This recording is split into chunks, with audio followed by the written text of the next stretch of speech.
If councillors can take their seats, I have a bell for this, the final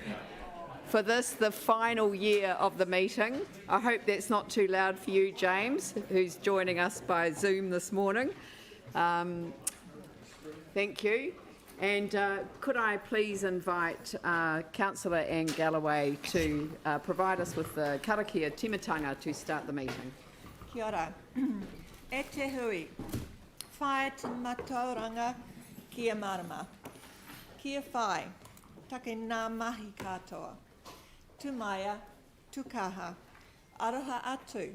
Aroha mai. Tatou I a tatou katoa. For this gathering, we seek knowledge and understanding. Help us to have purpose in all that we do. Stand tall, be strong. Let us show respect for one another. Kia ora. Thank you very much.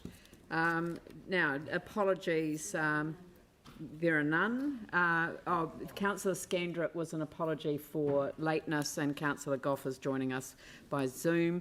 So would someone move the apology for lateness? Mike Davidson, seconded Jimmy Chen. I'll put that motion. All those in favour say aye. Those opposed say no. That's carried.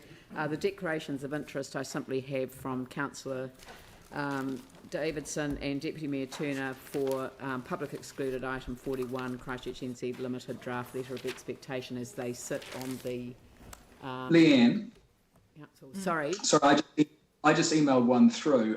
Can I declare an interest in item 24, just as I'm an ex-Oxford Terrace and I'm an alternate director for anti-development there. Oxford Terrace. Yes. Okay. And James Goff for that one. Would someone... Oh, no, we don't need to move that. Sorry. We'll move on to public participation. The first element of that is the public forum. And could I invite Grant Buchanan presenting on the boarding house in Erica Street. Yes, come forward. And if you could switch your... Just press the button on your... Oh, they'll do it. Right. Okay. It's all done. Thank you. Welcome. Thank you, Madam Mayor. I've been asked to speak on behalf of the residents at Erica Street, and our position really hasn't changed. We are unhappy, but obviously accepting of the decision from the RMA hearing. But we feel that we've been largely excluded from the process, whether that's deliberately or otherwise. And I prepared some notes here, so I'll simply read from them to make the point more succinct. Madam, we wish to bring to your attention the lack of independence of your staff and the appalling treatment of our community received from Council in exercising our rights under the RMA.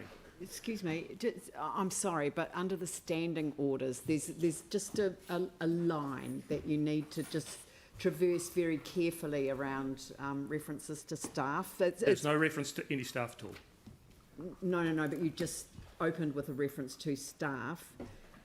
It's not the staff by name, it's just, I'm just saying there's a very fine line. If you can, I'm not taking this off your time, so you can start again, but I'm just asking that there's just just traverse that line very carefully. I understand what you're wanting to say, and there is, a good deal of sympathy around the issue. So please. I think it's more a matter of process than whether the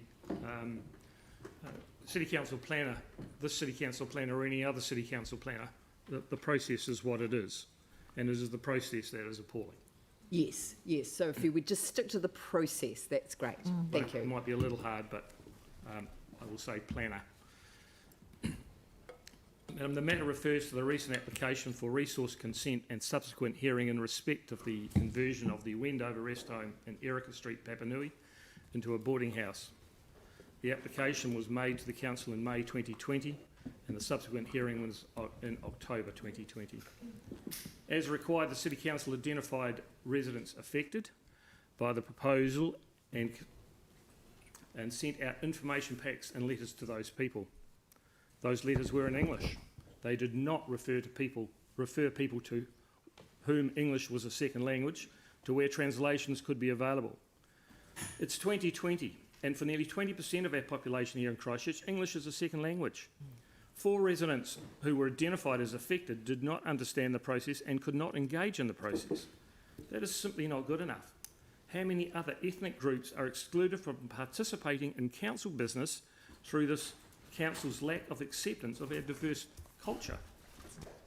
It is the same for our more elderly residents. One of our elderly residents is 93 and the other 86, both living on their own, both affected. Without family support, they also could not participate in the process. Residents of Erica Street received this correspondence from council, and it referred them to a council site to access the full application file. That portal to council's website had already been taken down by the time the residents had got these letters. It took several phone calls and several days before it was put up. This shortened the time that the residents had to read the file and decide what action to take if necessary and what legal action and legal advice they could get. The council planner was assigned to deal with the matter. That person should be independent in all matters, dealing with the application, the applicant and the community equally. That did not happen. The lack of independence is confirmed by the report from the to the Commissioner, and in his report he ignores the advice of 2 of the council's own advisors. The planner is not an expert on traffic matters and is not an expert on urban design. That is why, rightly, they sought advice on those matters. It concerns me as to having sought that advice, it was rejected. If he was independent, then he should have made himself available to the residents affected by this proposal equally. He should have discussed the proposal with them and what the elements on which the application stood or fell. At all times, the residents were treated as a nuisance, an impediment to the application that by this stage he had supported. The hearing was held across town in the Halswell Community Centre. This was a further slap in the face for these residents from Papanui. Some were unable to attend because it was held so far away.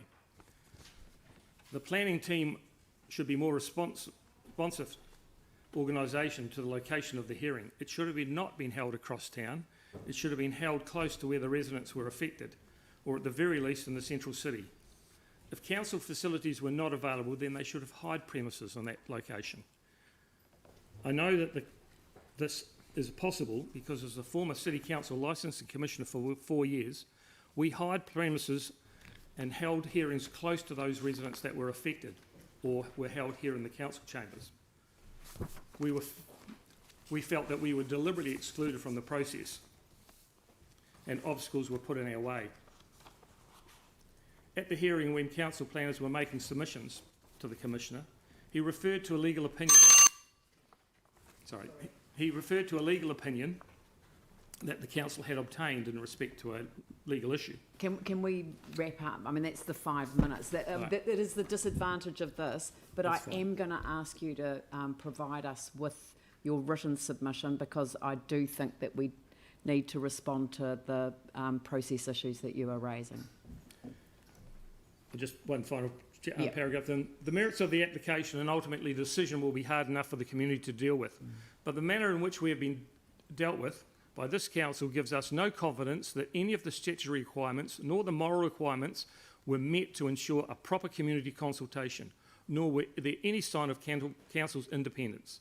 It is not council working with the community, this is a council actively keeping us at arm's length. Thank you very much, and thank you for working around the very strict obligations that we have under the standing orders. I think you've raised a number of points which need to be responded to, so staff are coming down to collect a copy, but if you could email through a version of it, if you've had it all typed up there, that would be very helpful. And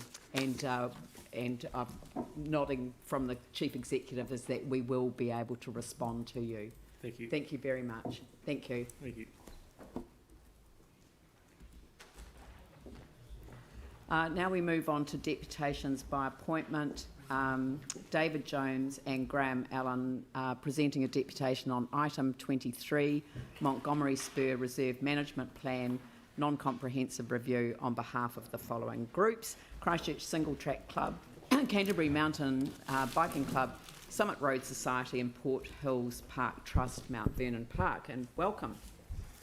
Thank you very much, and thank you for your time. I see there's monstrous great agenda, so we'll crack on. My name is David Jones, and this is Graham Allen, who is the real expert and authority on Taramea. I'm here because I have multiple interests in this. Not only a runner, walker, biker, resident of the Port Hills.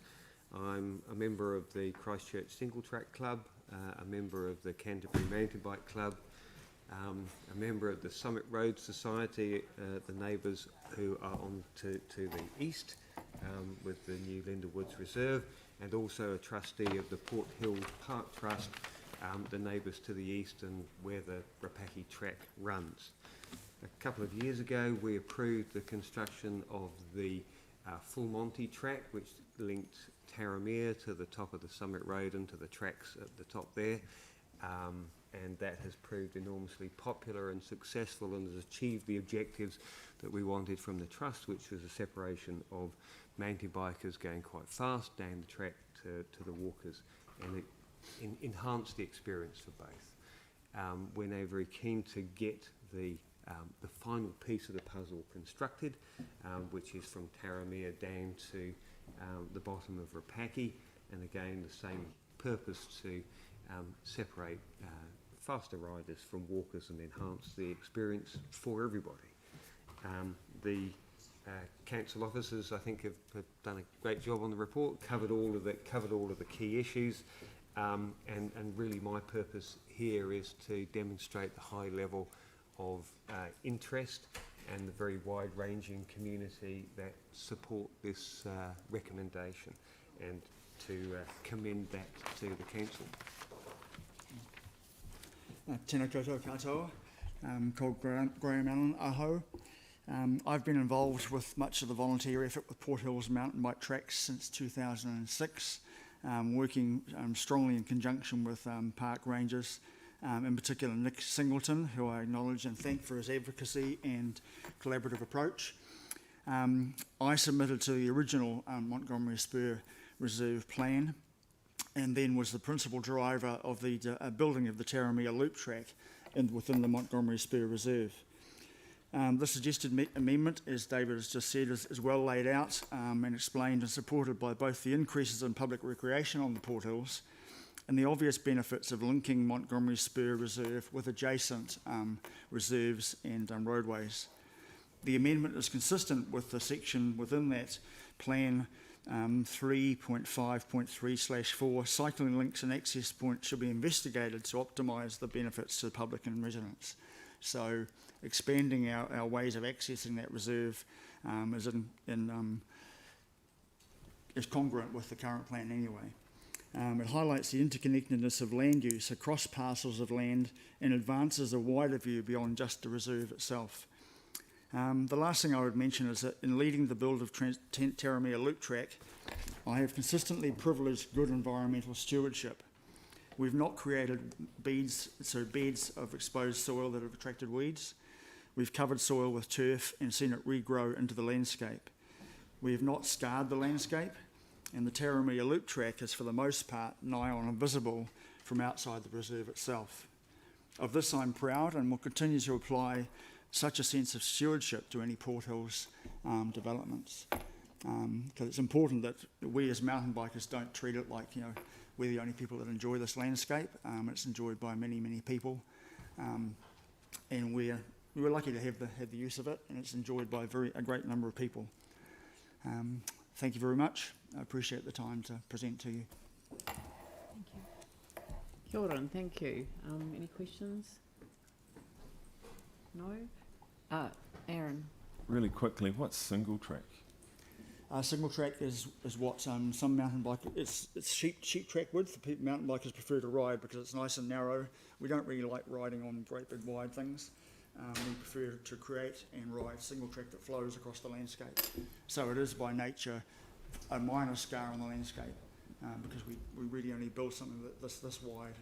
Right. And did you use some of those old sheep tracks? Is that what you said? Occasionally we incorporate them, yeah, because sheep are quite intelligent. They find a nice way across the hill.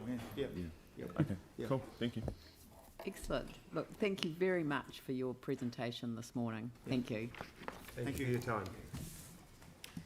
Right, I'll just move on to the presentation of petitions, which there are none, and I'll move the council and committee minutes to receive.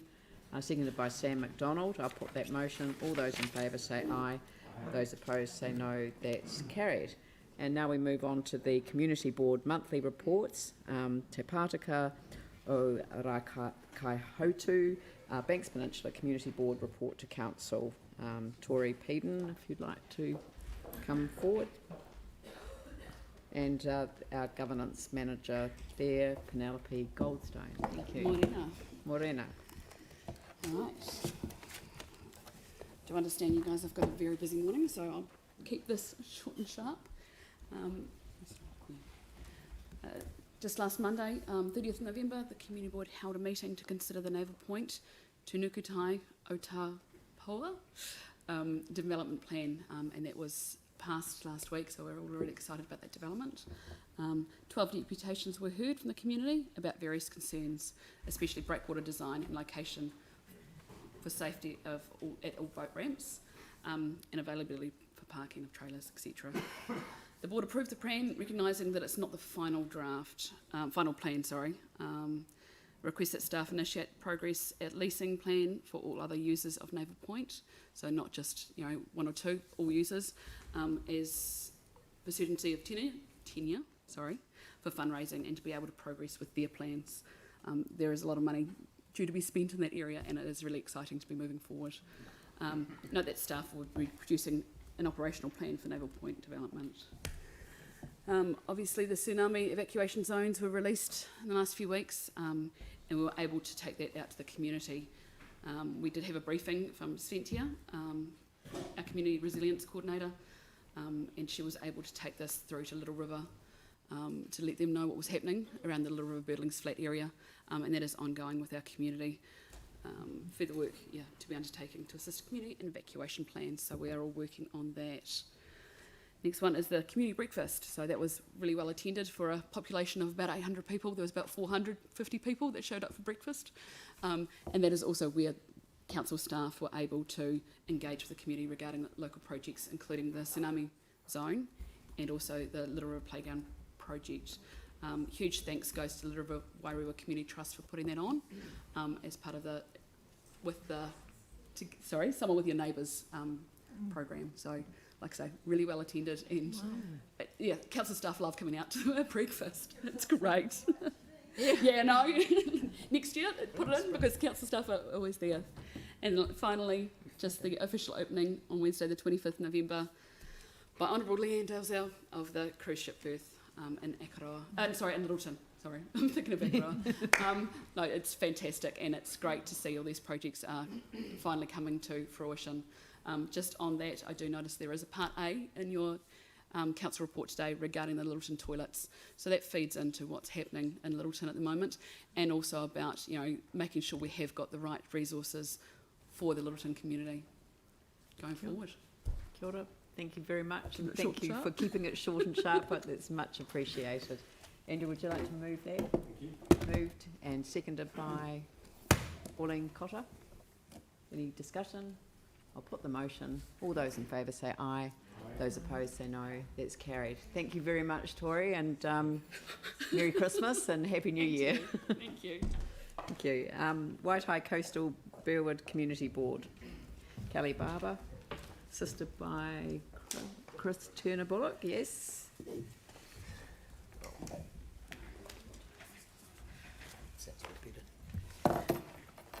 Good morning, everybody. We'll make it short and sweet too. A lot of positive things happening as usual in our ward. So I'll take it as read. A lot of these our stock and trade, bus stop approvals and no stopping restrictions. So we'll move on to the Aranui Be Well event. Aranui Community Trust held a Be Well afternoon. Over 300 people participated, and they completed available kind of health cheques and did giveaways. A great initiative in our area. We've got some great health workers in our area. Dr. Paul Hercock is one of the local GPs, been serving the community for a very long time. Wonderful man. I'm not sure whether he was involved with that, but he's definitely worth a mention. Moving right along. So Actis continue to be active, forging ahead with more outstanding initiatives in their community. They're partnering with council to prepare to activate the Aranui Wainoni Community Centre, and basically the formal partnership agreement is ready to be signed once they give their final approval. And they're going to appoint an activator for the community centre who will enable many development opportunities for local people. They continue to do amazing work in this community. I think Actis is a real example of what you can do in a community if you put a concerted effort in. So yeah, really pleased with the support they're getting there. The South Brighton, the Bridge South Brighton Trust, an amazing group, truly community-focused group in South Brighton. I think I've talked about them before. They were wondering where their next dollar would come from. They got final funding in the shovel-ready projects from the government. Our contribution has been grants that have sort of kept them going at crucial times in their development. I attended their AGM. They are incredibly community-focused. They actually, I just want to tell you briefly about, they were intending to put in a cafe and decided against the commercial operator because they wanted it to be a truly community-focused place, and they thought that a commercial operator would have needs for the building at times that would conflict with the community, and I think that's a really mature decision to make. They actually looked at a few other examples, I think over in Mount Pleasant, where there was a case I heard mentioned of someone who had helped with that building who was unable to have a funeral aftermatch there because of commercial arrangements. So they decided against that and have made it truly community focused, and I think that's an awesome thing. So we support PIPS, which is Pregnancy, Infancy, Parenting. Effectively, it's a drop-in centre, for information and just sort of encouragement where people can kind of have a cup of tea. And isn't this what we all need when we're going through a situation, to actually find a group and sit down and talk with them? And the community board is very happy to support groups like this. On Your Bike, New Brighton, held in New Brighton as part of the Biketober events calendar. 4 of the community board members went along. It was organised by the New Brighton Residents Association, so something really positive for them to get involved with. Received community board funding. There was a series of activities. A whole bunch of us went on a bit of a tour around New Brighton, down by the estuary edge, very ably led by Councillor James Daniels on his electric bike. I don't think Phil could take his because it exceeds the speed limit. His one actually goes 70 k's an hour, and I tore my knee cartilage getting onto it once, but anyway, there you go. So yeah, great event. Hei Wakatapu, another health initiative in, excuse me, in our area. They opened a new whare at Hei Wakatapu, so this is actually an organisation that I have dealt with in the past through my work in healthcare, and so they provide the community with access to a team of caring and skilled nurses. Another great organisation in our community, continuing to grow and move forward down Pages Road, just down one of the driveways there. And last but not least, the Pukeko Centre, who Eastern Sports are involved with this. They are opening a new community centre, so they've just sort of done a bit of groundwork there. Phil Major popped down, Councillor Phil Major popped down and turned a few sods for them. Yeah, so another, we don't want to get the words wrong there. 2 sods, 1 shovel. Sorry? 2 sods, 2 sods, 1 shovel. Your words. Yeah, so we're really pleased to have this group in our community in Parklands. They're really, really positive about what they do, and again, looking for to get in a situation where they can be shovel ready for ongoing support for their projects for the community. And I think that last but not least, we had the Youth Council come and talk to us about what they do and just engage in regards to moving forward. They gave us some really good insights, and we talked a wee bit about how they could perhaps have a youth night at Waipuna-Halswell-Hornby, the runaway success in the east at the moment. And so we're talking, the community board is talking with Waipuna management about perhaps having a youth night. So that's all. Thank you very much. It's a fantastic report. Thank you very much. And it's just, I mean, I'm not going to be naughty, but I'm just going to reflect that so much of that report is actually about what the community's doing with the support of the community board. So congratulations. It's extraordinary and awesome. Thank you. Well, thank you for your support, because it really has made a huge difference with all the assets that have been, I guess, put into place in New Brighton. And I see today you're also going to be reflecting on the master plan and moving that forward. So thank you. Moved by James and seconded by Phil. James? Just quickly, as the mover, want to thank the staff for their support through the year, and also the other members of our community board. We are a united community, and I'm very proud that you've presented that on our behalf today. Kia ora. I'll put that motion. Oh, Melanie? Question. I just want to know what. Well, we're just debating. Yeah, sorry. Mm-hmm. Yeah. You can follow it up with councillor afterwards. Yeah. I'll put the motion. All those in favour say aye. Those opposed say no. That's carried. Thank you very much and Merry Christmas. Thank you.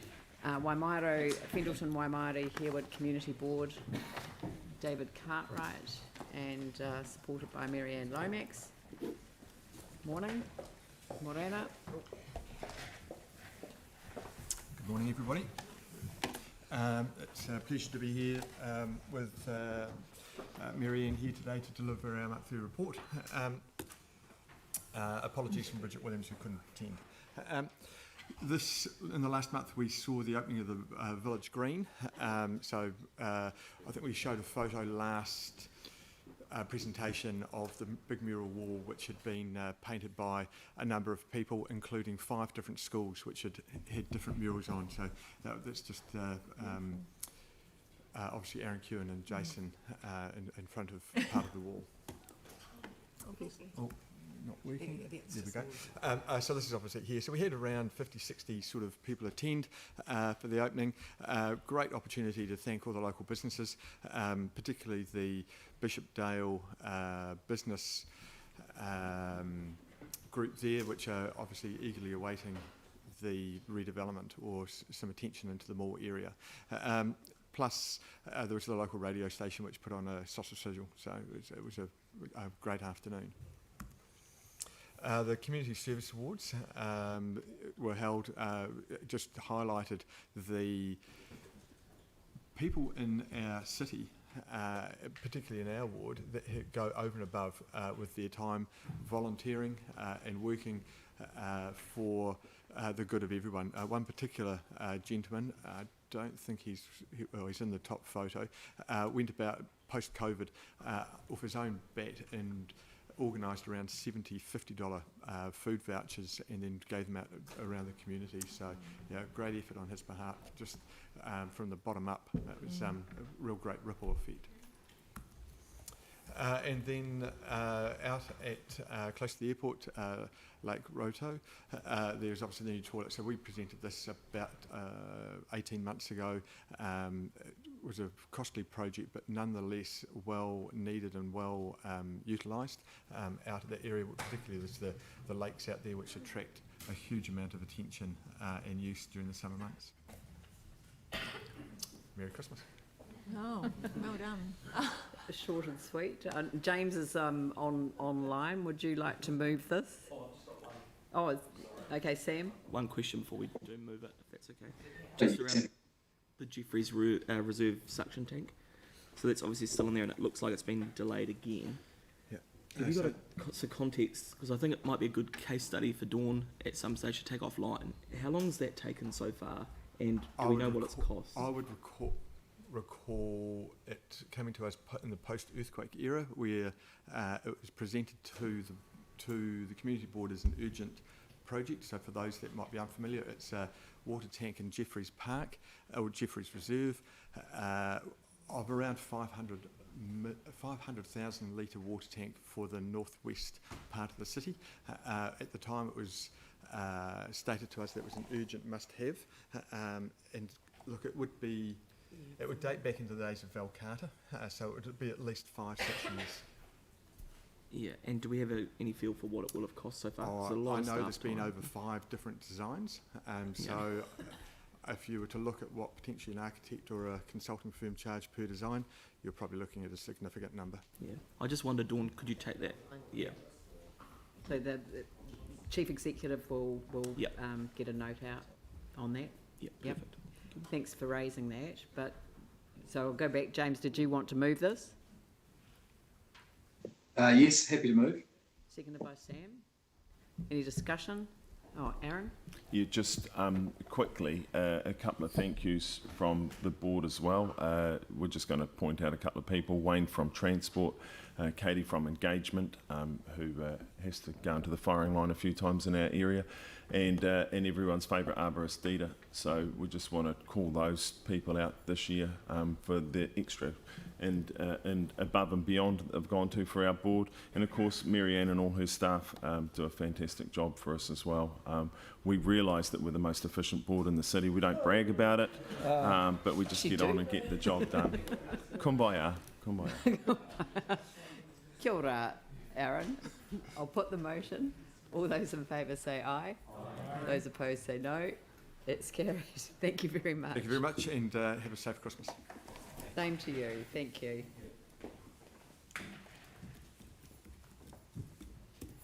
Right. The next item on the agenda is the Waipuna-Halswell-Hornby Riccarton Community Board.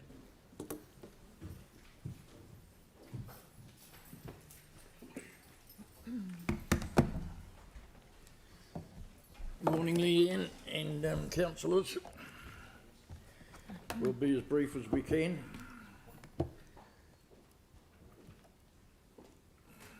I'll take the report as read. There are no Part A's. So we just want to say that we've with your help and support, we've been able to open the Tihapua swimming pool complex earlier in the mornings now, so we're very, very grateful for that. Been able to get that over the line. And that's it. Everything else is in the report.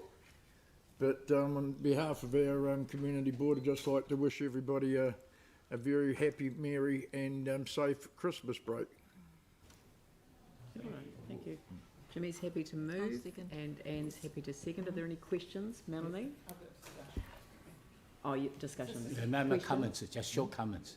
Short comments? Yes. Anything else? Short, yes. Okay, Melanie.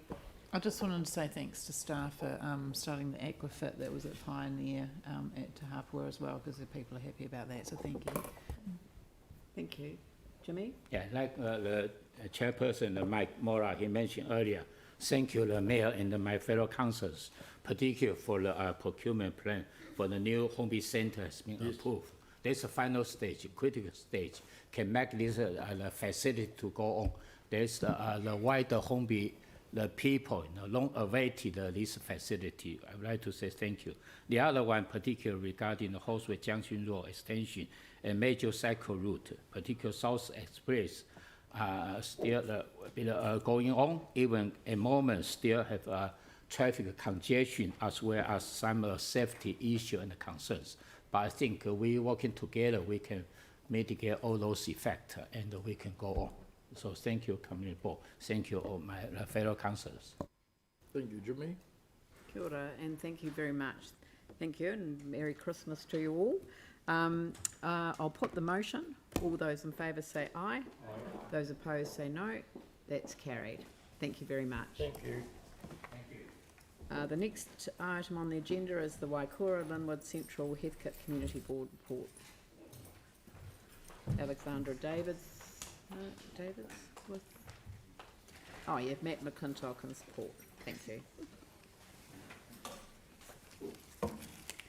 Kia ora, good morning. Kia ora. Thank you for having us this morning. We will take the report as read, and just like to say, Mike, that's the shortest report I've ever heard. Amazing. We have two Part A's coming to council this morning. They're pretty straightforward. That is the surrender of the easement over reserve with the Nurses Chapel, and then also the North Hagley Park proposal for changing rooms. The meetings that we had this month were on the 3rd and 30th of November, and some decisions that have been made under delegation were allowing the use of council land for hang gliding and paragliding activities. We have approved discretionary response fund contribution grants to the Sumner Bays Union Trust towards the Food Forest Coordinator role, Sydenham Junior Cricket Club towards administration and coaching, and the Opawa Baptist Church towards the No Show community event.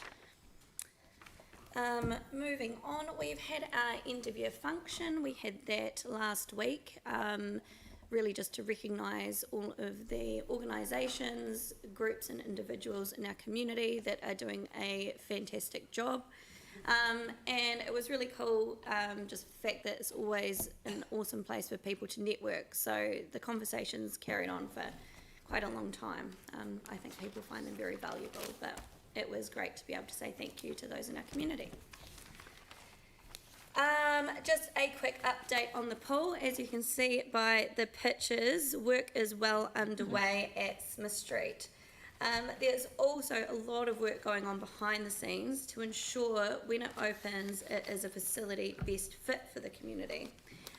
In light of strong community feedback, the project team are investigating options for blind installation within the pool hall at Te Po. So yeah, there is a lot of work going on behind the scenes. Wanted to give you more of an update today, but next time. The board have also approved discretionary fund application for the Youth and Cultural Development team to hold an event for young people leading into the end of the year.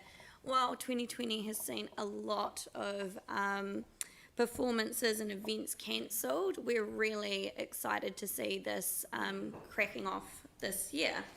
So it'll be held on Tuesday the 15th of December, 4 to 8 p.m. at the youth space on 122 Litchfield Street, and it's free entry, free entertainment, and also free haircuts. So if anyone needs a Christmas haircut, pop on down.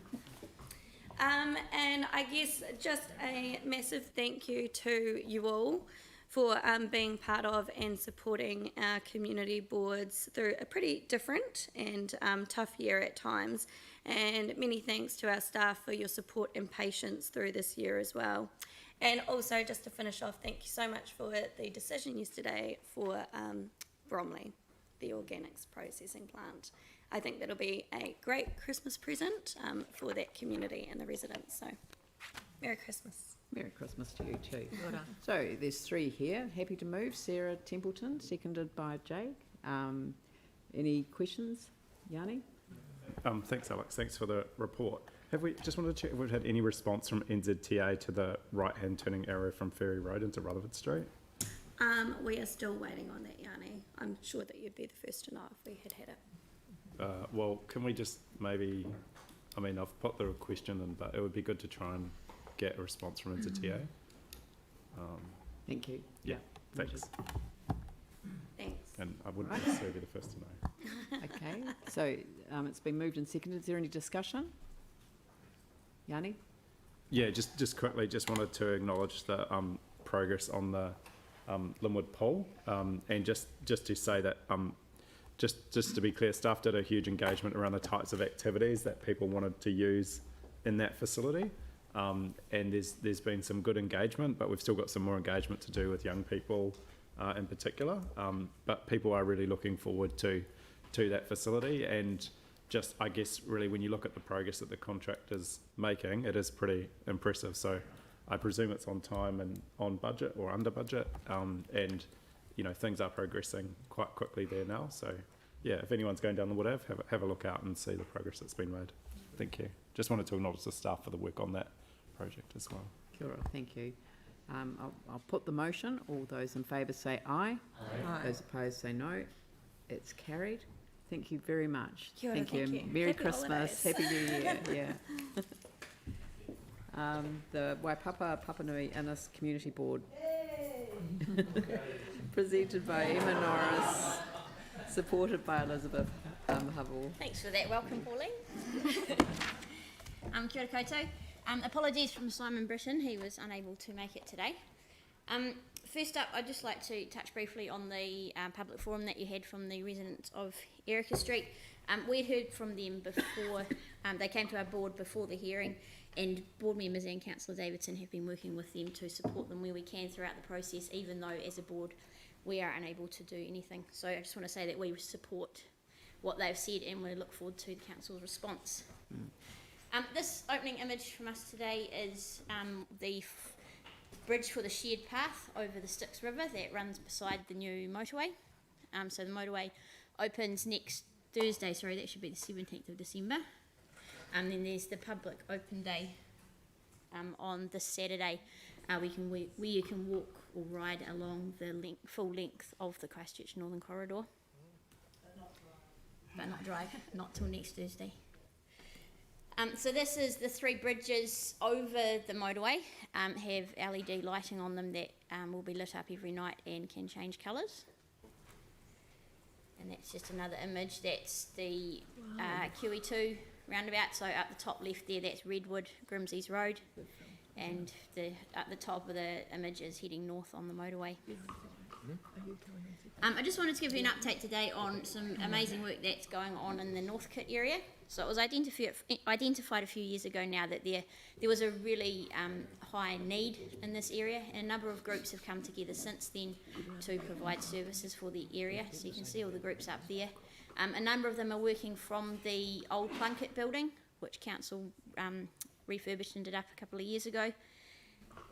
There's a number of activities running from there. On Tuesdays, the Potters Way Church run their sharing pantry between 10 and 4 p.m, where they have a sausage sizzle set up with hot drinks, and they have given out thousands of dollars worth of food over the past year to those who need that help. They used to hand it out at the Mance Place housing complex, which is just a couple of doors down, and they now do it from the Neighbourhood Links building, so it's getting those people together. And then on Wednesdays, the Papanui Baptist Freedom Trust have a variety of activities on offer from the same building, as well as tea, coffee and snacks for anyone who wants to pop in. So they include things like puzzles, games, tech help, crafts, sewing, bike maintenance and gardening tips, and that's proving really popular as well. And then Northcote School, which is just around the corner from the library and the building there, they have a breakfast club running 5 days a week now at the school. It's run by staff and volunteers from all of these organisations that you can see up there. And then also Te Ora Hau is working really well in the area with they're the umbrella organisation for Neighbourhood Links, and they have been running events in Paddington Reserve.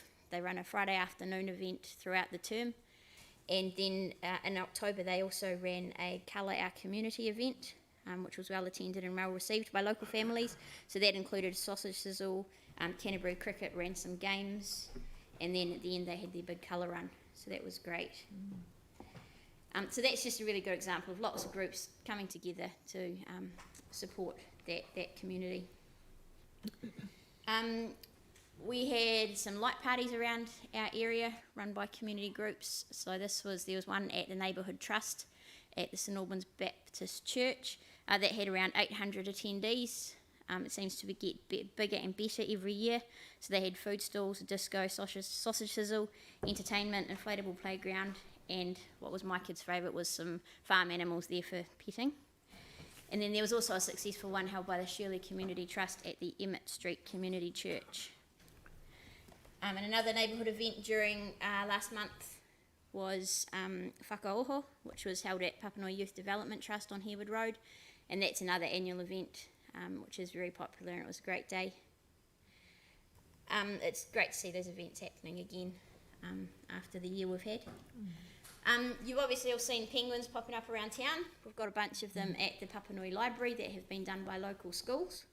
So at the top left that's done by Paparoa Street School, and that's Paparoa Penguin. Bottom left is Atawhai from Papanui Primary School. He's wearing the school uniform. And the middle photo, on the left is Fun Love Play, Ora Aroha Tā Karo Karo by Casebrook Intermediate. In the middle is Aotearoa Hoa Mai Pai Moana by St Joseph's School Papanui. And the top right photo is the back of that one. And on the right, in the middle photo, is Frankie by St Francis of Assisi School. So that's very cool having them there. And then we've also we've also had lately a number of young people reporting back to us from the recipients of our Positive Youth Development Fund, and it's always great to have them come back and hear what they've been doing. So you can see we've been supporting a great range of activities, sport, cultural events, Spirit of Adventure, pipe band player. So yeah, we really love having them come back to us and being able to ask them questions and hear what they've been doing. And that's it from us. So can I just add, look, it totally absolutely brilliant. Can I just add that I'm going back to the photo of the pipe band girl, which was really interesting to have her come in there to give her feedback. She'll be hopefully performing at the opening of the community centre, if we can get her, because it's really refreshing to have something different like that. Most of our applications are for sports, it's fair to say, and the Spirit of Adventure was a fantastic one too. Oh, and the Scouts, all of them. But had absolutely brilliant report. Brilliant. Happy to move it. Would you like to move Yes. that, Pauline? Seconded by Mike Davidson. Any discussion? Aaron? Yeah, maybe Emma needs to have a cup of tea with Mike in the break. thanks, Aaron. Point taken. No. It was fine. It was I had so absolutely much to fine. It was like me touching the bell by accident. Anne. Yeah, I just wanted to say how impressed I was with the Northcote stakeholders community group and that wonderful collaboration that's working there. So that's supported by community board staff too. Yes, it is, and a number of those groups are also part of the Northwest Collective, which is a group of 7 groups in the Northwest who work together really closely. Yeah. Okay. Mike? Thanks, Emma, for your presentation. I guess it shows just how great our community board area is. And usually we are a very happy bunch in Papanui. But obviously we heard today from the public forum from some residents from Erica Street. And I've had a few meetings with them, and included a couple in the local park. Erica Street, I think, has just over 70 residents, and about 70 people turned up to that street meeting, which I guess shows the level of concern that they do have. And I think one of the major things is actually the fact that a lot of them have been excluded from this process. The RMA process is not a great thing, and it really does not suit local communities, the smaller person that have to actually fight and get excluded and just can't afford to front up to those battles. So look, I wish them well. That it's just not a happy outcome for them. They're trying to be positive and pragmatic about a solution moving forward, but it clearly shows some flaws within this process, where actually people that are affected because of the impact of traffic that's going to be generated by this boarding home don't get to actually have a say in that process. Thank you. Yanni?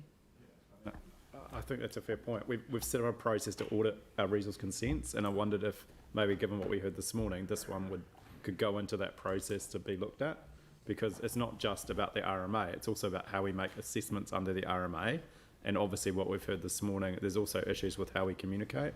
And I think Jimmy and I are keen to pick this up in terms of the Multicultural Committee, but for those specifics. But I think for the general issue, could we not have a recommendation to refer it to that audit process? We've already agreed that the Chief Executive will come back to us on it. If the Chief Executive's report to us or briefing to us is requiring further work on it, then I'd rather deal with that then, because there are specific issues around this particular one. I'm entirely sympathetic with the residents, and we've heard that from the community board, we've heard that from the councillors, and we've heard that from the community. So we'll wait till we hear back from the Chief Executive.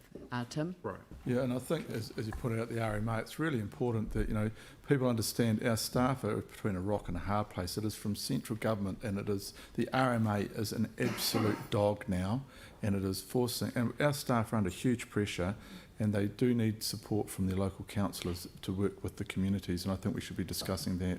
Yeah, we are going to discuss that, and I'm sort of intervening because I'm very aware that central government is about to introduce new legislation that will take over from the RMA, and I want us to work very collaboratively with central government to get a good outcome in terms of that balance between development and amenity, which has been at the heart of the that we've had as a council.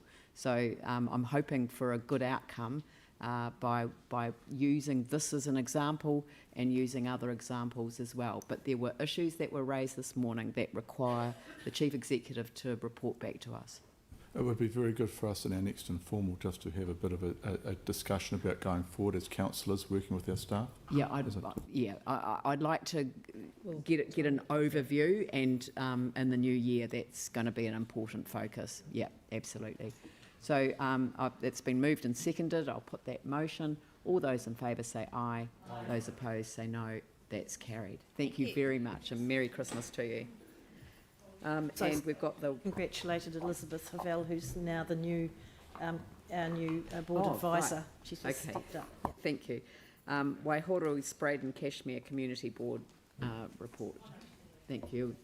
Welcome to Carolyn Potter and to Joe Wells, who's here in support. Thank you. Ata Maria, everybody. Before I forget, I'd like to actually say thank you to staff right at the front of the meeting. We've had an 80% turnover of our staff in our office. Some positions have turned over 3 times. And today we lose Eris from our front desk, who's been employed by the council for 29 years. And anybody comes to our front desk gets royal treatment.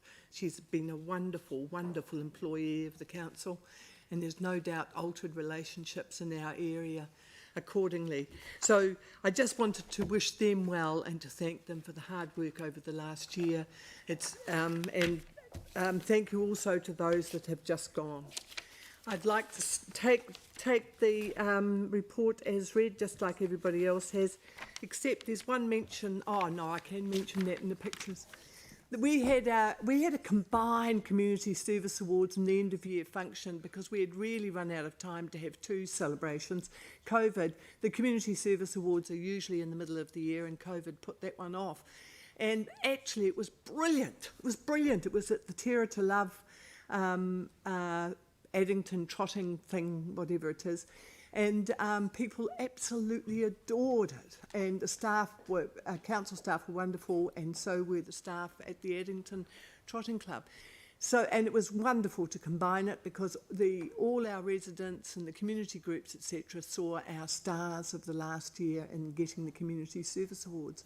And this is from left. This is Rowley Mamas. These were a group of women who've decided that they're going to make the streets safe, and they've organised themselves into a community group who takes care of their community.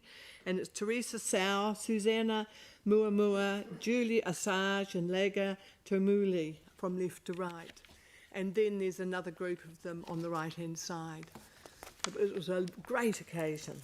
Oh, and we also invited some past people important in our community, like Oscar Alpers, and it was great to have them back as well. This is Community Fiesta, which is a wonderful celebration that Emma Page, a staff member, has encouraged to go forward in developing it themselves. It's now at the stage where they do most of the organisation. And on the left is a professional Samoan dance group, and in the middle is the crowd at the function. I know it's tiring, Sam. Yes, do the video.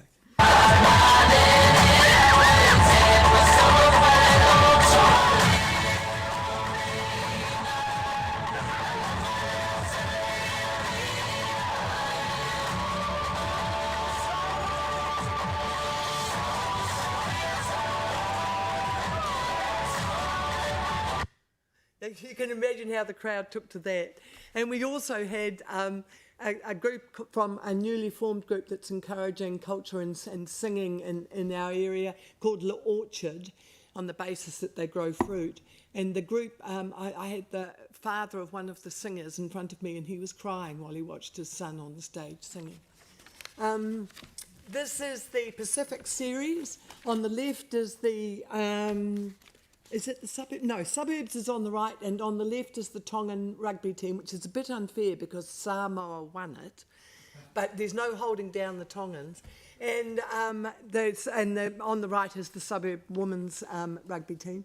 And this is a wonderful series. You couldn't get near Rowley, Hoonhay for the literally thousands who attended. It was a wonderful occasion on a hot, hot weekend.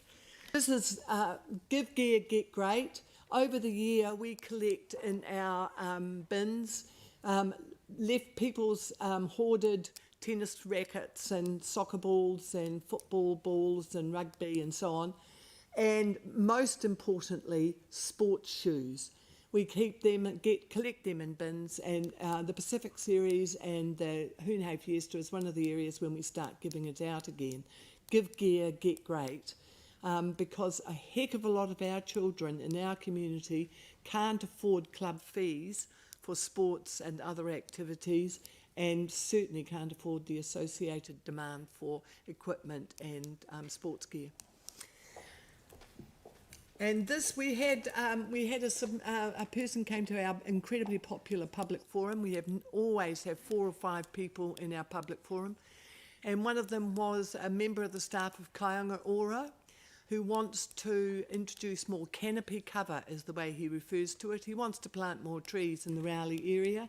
And we've asked staff to help us out by finding out where our infrastructure is. There's no point in planting a tree over one of our major waterways. So we're trying to cooperate with Kaionga Ora in terms of encouraging the planting of trees for amenity and trees for eating, fruit and so on, in the Rowley area. And this is Dyers Pass road safety improvements, which of course includes safety fencing, traffic controls, and it's a huge expensive project, but it's going to be worthwhile. Everybody knows how often a car tips over the side of Dyers Pass Road, and it's long overdue. And this is the Healthier Pawaho program. This has come out of the Pawaho Heskett River Network, which has been a wonderful organisation, started from scratch about 6 years ago. Our community board member Helen Mountner, our ex-community, was a driving force behind it. And it's a very active network, right the length of the river to the estuary, right through all our neighbours. And activates local schools, children, people who are community-minded, cleaning up and so on. They have done great jobs on the river, and this is one of the programs. And the organiser of this is Sally Erie, who's passionate about her work with schools in terms of use of the river and cleaning up the river. And that's it. Thank you. Right, thank you very much. Tim's happy to move, and Melanie's happy to second. Did you have a question, or just anyone have a question? Comments? No, sorry, discussion. Thank you. Look, a special thanks to Emma Pavey, who started the Give Gear, and it's amazing now with sports shoes. Hang on, Tim. Hang on, Tim. Emma did all the work, but my idea. I should be very careful now, shouldn't I? Yeah, you'll get me later, I'm sure. And what kind of surprised me is nowadays sports shoes, whether they're football or running shoes, are a fashion statement. And what surprised me when I was working on the stall the year before is there are some people, I think, that have been putting new pairs, gone and bought them and slipped them in, because it's just amazing. And the looks on the kids, especially the very small kids' face, when they've got a new pair, they're like Ferraris now, they really are. It's just wonderful. So to those people who are putting the new stuff in as well as the used stuff, thank you so much. Yeah. We've got a bin in Rebel Sports. We've got a bin in some shops. Yeah. Right, all right. Well, look, it's been moved and seconded. I'll put the motion. All those in favour say aye. Those opposed say no. That's carried. Thank you, and kia ora, and thank you very much. Merry Christmas. Merry Christmas to you too, Leanne. Right, we'll now move on to the Community Board Part A reports. These have all been through community boards. So I think they've been relatively gone over. So we'll start with the Littleton Master Plan project funding. Does anyone actually want to move this one to get it off the ground? Andrew, seconded by Melanie. Come and sit down. Does anyone have any questions? Yanni? Just to be clear, the funding is currently in this year's annual plan. It is. So this is not bringing forward funding from a future year. This is currently money that's on budget. It's in the current LTP, and it's available to be used now. Right. Okay. Thanks. Right, any discussion? I'll put the motion. All those in favour say aye. Those opposed say no. It's carried. Thank you very much. Thank you. Thank you for all your hard work. The next one is the Riccarton Avenue, not Riccarton Road, Riccarton Ave, surrender of easement over reserve Nurses Chapel. This sits within the Waikoura-Linwood Central Heathcote Community Board. Sarah would like to move that, seconded by Jake. Are there any questions? We're going to get clarification about the super stops, right? Sorry? We were going to get clarification about the super stops. Oh, that's right. We were because going it's quite to confusing the way the report's written. Just to be clear, there's no new super stops going in. Sorry, the staff, are you here for the... Yes, please come and sit here.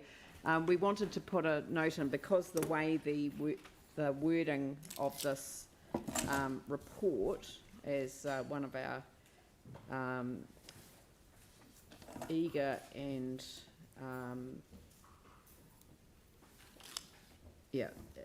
at the beginning of the report, it says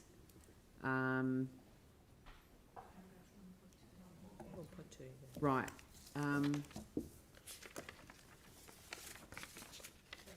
Clarification. So, okay, so it's a clarification that note that by the term create bus super stops, staff meant the legalisation of the stops as road once vested in council by CDHB. Yes. So it wasn't saying that the DHB was creating bus super stops, it was saying the transfer, the vesting creates the... They want to define the stops by survey, which kind of creates them, and we need to surrender the easement so they can do that. Then they'll be vested as road and legalised. Right. And the stops are already formed by the 2013 CERA. It's very helpful to have this clarified because it could be misconstrued in the paper itself. That. No, that's fine. That's a very clear thing. So thank you for bringing it up. So that's been moved and seconded. Is there any discussion? I'll put the motion. All those in favour say aye. Those opposed say no. That's carried. Thank you very much. Thank you for your work. The next one is the North Hagley Park proposed changing rooms, and I think there was a further map, and the map has been put on the hub. So that's just simply to locate this facility. We've seen it in association with the grounds, but we haven't seen it in association with the park. So it now shows up as where it's located in the park, and here it is. And you can see there where they will go. So you're happy to move. Sarah, is there a seconder for that? Sam? Any questions? Any discussion? I'll put that motion. All those in favour say aye. Those opposed say no. That's carried. Thank you very much. Thank you. The next one is the Audit and Risk Management Committee, and we have the council annual report for the year ended 30 June 2020, and we have a video from the chair of the Audit and Risk Management Committee, Kim Wallace, and that will play as by way of introduction to this item of the agenda. Oh, quickly, start it. It's not a good look. Kia ora, I'm Kim Wallace and I am the Chair of the Audit and Risk Management Committee here at Christchurch City Council. My apologies that I can't be there with you today. I'd like to take this opportunity to give you an update on the 2020 annual report. The committee have met and deliberated and considered the process that has been undertaken this year. I'm pleased to be able to report to you that we have endorsed the 2020 annual report as it was presented to us today. However, in saying that, there is still one open matter to be completed, and that's due to the timing this year of Audit New Zealand and the audit process. That one matter relates to note 16 in the financial statements, and that is to ensure that the disclosures around Christchurch City Holdings Limited and the valuations that have been undertaken is complete. Once that note has been completed to Audit New Zealand's satisfaction, we will be able to finalise the letter of rep. We've reviewed a draft letter of representation today and we are comfortable with that as it was in draft form. What we've also received today is verbal advice from Audit New Zealand that an unqualified audit opinion will be issued in due course. Hence why I said at the start that we are pleasingly in a position where we can recommend to you today to adopt the 2020 annual report. I'd also just like to take this opportunity to say a great thank you from me and from the committee to the acting GM of Finance and Commercial, Diane Brandish, and her team, and in particular Ben and Len, for all the work that they've done this year to get us to this point. Thank you. That's a really great introduction to the report because of the committee on the draft annual report and the process that has been followed. I think that the chair would have been here, Kim would have been here if she could have been, but I think that introduction has really set the scene for it. Sam, would you like to move this? Yeah, I've got one question. Yep. I'm going to come to questions seconded by Andrew Turner. So, Sam. Cool. Thank you, Len. And sorry, I should have raised it earlier, but just in the employee entitlements note, which is starts 23.2, it's page 223. There's a current portion of bonuses for the group of $1 million, and then it's got a non-current portion of 7.1 million. Yeah. Is that an error? That was a line item area, and it has been adjusted in the final set of accounts. So it was deemed to be not a material adjustment that would need to go back to the audit committee on. So basically, we've just brought it. Actually is all to do with the current portion. It's not the current portion of bonuses. It's actually just a misstatement of that line. So does that just sit now as part of retirement? Correct. Yes, it is. Okay. Yes. So the $1 million of bonuses, does that relate to? There's no business. There's no bonuses. There's no bonus. It's in the wrong. It was in altogether. The wrong line. Yeah. So even the I'll current portion. Yeah. One moment. 223. Yeah, it's on page 223. So in the final set of accounts, there's no line item under bonuses and other.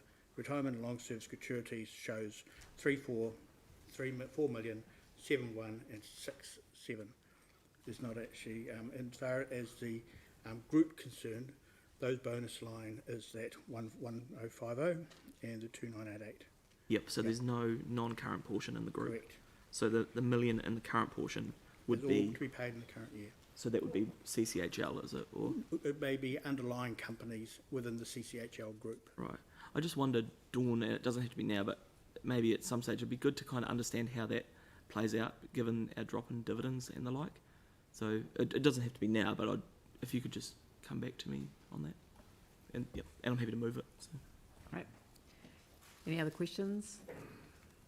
Any debate? I'll put the motion. All those in favour say aye. Those opposed say no. That's carried.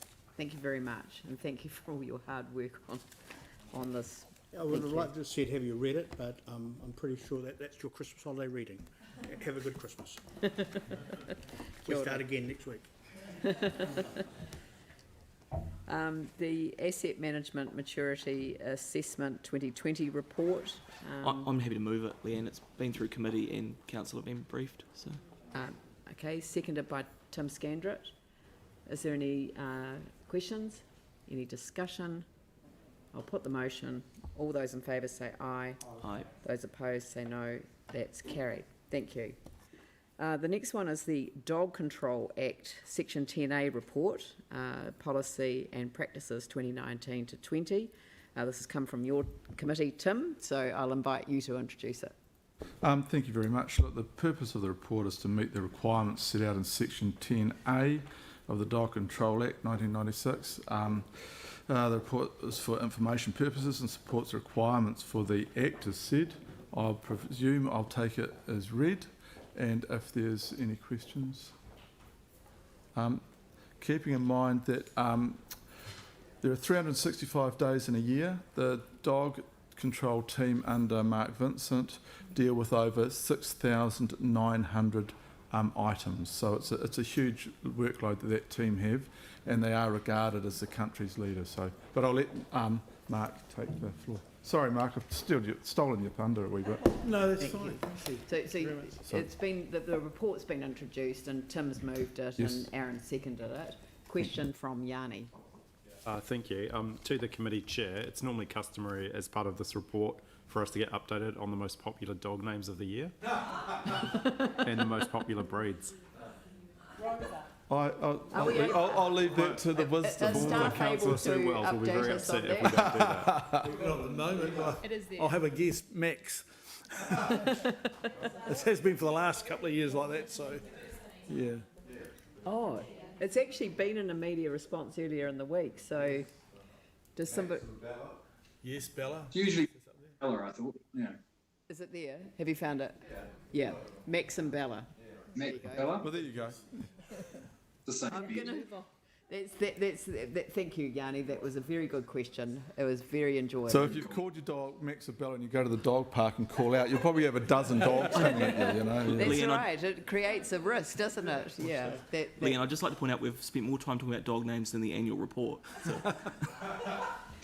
But the thorough inspection by the Audit and Risk Management Committee preceded that. Of which there are 3 of us on. And yes.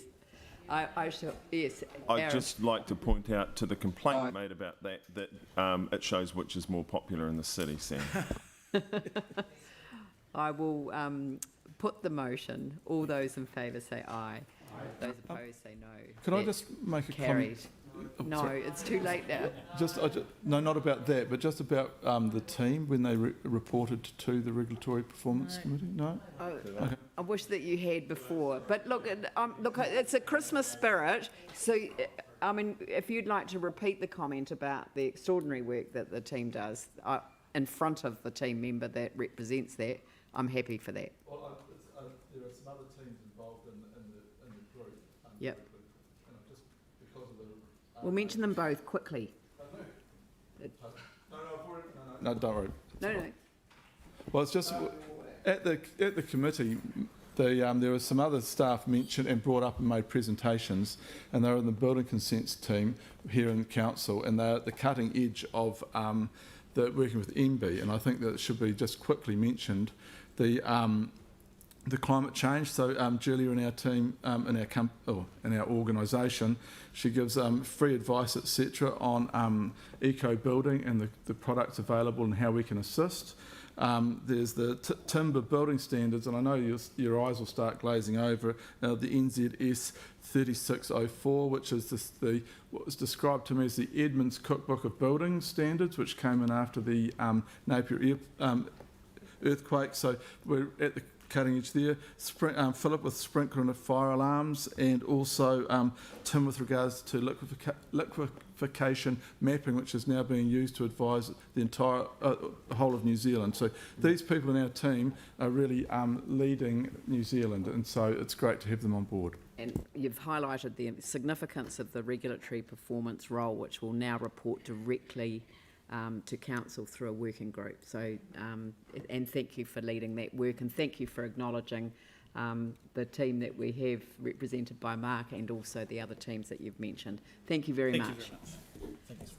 The next item on the agenda is the City Mall change of legal status, and that No, it's Montgomery Spur. oh, sorry, I crossed it off because I was ahead of myself.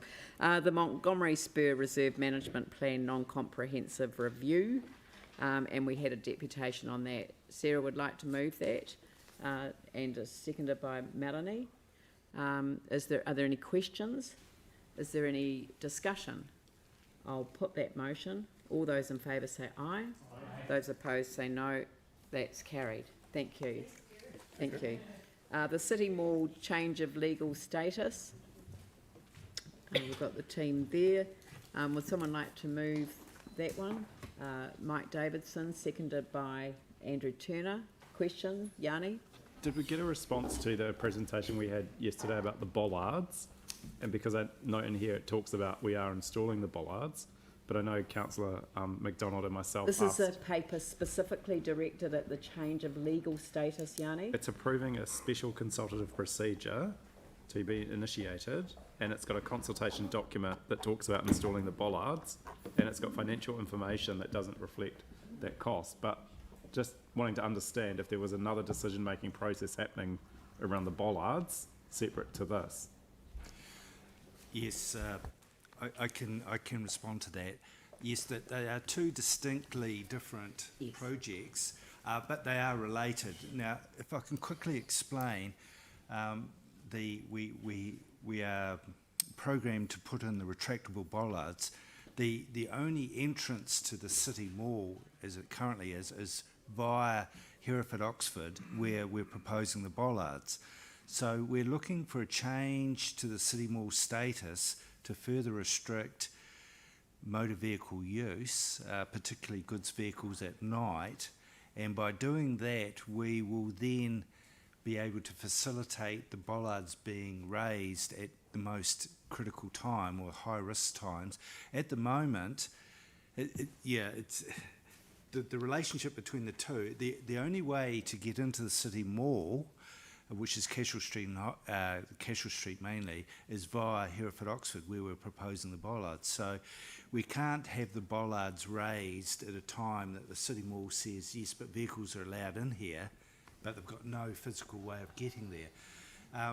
Just if I can quickly say that we could actually go through a process of retaining the City Mall and just simply going through the same process here to change the restriction times for motor vehicles or goods loading.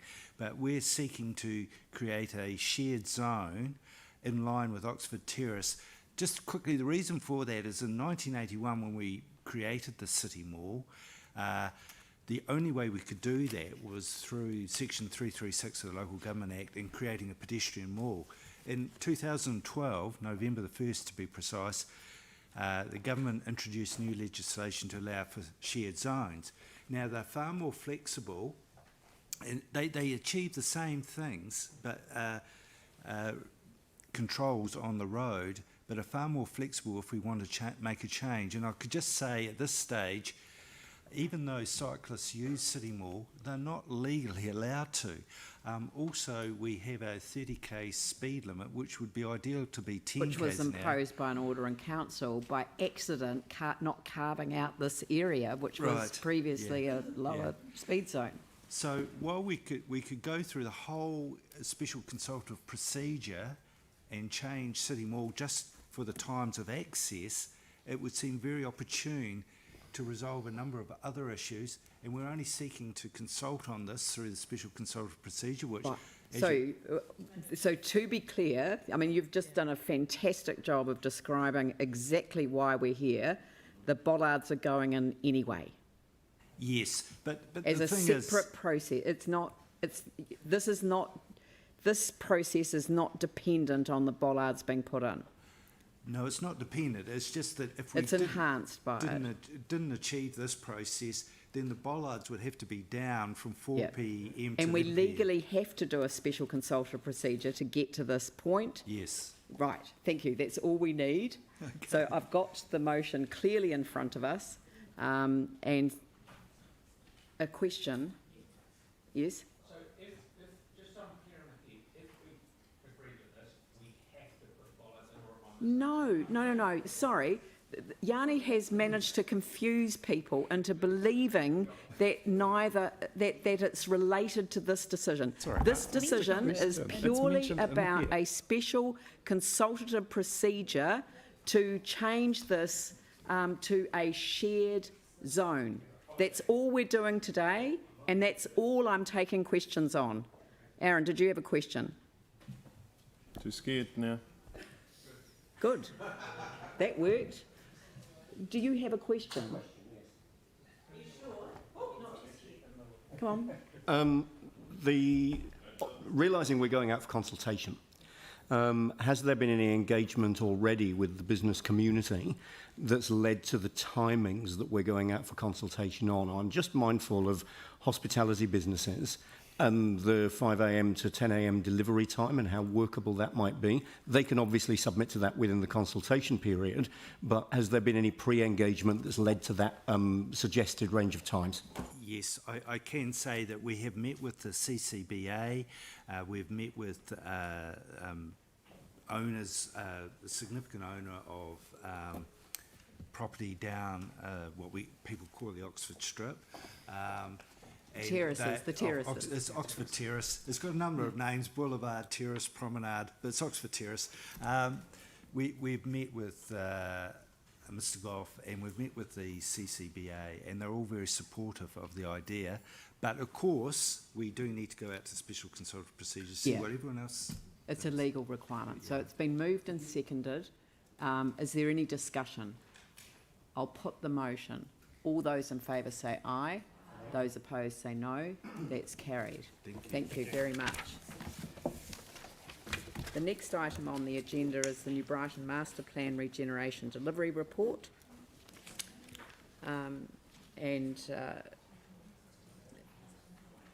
We've got staff coming to the table. Is there anyone that's moving this? James, are you moving this at all? The New Brighton Master Plan Regeneration Delivery Report, and is there a seconder for it? Phil, are there any questions of staff? Is there any debate? I'll put the motion. All those in favour say aye. Those opposed say no. That's carried. Thank you very much. Thank you. The next item on the agenda is streamlining the council's property disposal process. We have Bruce Rendell here, and I think that we have got an additional...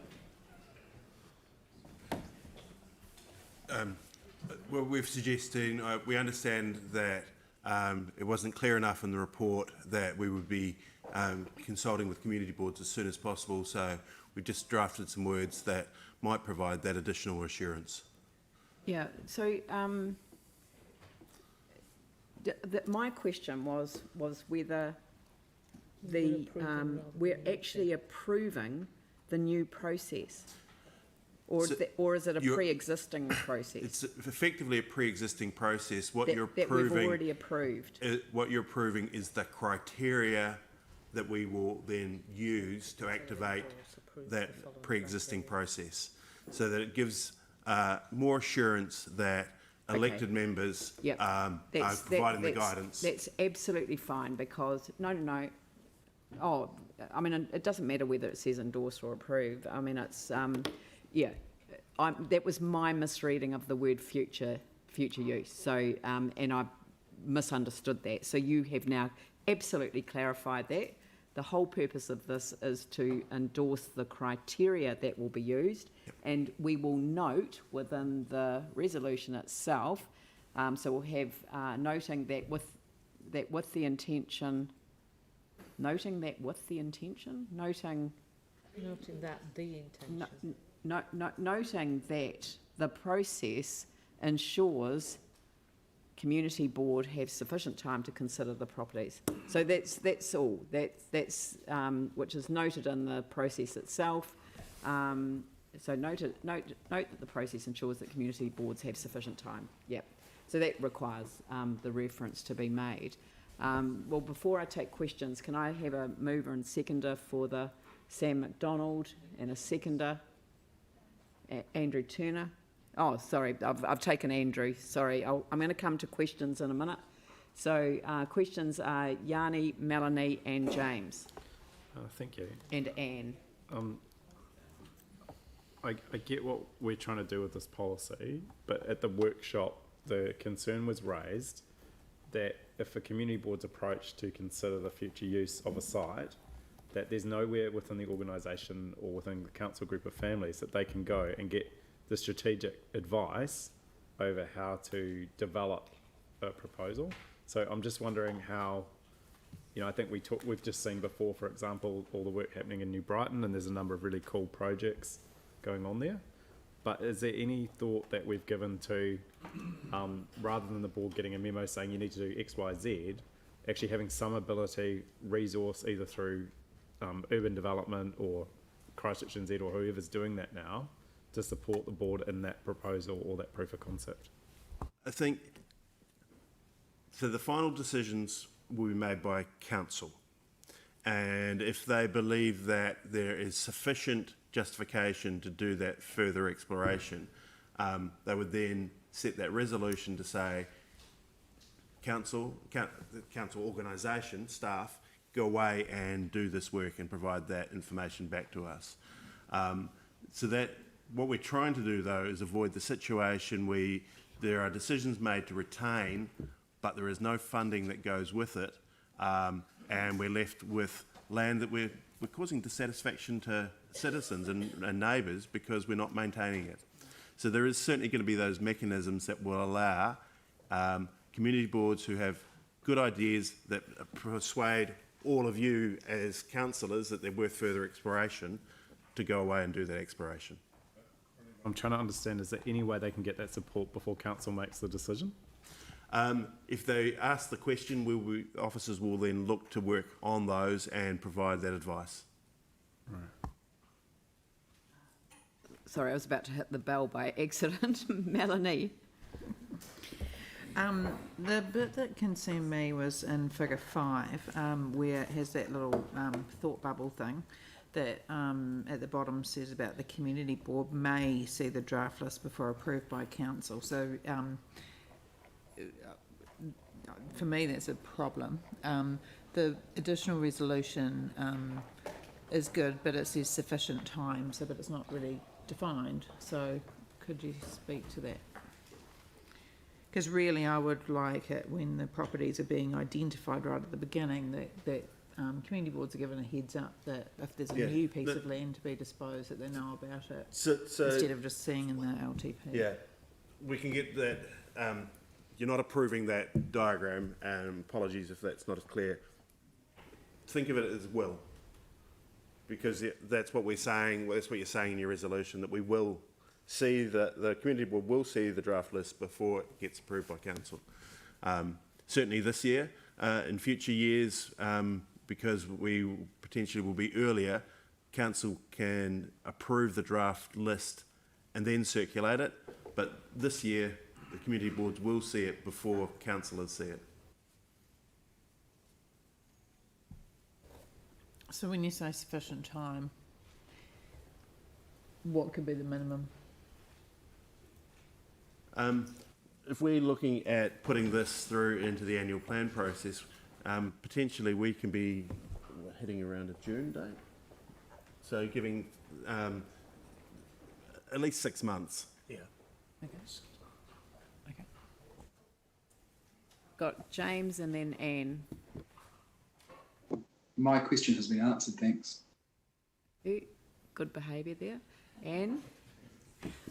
Thank you, Bruce and Angus. Just wondering, in terms of the situation we had out at our board with that piece of land, how will this change that process so that doesn't happen again? So we had a situation where the staff came and they bought proposition for some land to be sold, and the community board said, no, hold on, we want to hold on to it.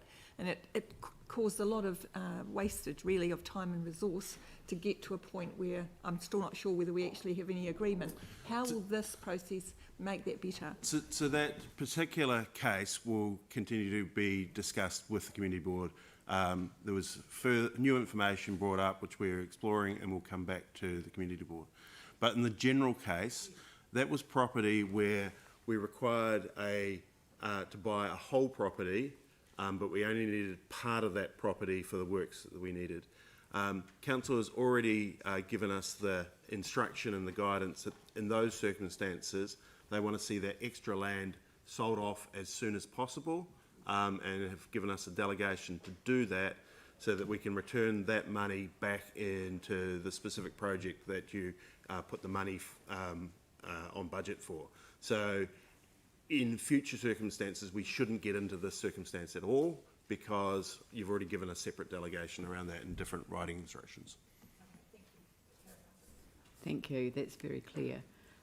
So this has been moved and seconded. Is there any debate? I'll put the motion. Oh, sorry, James, sorry. No, that's all right. I'll just quickly say that I think this is a really good idea. I think streamlining the process makes a lot of sense, and I think the reason is because councils inherently are very good at empire building, and ultimately that leads to rates being higher than they need to be.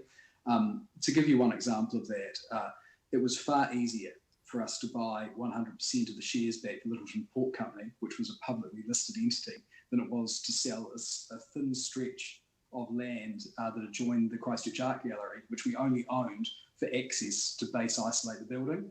So I think streamlining the process makes a lot of sense, and I think at the end of the day, unnecessarily holding on to land which serves no real purpose costs the ratepayer money, and it doesn't need to. We can put that capital to better use elsewhere, such as reducing rates and paying down debt. So I welcome this and hope everyone else does too. Thank you. Andrew? Thank you. I also welcome this. There are some things about the current process that clearly are not working, hence the length of time it has taken to make decisions to divest some land. I was very aware of a resolution that came from the Banks Peninsula Community Board some time ago to divest a piece of land which had been sitting there unused for some time, and the conversation around divestment had been going on for around 10 years. So I don't think this is as much about councillors' unwillingness to divest land as a process which hasn't worked in terms of doing that quickly. A more strategic approach through the long-term plan and annual plans with community board input rather than formal consultation built in, I think is absolutely the way to go, and I look forward to seeing this work so that we can get the benefit of land which has got no value to council whatsoever on the council's balance sheet as quickly as possible, so that we can take that into account through the annual plan and LTP processes. Well, I feel compelled now to say a few words. Oh, Melanie. No, I agree with this process. Like the Centennial Hall that our board has been happy to get rid of since I've ever been there. So, and that nothing's progressed with that whole time. So, yeah, but it's really important community boards are involved, yeah, so I think it looks good. And they actually have a chance to properly submit and be fully consulted as well. Aaron? Yeah, just quickly agree with the points that James made, and just want to say, like, when it comes to property, this council are like hoarders. We need to just get rid of some of it, and we could be on one of those shows. Oh, Tim? Actually, just going on about the hoarders, it's actually, I don't believe it's staff, I actually believe it's the councillors around the table, so just, yeah. Yeah. Right, well, I was just going to simply say that what we're doing today is endorsing the criteria to be used to identify properties. And the key ones for me is the full property still required for the purpose for which it was originally acquired, which picks up the point that was made about the change we've already implemented about delegating the excess purchase back to the project, so that actually minimises the cost of the project. And does the property have special cultural, heritage or environmental values that can only be protected through public ownership? I think this is a very good thing to do. Oh no. Phil. Just making sure everyone knows that this is not wholesale sale of our assets. This is just getting rid of a lot of fluffy stuff that Bruce has had to pay rates on forever, and it will make life a lot easier for him. So I think bring it on. It gives us a few bob back in the bucket. Excellent. I'll put the motion. All those in favour say aye. Those opposed say no. That's carried. And now I'm going to adjourn the meeting for morning tea. It is 11:07, 7 minutes later than I had hoped for, but we're doing very well, and I want to acknowledge councillors for that. If we could reconvene at 20 minutes past, that gives us 13 minutes, 20 past.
Get the meeting underway again, and we'll move to the Old Municipal Chambers final approval to proceed and lease.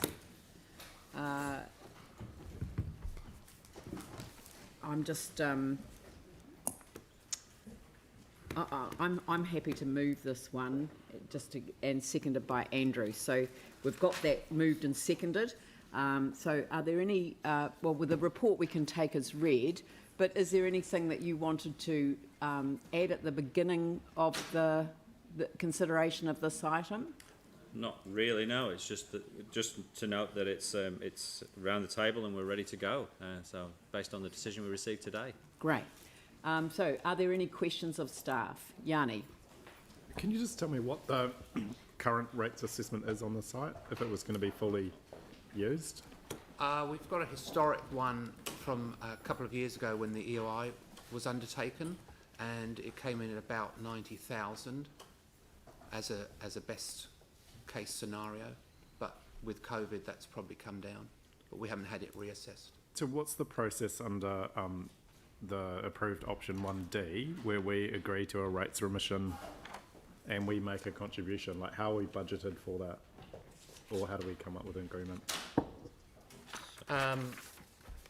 Well, the idea was that we would somehow reimburse them for rates paid to go towards maintenance. We can't waive the rates due to rating policies, I believe, so we would have to come up with a way to reimburse them for that amount. So just so I'm clear, so we give them $10 million plus up to $1 million contingency. 9 plus 1. So it's 9 million plus total, 1. Yes, 10 million is the maximum, and as you know from reading the report. Yeah, and we lease it to them for 49 years and 364 days for no rent or a peppercorn, $1 something. Yep. And we pay the rates through some sort of grants process. We agree a rates remission. Yeah. And we don't know what that total quantum would be.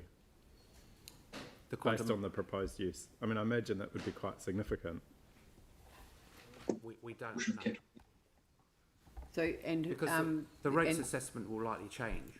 It would likely go up, I'd presume, than 90,000 if it was for all the different uses. It's up to you, Yanni, and council. Well, no, I don't know. That's what I'm trying to find out. But the building maintenance is taken over by Box 112 for the entire period. Yes, absolutely. So that's something we do not have to budget for the entire period. Right, but... And this work will be completed in 2 years. Yes, there's no cost to council for that period. So just to check then, what's the kind of anticipated maintenance cost per year compared to the rates remission? We don't have that figure. Isn't that something we should know? But the decision's been made to lease it for $1 already. So this report is to get approval to the agreement. This is the to develop agreement, and lease. yes. This is the actual signing of the lease. So, So it's we just already approved. So have you gone through the approval that we gave on in 2019? It's completely set out on the front page of the report. And it approves option 1 to enter into negotiations. We are signing off on the lease. That is all we're doing today. Yeah, so the only point I was trying to get clarity on was that 1D, and just like what the agreement, it says subject to an acceptable agreement on rates remission or a comparable contribution from council to offset the costs around building maintenance, and I was just really just trying to simply understand what the quantum of that agreement is or likely to be. That was it. So the rent is in 1B, and what you're saying is there an offset that's required in relation to the rates remission as contrasted to the cost of the building maintenance over the period, and of course we wouldn't have repaired it within 2 years because it wasn't on budget for the full repair in 2 years, because $10 million would not cover that cost, would it? No. So that's the question you're asking, and I guess that there is enough information from me in this document to make an assessment as to its value. So So wouldn't we? So therefore it's a debating issue rather than a question for the staff. Okay, but just... They have provided the information and we will go into debate once the questions are complete. Right, so I see under 4 we're approving the General Manager to conclude any further negotiations and enter into any additional agreements. Is there a budget envelope that we put in place around the offset for the rates? I think when the original report was written, the anticipation was that the entire rates would be waived somehow. I think the resolution is worded that way because I'm no expert, but I don't think you can actually remit the rates on that building to a private owner. So it would have to be negotiated as a reimbursement. So they would effectively have to pay council and then we would pay them back somehow. Yeah, and all I'm trying to understand from a budget point of view is the process to determine that amount. Will it be an annual plan decision, a long-term plan decision? Is it just a delegation to the General Manager? Like, what is the process to assess that quantum and then for us to agree the decision is to effectively waive the entire rates, but the rates haven't been assessed because the building is not used. So any rateable value wouldn't represent what it will be after all the works have been completed. So it can only be undertaken at that time. So we don't know what the rates will be once the building is up to repair and in full use. So the building's got to undergo a repair strategy. It's then got to be leased, and we've got to understand the use of that building. We've indicated what that is in the develop and lease agreement and the future use, but it's got to be defined in a period of time as we near the end of the delivery period, which is 2 years from now. So, and at that point, we would look at the rates at that point. And if it costs more than 10 million to develop, who bears the cost of that? So that all the risk sits with box 112. Yes, it does. Thank you. Right. And it's written. Melanie? So that means effectively that the ratepayer will be paying those rates much as if council owned the building itself, but we're obviously reducing the building, the repair cost is the advantage to us. Yeah, in essence, yeah. Right. Okay, so I'll now open it up for debate. Aaron? Yeah, quite actually happy with this because heritage is it's a part of any city or district's story, and this is a piece of our heritage which is currently looks a little unloved, to be kind, but is still there. The idea of someone ever owning a piece of heritage is a strange one because it'll still be there long after the people from Box 112 have passed on. They won't even be alive. That piece of heritage will still be there. They were just a caretaker for a portion of time. This just happens to be a better deal for the ratepayer because we're not paying the entire bill or running it for the next 50 years. But the heritage stays in our city in a prime spot. And the people of Christchurch get to walk past it and enjoy it and interact with it for the rest of our lives and for the lives of people that aren't even considered being born yet. So it's an easy one to support. Thank you. James Goff? Thanks. Look, I totally agree with Aaron, but this has been a long time coming. What I really like about this is that it demonstrates that we don't need to do everything ourselves. And in fact, I think that we're at our best as a council when we don't, because this is a true partnership model and it delivers a great win for the community. With a fabulous historic building being reinstated, you get the outcome, but far less cost and risk to the ratepayer. And the other thing is, we've backed a winner. Box 112 are proven performers from the welder on Wells Street through to the public trust building on Oxford Terrace and everything in between. They've brought life to countless buildings and allowed them to realise their potential. So I think that this is a superb partnership model that we should be doing more of, and I hope everyone supports this. Jake. Yeah, just as local councillor, I'll make a quick remark, which is that it's really good to see this move forward, and it's great that we can reactivate the space, and I'm very pleased to see that public space will be built in from the outset. Both these decisions, this item and the next paper, are really about momentum, getting action and confidence back into our CBD. And we've spent a lot of time talking, and now we need to focus more on the doing, and this is that. Andrew. Thank you. This decision today represents progress on a building which has been a blot on the landscape in the central city for a long time, in fact for too long. We've had a focus on barrier sites, and this is one of the barrier sites which is actually in council ownership, and we have a responsibility to fix it. It also sits in an area that's seen substantial regeneration and other work going on private sites around there, so all the more reason why we need to be attending to this now as quickly as possible. This was a building that clearly required a different approach, and this is that different approach. It's taken some time to put this together because of the complexity of the agreement that is being entered into, but I'm pleased that we've taken the time to get this right. What we actually end up with as a result of this approval today is a building which is restored and repaired, Box 112 obviously taking that redevelopment risk, a building that's got a use, and we all know how important it is for these heritage buildings that they do have a use, a saving to council on the capital investment for the repair, a saving to council on the ongoing OPEX, and the building in fact remaining in public ownership despite the private sector involvement in its restoration and bringing it back into use. As James has quite rightly said, Box 112 have got the track record and the credentials to do this. Their commitment to restoration of heritage in our city has been significant. Public Trust Building, the Old Midland Club, the Muse Hotel on Manchester Street, the Welder, and now the New City Hotel as well. So a good track record, and I think we can have a high level of confidence in their ability to deliver. So this approval today represents a significant point of progress on this building.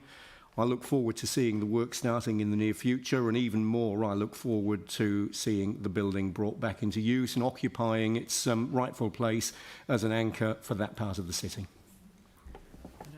Yanni? Thank you.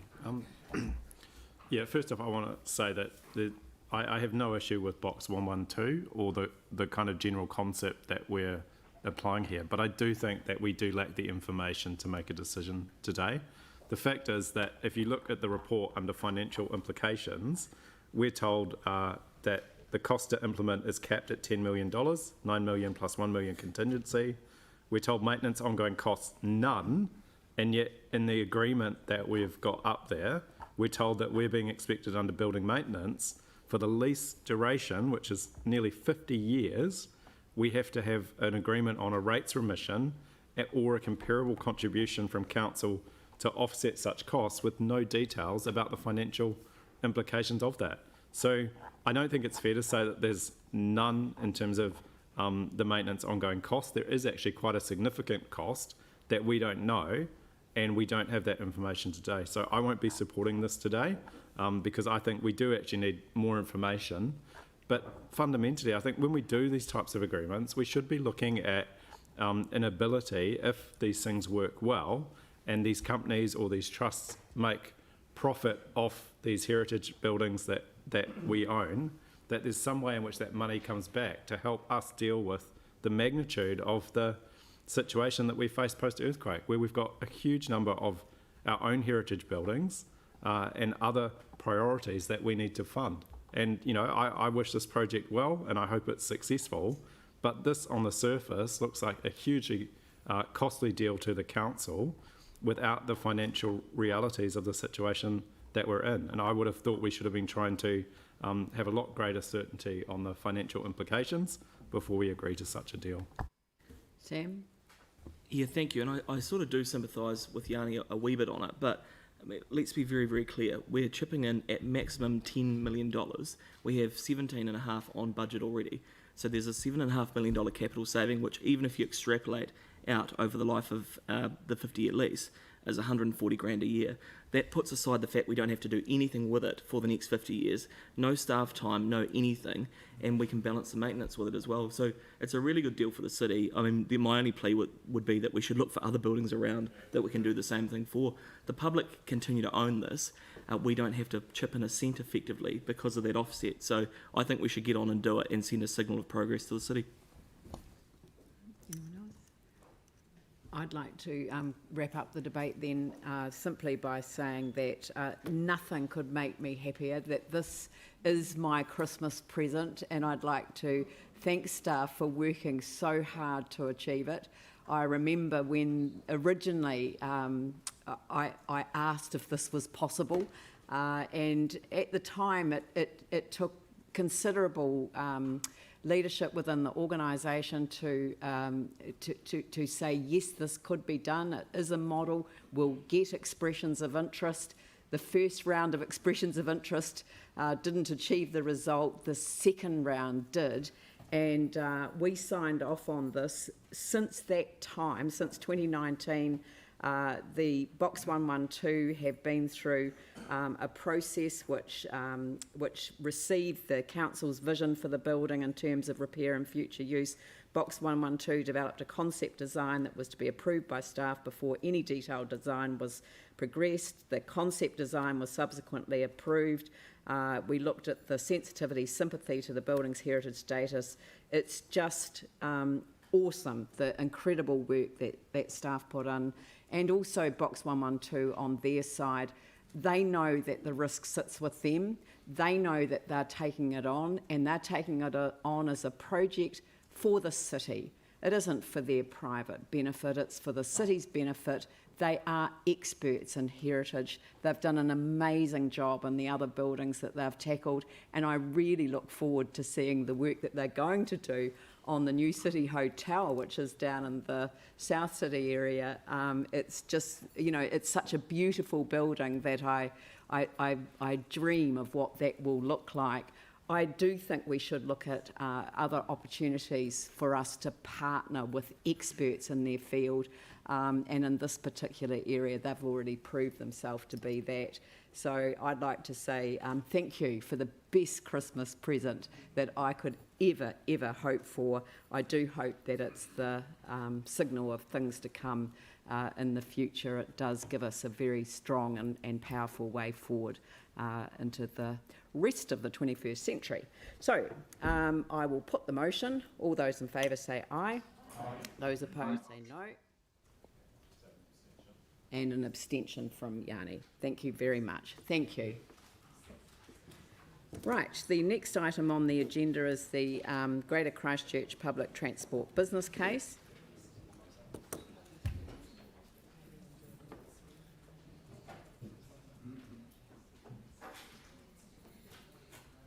Could I invite staff to introduce the report? Certainly can. Morning, Madam Chair. To my left is John Dorr, and he's been helping on the business cases which are before you today. So I'll just give a quick overview of what's in the report, if that's okay. So public transport is obviously not something which is solely the remit of Christchurch City Council. As you're aware, Environment Canterbury run the bus services, Waikoura-Linwood fund, and also have buses on their state highways, and Selwyn and Waimairi are also involved as well. So I just wanted to tell you that we've all been working collaboratively together for a couple of years on the business case which is before you today, and that's really about getting what we call the foundations and rest of network up to a standard that befits a city of this size. It's not about gold plating it, it's simply getting it up to where we think it needs to be, and we've got a 10-year program of works which the business case recommends to get there. The Mass Rapid Transit business case is going through a separate process, and we'll report back to you separately on that. So if you're thinking about fast trains and anything else, that's not really the discussion point for today. What it recommends is a 10-year investment program for the 5 agencies, so the ones I've just mentioned previously, ECAN, Waikoura, Selwyn, Waimairi and ourselves. And for us, this involves a capital program of $76 million over a 10-year period, on top of the $18 million that we already have in our LTP. So essentially, from our perspective, that would mean putting in bus lanes, intersection improvements, bus shelters, and purchasing the land, which is for sale from Otakura at the moment on Chewham Street for potential extension of the bus interchange to cater for the additional buses that are likely to go in there into the future. We haven't been able to incorporate all that funding into our draft LTP, which we've briefed you on. So we've been able to include 60 million of the funding in the draft Transport Capital Program. So simply post-COVID, as you're well aware, funding is tight, and we haven't been able to include everything in there. So some of that 76 million sits in years 11 and 12 at the moment. But the key thing is that in years 1 to 3 of the LTP, what we're progressing with is what we already have in our LTP, and that's the Lincoln Road bus priority measures and the property purchase down there. So we can align that with what Waka Kotahi are looking to do as part of the New Zealand Upgrade Program and ensure that one of our key growth nodes, Halswell, has good bus priority measures to the centre of the city. So that's really key that we progress with that, and that's already in our 18 to 28 LTP. And what we'd also be looking to do is use the $5 million which was allocated as part of the CRAF, the Capital Regeneration Acceleration Facility funding, and use that to upgrade the bus shelters and bus intersections for the 17 and 28 routes. So they're the two non-core routes that ECAN are looking to increase the frequency of services on, and to support that, the business case recommends that we improve the bus priority measures and the bus shelters along that core route. So increasing the ridership from, so if the business case were delivered from to 2028, it would increase the ridership from 14 million trips to 20 million trips. And that's approximately an increase of 40-odd%. So that's an overview of what's before you today. And as I said, we've been working closely with the other authorities on this, and they are putting similar reports up to their respective organisations for endorsement of this program of work. And if all the organisations do endorse it, then the business case would go up to Waka Kotahi for approval by their board, and that gives us a far better chance of Crown funding for these projects. That's it. Excellent, thank you. I'm going to get it moved and seconded so that we've got it on the table. Mike Davidson, and I'll second it. I'll open it up for questions, and perhaps if I start for one, does this finally allow us, when we're making investment decisions on bus priority measures and corridors, etc. Does that actually enable us to link that absolutely to the commitment to increase the frequency and dependability, therefore, of the buses? That's correct, it does. So that's finally. So we haven't ever been able to do that before.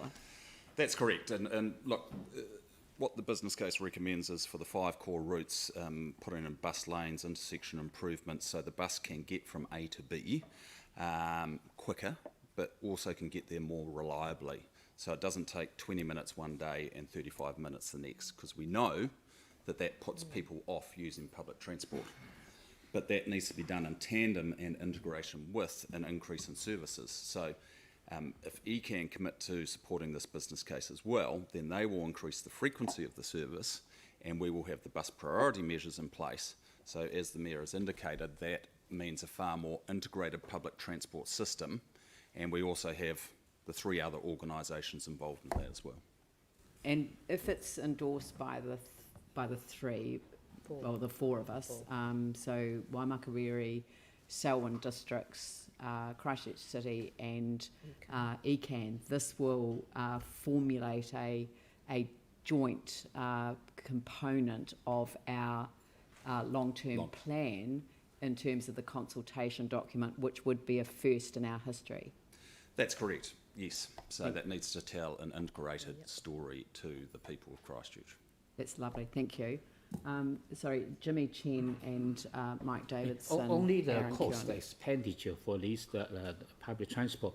2.3 on page 689, you particularly emphasize within the 10 years, there's $60 million, but beyond that, there's 16 million, total 76. But in 7.1, you mentioned there's $94 million, and I just don't know which figure is correct. So the 76 is the recommendation from the business case, 76.2, that we spend in addition to the 18 million that we already have in our 2018 to 28 LTP.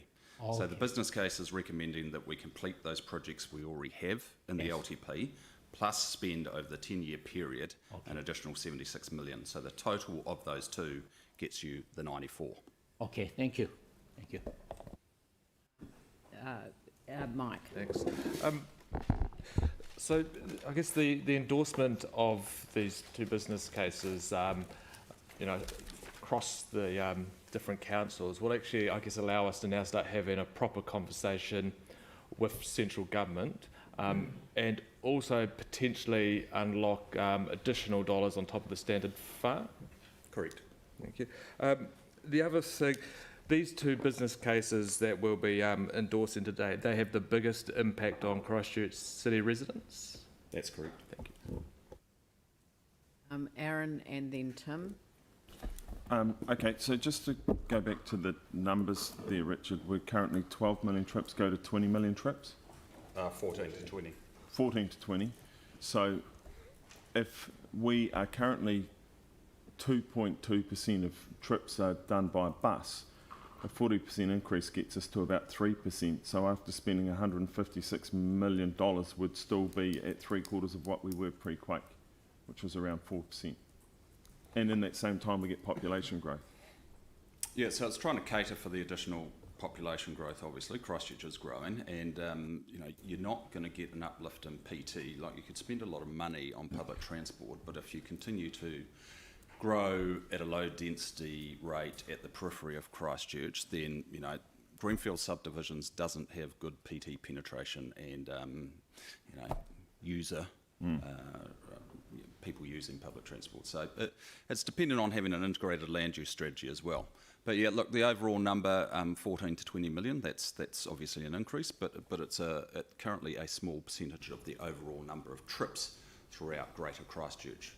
But bear in mind, this is only the first stage of the business cases, and as I mentioned, you also have the mass rapid transit business case, which is going before the Greater Christchurch Partnership, or the problem statements are going before the Greater Christchurch Partnership tomorrow, and then that'll come back for similar endorsement and briefings to you, and that's where you might get far more people using public transport. Right, so, but we end up at 3% of our trips being on the bus going, if we adopt these business cases. Have we done an equation to work out, because people say that people on public transport saves carbon, it reduces our carbon footprint, but you need a number of people on a bus. Does that 3% reduce our carbon footprint, or actually, in fact, increase it? Because we're not at a number that it hasn't hit the sweet spot. Sorry, I'm not sure I understand the question. A bus has to have a particular number of people on it at any one per kilometre. It's got to have a number of people on it at any one time to be reducing carbon. If it doesn't have that number, it increases carbon.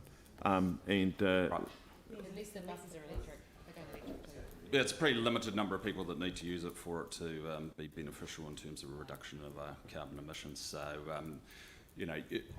53% of our carbon emissions from Christchurch are transport related, and I think 40% of them relate to the land transport. So we know that single occupancy vehicles are a significant contributor to that. So what we're trying to do is put Christchurch in a place whereby, one, people have mode choice, and two, we try to address some of our climate change goals. So this looks to achieve both of those things. Sure, the overall total number is not as big as we would like it to be, but as I said, there is the mass rapid transit business case still to come. And what this does, by endorsing this, if the council is of the mind to do so, as Councillor Davidson said, it puts it up to the Crown and says we are working together with our strategic partners, which arguably we haven't been doing very well in the past, And we've got an integrated plan for Greater Christchurch, so we know that growth is going to happen out in Selwyn and Waimak, and we can integrate what they're doing out there with our land use and our transport priorities and get an outcome which is best for Greater Christchurch. It's not Christchurch City Council centric, it's not ECAN, it's about all 5 parties working together. So if you want to be in line for Crown funding, this is what you need to do, because you're not going to get PT priority measures approved for funding by the Crown unless you work together and endorse business cases like these. So just one more if I may. So finally, and it's a question I've asked a number of times, is do we have a model of any city anywhere in the world, a comparable income lifestyle city with a similar density of population, which we probably would if it had a similar income, that has a PT system that works and is reducing carbon? Look, I don't know about an exact comparison, but in one of the appendices to the report that's in front of you today, there's a graph which shows Auckland, which obviously different, but it's still New Zealand, so some similarities there. And the increase in investment in infrastructure has led to there's a direct correlation between that investment and the increase in patronage of people using PT. I mean, Auckland was where we were 15 odd years ago, not dissimilar. 30 odd years ago, they had a central city which was hollowed out, and you know that they're now quite different to that because they've invested wisely and encouraged development there. But in terms of PT, they have invested and they've got the benefits from it. So the increases in patronage that this business case predicts today are not dissimilar than what has happened up in Auckland if you take something like just the mass rapid transit, which is the North Shore busway, out of the equation. This is pretty similar to what's happened in Auckland. So that's not a bad thing at all, because Auckland is now reasonably accessible from a public transport perspective. I've got Tim, James Goff, Sarah and Sam. In the budgets that we're talking, is there any allowance for land purchase for park and ride? There is park and ride, but I don't think it's within Christchurch City. It's more out in Selwyn and Waimak. So on page 7 of the of 707, sorry, page 9 of 707, the park and ride has the ability to increase the patronage by 3%, which technically is doubling what we're talking about with my colleague here. So the southwest expansion of Christchurch has been there forever and a day. It's been totally known. We've last 10 years we've been putting in front of whatever government we've had. So I'm just wondering, what provision are we having for park and ride? Because isn't that part of a vital part of the whole this? I mean, Rangiora or our partners are looking at this, but we've kind of missed the ball, because if we're talking about Halswell, which has been the southwest and been very clear that that's where we're expanding, and also the northeast, wouldn't we be having something allowance there, so through development contribution, so rather than a reserve, a parcel of land for this, the exact purpose for park and ride? It's not been recommended in the business case. As you'll be aware, Waimak have agreed to fund and build park and ride sites out in Rangiora and Kaipoi, and that's as part of the Christchurch Northern Corridor package of works. Selwyn are also looking at that as well, but it's not come through as a recommendation from the consultants in this business case for us. So normally you tend to park in more distant locations, ride to your central city or other location. I mean, the two biggest areas where you've got employment in Christchurch, I think, are the central city with 40-odd thousand FTEs, and the airport is probably second. So those are the areas where people want to go, but we do have a more dispersed land use pattern these days, so that does make it more difficult for public transport to operate. But having said that, if we concentrate development along these core routes, the 5 core routes, then what you're going to get is that continued uplift in patronage. So nothing in this business case about park and ride for Christchurch City, I don't think. Was there, John? No. But it's recommended it for Selwyn and Waimak. Oh, yeah. I mean, yeah. I've got James Goff, Sarah and Sam. No, nothing from me. Lucky I wasn't at an auction. Oh, that was a mistaken bid. Good. No deal. Cheers. Yes, Sarah and Sam. Comes with a house. Thanks, Richard. Just checking the numbers that are in here with the expected increases and things, those numbers are purely based on the stuff that's actually in this business case and don't take into account any of the other levers that'll be pulled. That's correct. Is that right? Yeah. So we're expecting with all of the other levers, so travel demand management, business case, parking levers, electrification of the buses, all of those kind of things will boost on top of that. Yeah, and that's the Crown's expectation of us, is to do more in this space, because you get what you build for. You build more motorways, you'll get more cars. You build cycleways, you'll get more people cycling. And if you put in good bus priority measures and more frequent services, you will get an uplift in people using public transport. Yeah, and fair to say that once these go in the various councils' long-term plans and things, we need to make sure that if we're expecting, say, ECAN to do their part with bus frequency and those kind of things and adding in the budget to do those over time, we need to make sure that we're doing the same and fulfilling our obligations and actually putting in the right amount of money to actually fulfil our obligations here too. That's right, it's a partnership. Yeah. Thank you. Sam? Yeah, thanks, Richard.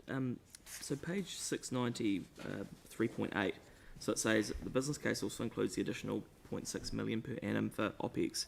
We haven't budgeted that into the draft LTP yet. Can you just talk me through how that would play out? So it says, we've obviously agreed informally on capital savings, on our operational savings, yep, and it's not been recommended for inclusion. However, it could be revisited via the LTP. So would we be going out putting that cost in, or how do you see that playing out? So given the business case, or the draft business case, kind of landed when we were preparing the financials for the draft LTP, it was a kind of an iterative process for us to work through. In terms of the 0.6 million recommendation, we feel we need to do more work on that before we put it into the transport operating budget. So, we didn't want to just stick it in because it had been recommended. And our initial thoughts are that we probably don't need it for the first year or two.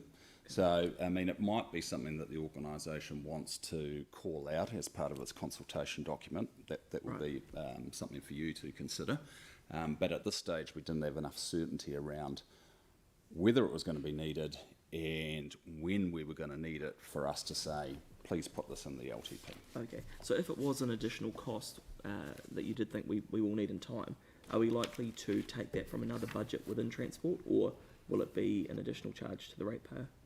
I can't speak to that. That would be a decision of the organisation. Yeah, so. I just know how hard it's been to find savings in transport as it is. So just trying to understand. Yeah,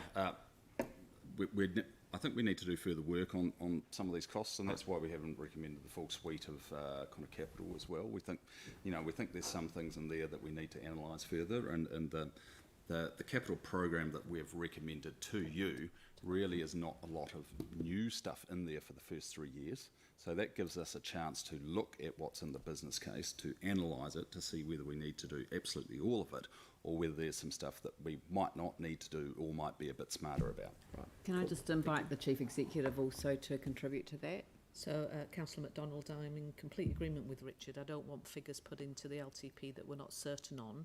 And in particular, you've indicated it's highly unlikely we're going to need that in the first period. And then clearly we will have an annual plan process that we will be able to utilise when we have proper information that we can bring to members to have that debate on. But clearly we're not looking at years 1, 2 or unlikely 3. All right, so I'll now open it up for debate. Sorry? Are there? Oh, sorry. I hadn't seen any more. Yanni?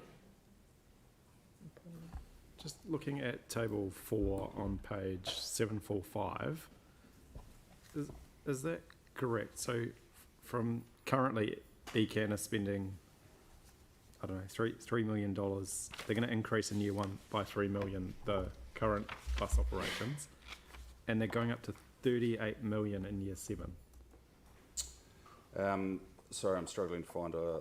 Just the ECAN bus contracts, the table 4, which shows 745, So, the ECAN bus contracts go up from, I guess this is an increase on top of what is currently being spent, but the top line, it seems phenomenal that ECAN would go within 7 years from $3 million to an additional nearly 40 million, and then in year 9, 50 million.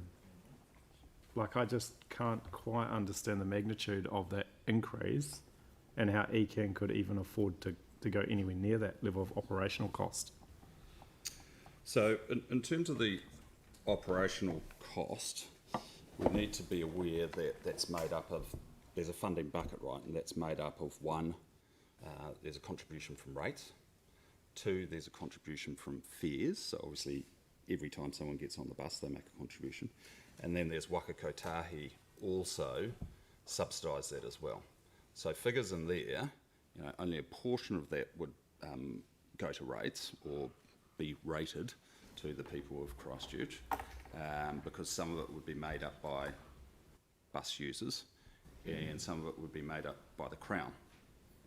So, but that's probably something that ECAN need to speak to, and they need to go out and consult on their draft LTP and provide and get feedback on that themselves. So do we know what the rates impact of that would be for our residents? I don't know what. Well, our residents actually pay ECAN rates as well, and $50 million a year. So do all Canterbury ratepayers. Yeah. I can't speak to ECAN's rates increase, but they would be consulting on that and obviously make a decision themselves. It just seems incredibly Will high. be explicit in the. It will be explicit in terms of what we're consulting on, because we're all going to be talking about the joint approach in our LTP. So it will be consulted on, Yanni. Yeah, but I guess what's concerning is that if that's untenable to the community, then it's unlikely not a debating issue. So okay. Stick to the questions. Just, a few more questions. The Route 140, can you tell me what streets that's proposed to go down? Because this is the first time I've seen it. It's going to be changed. Well, if it's high level, then why is it in here? Route 140? What's that? So that's in the later It's part of pretty specific in here, and I just like it's, you know. Cool. It's Russley to Mount Pleasant. Yeah. I can't tell you exactly off the top of my mind what streets it will go down, but I think that's further out in the LTP, and again, ECAN would consult on that through their LTP and probably consult on the route change as well. The route change is a requirement to consult through a different process. Yeah. Right. So basically that's flexible, but it's the kind of high level principle of changing that route. It's about making it one of the priority routes. Yeah, and so if we wanted to add like additional routes through, and if you look at the page 5 sort of network. I'm sorry, no, I'm not going to take a question on if we added. This is a business case process that was funded by central government in order to assist us to work collaboratively with our neighbours and with the regional council, who all have different parts to play in this process.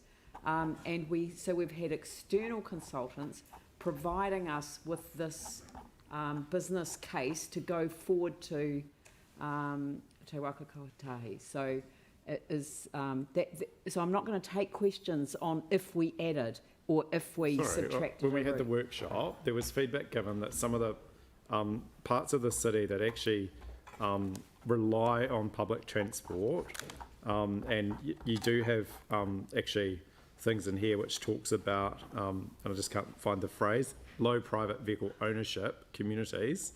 So you've got some recognition of that. The workshop briefing, there was feedback given to staff that there was concern that some areas of the city that are in that category don't seem to have good access to public transport. The Bromleys, the Woolstons, the Linwoods, right? The Aranuis, the Wainonis. So all I was trying to understand is how has that been considered in this business case? Because I understand in terms of the growth areas of the city, that, you know, is obviously quite obvious. But for those other areas that have seen bus routes actually be cut, what does this do to address that? So again, more an issue for ECAN, but if I could speak to what the scheme of the business case is about. And it's really, to start off with within the short term, so years 1 to 6, it's frequency improvements on the inner core services. So making sure we support that density, CBD periphery, those sorts of things, and increase the frequency to 1 per 7.5 minutes in the peak times. Then there's more frequent and direct secondary routes, so that's your 17 and your 28. And as I mentioned, that'll be us needing to support that using the craft money by putting in intersection improvements, bus shelters, that sort of thing. And then there's the improved links out to Selwyn and Waimak, so that's years 1 to 6. And in terms of years 7 plus, that's when you get the extensions, the branch extensions. So we're looking to utilise some of those cores, and you think of something like New Brighton, you go out to New Brighton, and then it will go south down towards South Shore and north up towards Waimairi Beach. So you extend those core routes out. And the same would apply down in the east as well. So, well, the southeast, I mean. So it's in the second part of the business case that we're looking to extend those the branch extension to the core routes into the outer areas. The first 5 or 6 years is really about supporting and getting that patronage uplift in those areas which have the greatest density of development. But of course, council, of its own volition, may choose to bring forward some of the PT priority measures that we've currently got out in the latter years of our LTP, and that would be a conversation for ECAN as to whether they want to support that with an increase in services. Yeah, just 2 final questions. One is looking at page 723, where it talks about connection stops, key stops and minor stops. I note that we now no longer have any reference to suburban interchanges or suburban hubs, which we've previously had. Is this saying that we will no longer look at the idea of having a suburban interchange? It wasn't a recommendation that came out of the consultants' reports, and I guess that part of the rationale for that is if you put PT priority measures as well as increased frequency along your core routes, and you are going to get very regular bus services, then people have a lot less time to wait.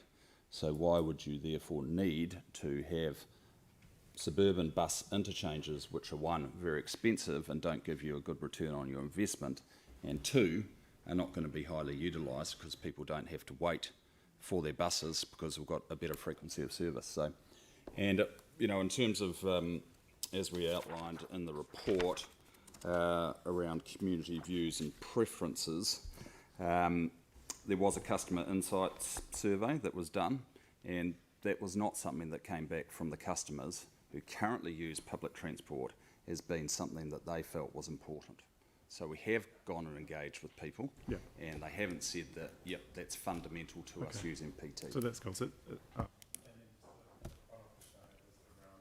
the sort of smart ticketing and the real-time information, like that use of technology, like one of the frustrations has been that the dumb technology that we use with ticketing, when are we going to be in a position to make it really easy and accessible for people to use their phone to pay for the bus trip, or have a card that can tell when people get on and off, so that we do get good data from how people are using the bus system? And I know we've already asked for a briefing on the real-time information, because obviously I guess the concern is that historically we've spent a fortune on that, and it seems to have a variable kind of impact in terms of the technology breaking down or needing lots of money to maintain and be fixed.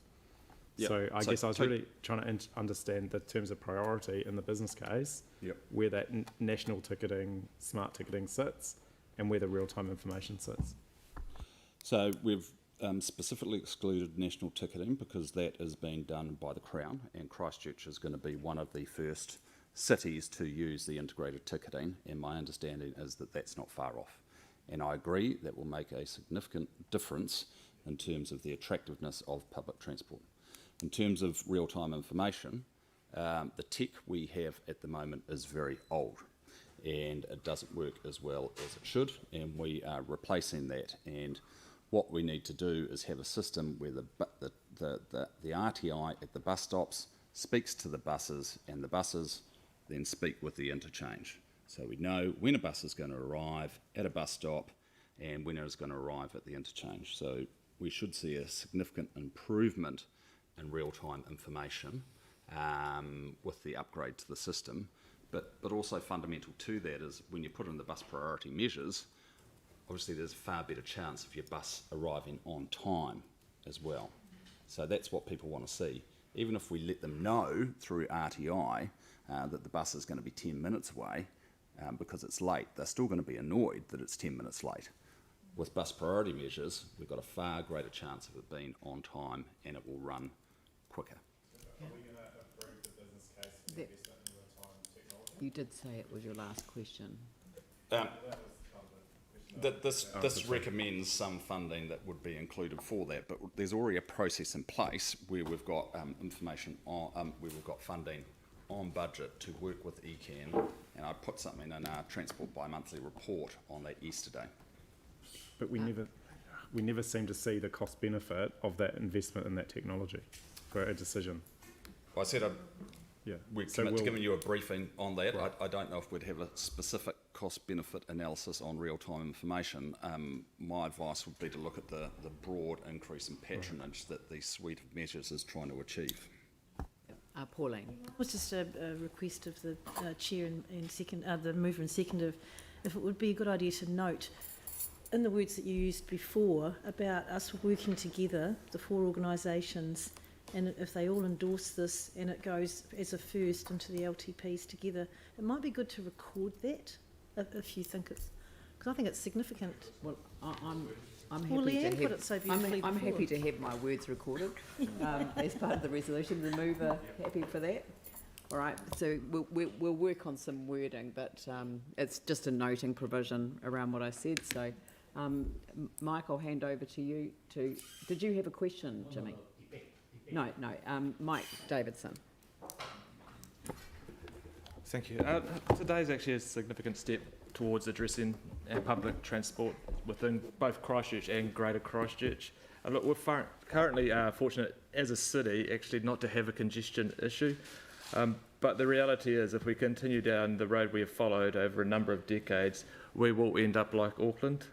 It is the lack of investment in public transport that has led it to only having 2.25% of the mode share in our city, and that's simply not sustainable. Increasing public transport benefits our city in a number of ways by reducing congestion, reducing travel time, increasing travel time reliability, increasing productivity, and importantly, reducing emissions. City Council has resolved to become a net carbon neutral by 2030 and the city by 2045, and transport has the biggest part to play in this, with it contributing 54% of emissions. Council and central government need to work on every aspect of transport, such as increasing percentage of EVs, car share, carpooling, cycling and public transport. One initiative on its own will not get us to our goal of being net carbon neutral. Following this business plan is the start of PT pulling its weight, and it will encourage mode shift. Once completed, 123,000 more households will be able to access the central city within 30 minutes on PT. 133,000 more households can access their key activity centre within 30 minutes on PT. 118,000 more jobs can be accessed within 30 minutes on PT. There will be 6 million more PT trips and 13 million less kilometres driven by cars. And there are many more levers that Council and the Regional Council will be able to pull to increase patronage and reduce emissions, especially using TDM, fares, cars, parking costs and the electrification of the fleet. What we have seen this term is a united Greater Christchurch, joined at the hip, wanting to improve public transport. Once this is approved, it is time to sit down with central government and have a serious conversation about co-investing to ensure these outcomes are delivered sooner rather than later. We also need to have an important discussion about the delivery and funding model that needs to be used to ensure that this happens across all partners that are actually invested in making this work. Jimmy Chen. Okay, I support this one, because based on the information, these are a value for money, particularly for the future 10 years and also beyond. Because this one will increase the bus frequency, bus lane priority, bus stop improvement, including those the bus the shelter, etc. I think that's very important because, for instance, I'm the councillor for Hornby. At the moment, our main south road in the Halswell Junction Road, even the Lincoln Road, Tim, that he mentioned earlier, there's always the traffic congestion quite serious. But I still prefer, still believe this kind of the business case give us depict the overall this strategic view for our future. I think that's very, very crucial and important. But this one is not only for the Christchurch only, like Mike mentioned earlier. There's a greater Christchurch because while like Hornby area and also north the west area, why we have those traffic congestion because our neighborhood to create those more kind of cars pass through every day. Not only for the high peak time period, but also for the off peak time period. Still, quite a traffic congestion. So whether it's opportunity for improve this program for the future public transport, this program then can change all those kind of driver behavior, and we just do from ourselves, change those ones. You drive the car to the central city, to the town, whether you can increase the number of take bus rather than to drive your private car. And also we already last year in May we declared this city is the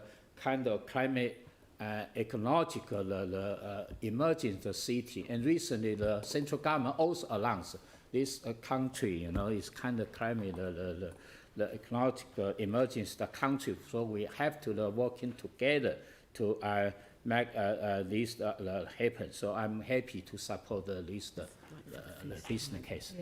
Andrew Turner and Tim Scandrett. Thank you. I think the point drawn out in the response to one of the questions makes this really clear. If you build more motorways, you get more cars. If you build more cycleways, you get more people cycling. And if you invest in improvements to public transport, you'll get greater uptake. In the Christchurch context, or in the greater Christchurch context, in fact, that means that we'll get more people using the bus. We're in a fortunate position not to have significant congestion issues, some would say yet, such as those in Auckland. Well, we're not like Auckland, and we don't want to become like Auckland. So what we've got here is partnership in action. It's deliberate investment in public transport in action. Without a strategic and deliberate approach to public transport and without investment in public transport infrastructure, nothing will change.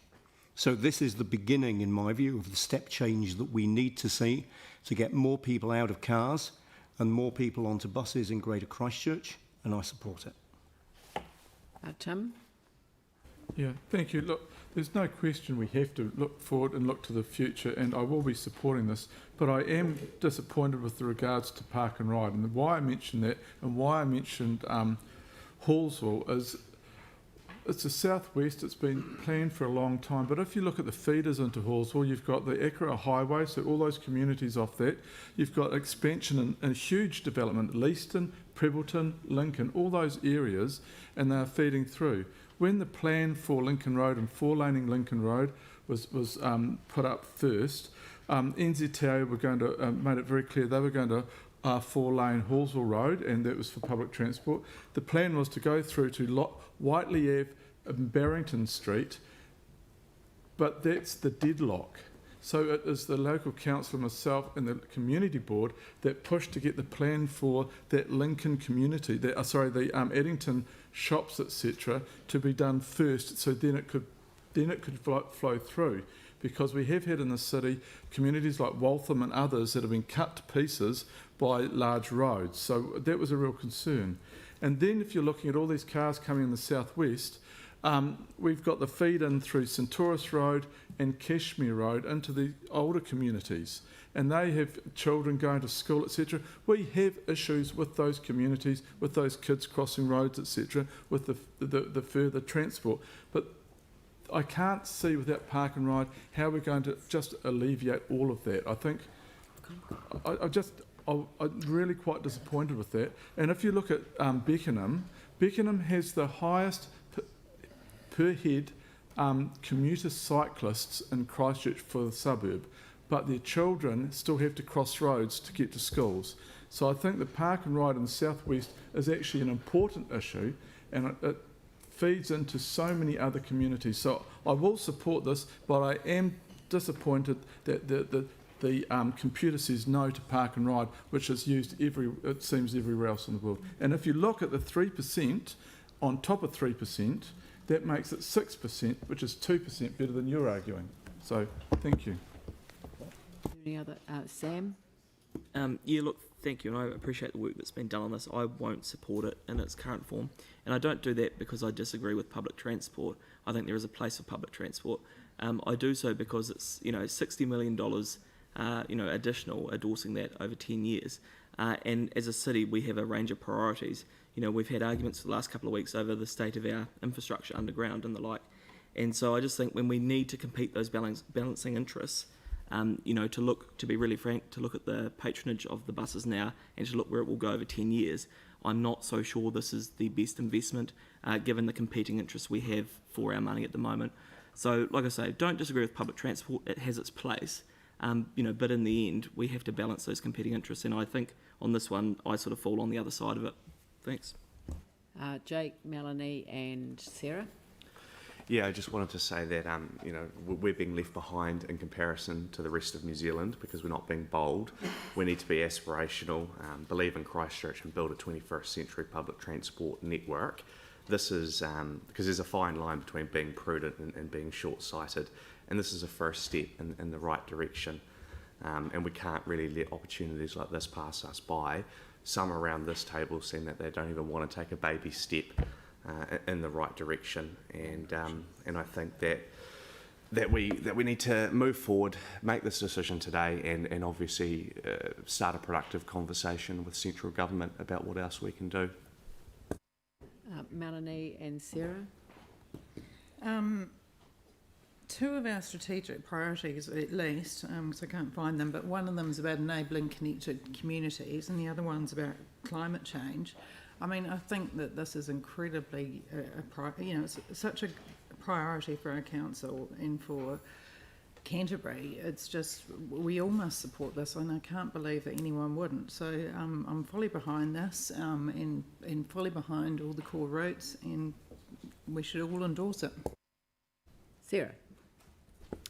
Thank you. There's a risk that people just look at this report in isolation, but this is the key infrastructure, routes and frequency that will allow other levers to do their work as well. We also need to be very clear here. Yes, there are costs to implement this plan, but the costs of inaction will be much greater. From financial commentators to the Governor of the Reserve Bank, the head of the Climate Commission and climate scientists, investing in our future now will save future generations from the economic, social and environmental impacts of climate change being as bad as they are currently predicted. And contrary to Councillor MacDonald, I believe this is a much better investment for our city. So imagine the population growth of Greater Christchurch, all coming into town by car every day at 83% vehicle occupancy, the congestion, the lack of productivity, and frankly, we would need to build another dozen Litchfield Street car parking buildings to host those cars at a cost of $360 million, 6 times what we're investing in this. That's simply not what we want to be at a city. Public transport is essential for so many in our city. Those who drive often can't see past the steering wheel, but cars are expensive to buy, run and maintain, and many simply cannot afford to do so. For those who cannot, PT is essential, and as are active transport modes. And for car owners who are struggling, having a good PT option to save money when other things are a priority is also incredibly important. Great cities have great PT. That's what we need to aim for, and this is a great start. Pauline? Yeah, I think $6 million a year, that's 60 million over 10 years, $6 million a year represents one small step for Christchurch City, but one giant leap for Greater Christchurch. That's all I really want to say, except one more thing. I'm warming to the colour of the buses. Yeah. It's really nice. And Yanni? I think. Oh, sorry. My apologies. Yeah. Aaron was. Yep. I had Aaron written down, and I I'd written Andrew by mistake, and I knew Andrew had already spoken, so I apologise. Aaron, and It's the then three Anne, A's. and then Yanni. Okay, I've The 18. got a brother, long lost brother called Andrew, so I'll take it as a compliment, Andrew. So, I mean, where to start? Boy, oh boy. I'm glad you're warming to the colours of the buses, Pauline, because it was reported to the Disability Committee this week that the colour doesn't work because people with sight impairment can't see them. So what a well-spent $1.5 million. So I look forward to that being remedied and the costs involved in that. Hopefully it's not a full change of the colour of the bus, but in addition of something on the front so those people can actually see it. Totally agree that public transport is an essential service to get people, especially those who don't have other options, from one point to another point. But trying to play the climate change card is an interesting one if we're going to do it purely mathematically, because when you spend money, if it costs you money, alarm bells should always go off. If it makes economic sense, it'll probably make environmental sense. And I say that based purely on the carbon, and yes, you can say we can electrify the entire fleet. Once New Zealand electrifies 10% of its fleet, we have to increase our power production. That is factual. We have to do it. There's an environmental cost to power. You can go to renewables and that, but so far PVs don't cut the mustard. They are kind of neutral in the cost of their production, their usage, their life, and then what you do with them at the other end. So, and trying to get any wind farms through the RMA is very, very expensive and puts up the cost of renewable energy. We have hydro here, which is good. A new dam in this country, good luck, I say to that, trying to get it through. And I remember in the late 90s, early 2000s, this council turning down the power on its street lights, which have luckily changed to LED, because to save power, because all the dams were low down south. So when we electrify the fleet, there will be some winters we'll have to say, actually, let's cut all those bus routes because there's not enough power to go round. Just spelling it out, because they're the facts. When you need power, all energy has a cost. No energy has no cost, even right to the point of biking. You burn calories, which costs you money. There is one environmentally sustainable form of transport, that is actually the e-bike. An e-bike for anyone will pay for itself in a year. The amount of money we're going to spend today would buy 150,000 e-bikes that we could hand out to the most needy people in our city, and we would cut an incredible amount of carbon. The future of transport is not the past. The future of transport is going to be a whole lot of things that we're not even thinking about now. We're about to commit $156 million to old thinking. Transport is about getting people from A to B, and there's a ton of really smart people out there that could really help us along the way without running 40-seater buses with no one on them sometimes. Sometimes they peak, but the average load has a higher carbon rating against the environment than the average load on passenger vehicles. Thank you. Perfect timing. Can I just remind councillors that when councillors are speaking, whether you agree with them or not, every councillor is entitled to express their view around this table, and I didn't want to interrupt you because it was a 3-minute, but I'm just making the point. That's all right. You have heckling in a comedy club and it feels like that. Yeah, I know. But I don't want to encourage responses either. So, Yanni. Oh, sorry, Anne. Kia ora. I think scientists are pretty sure that dinosaurs didn't know that they were being slowly poisoned by the gases going into their environment, into their atmosphere. Maybe we're dealing with a few present-day dinosaurs today. As the report says, this is about planning for our future, and Greater Christchurch will experience an increased need for travel due to the projected population growth. This will result in growing congestion. Has anyone tried to get down Blenheim Road or Lincoln Road at about 4:30 in the afternoon? So all the associated environmental impacts go along with that. We must improve, to avoid this, we must improve our journey times and reliability of our public transport services relative to private vehicles. We must improve services to and from highly populated growth areas, and this is where I totally am in agreement with Tim in terms of park and ride. I would really love our council to just start investigating some places, some options for park and ride in the southwest in partnership with Selwyn. So if we could do that, that would be fantastic. And we must remove the barriers for uptake. So come on, ECAN, let's get some free fares for our under 18s. That would be fantastic. Unless we plan now, we will all be waiting in line, just as they do in Auckland, and none of us want that. Yanni? Yeah, thank you. Just over 2 years ago, I spent a few hours at Eastgate Mall collecting signatures for a petition because people had their bus routes cut from the lowest socio-economic areas of our city by ECAN. It left many people angry and shocked, while at the same time those bus routes were cut, ECAN did actually restore bus services to the wealthier parts of the city. There was very limited engagement with those people in the community, but what became clear was that people actually rely on public transport as a basic need rather than a privilege. What disappoints me about the business case today, having also been just about 2 years ago at workshops in Aranui, the future Aranui Streets project, which talked with local students and local people, that again highlighted the need for the area to be improved in terms of public transport, that nothing in this plan in the short term addresses those basic needs for the people that actually need it the most. What this plan is proposed to do is focused on increasing patronage at the expense of coverage, and I fundamentally disagree with that approach. I'll just quote some statistics from that Aranui report. To quote from the report, the public transport connections do not appropriately meet the needs of the students. There are distinctive areas further away from school with limited access.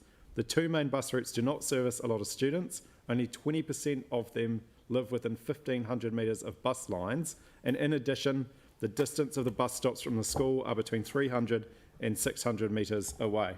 And I'll just show you guys the big map that shows this huge gap in bus provision in the eastern part of the city around Wainoni, Aranui, Linwood and Bromley.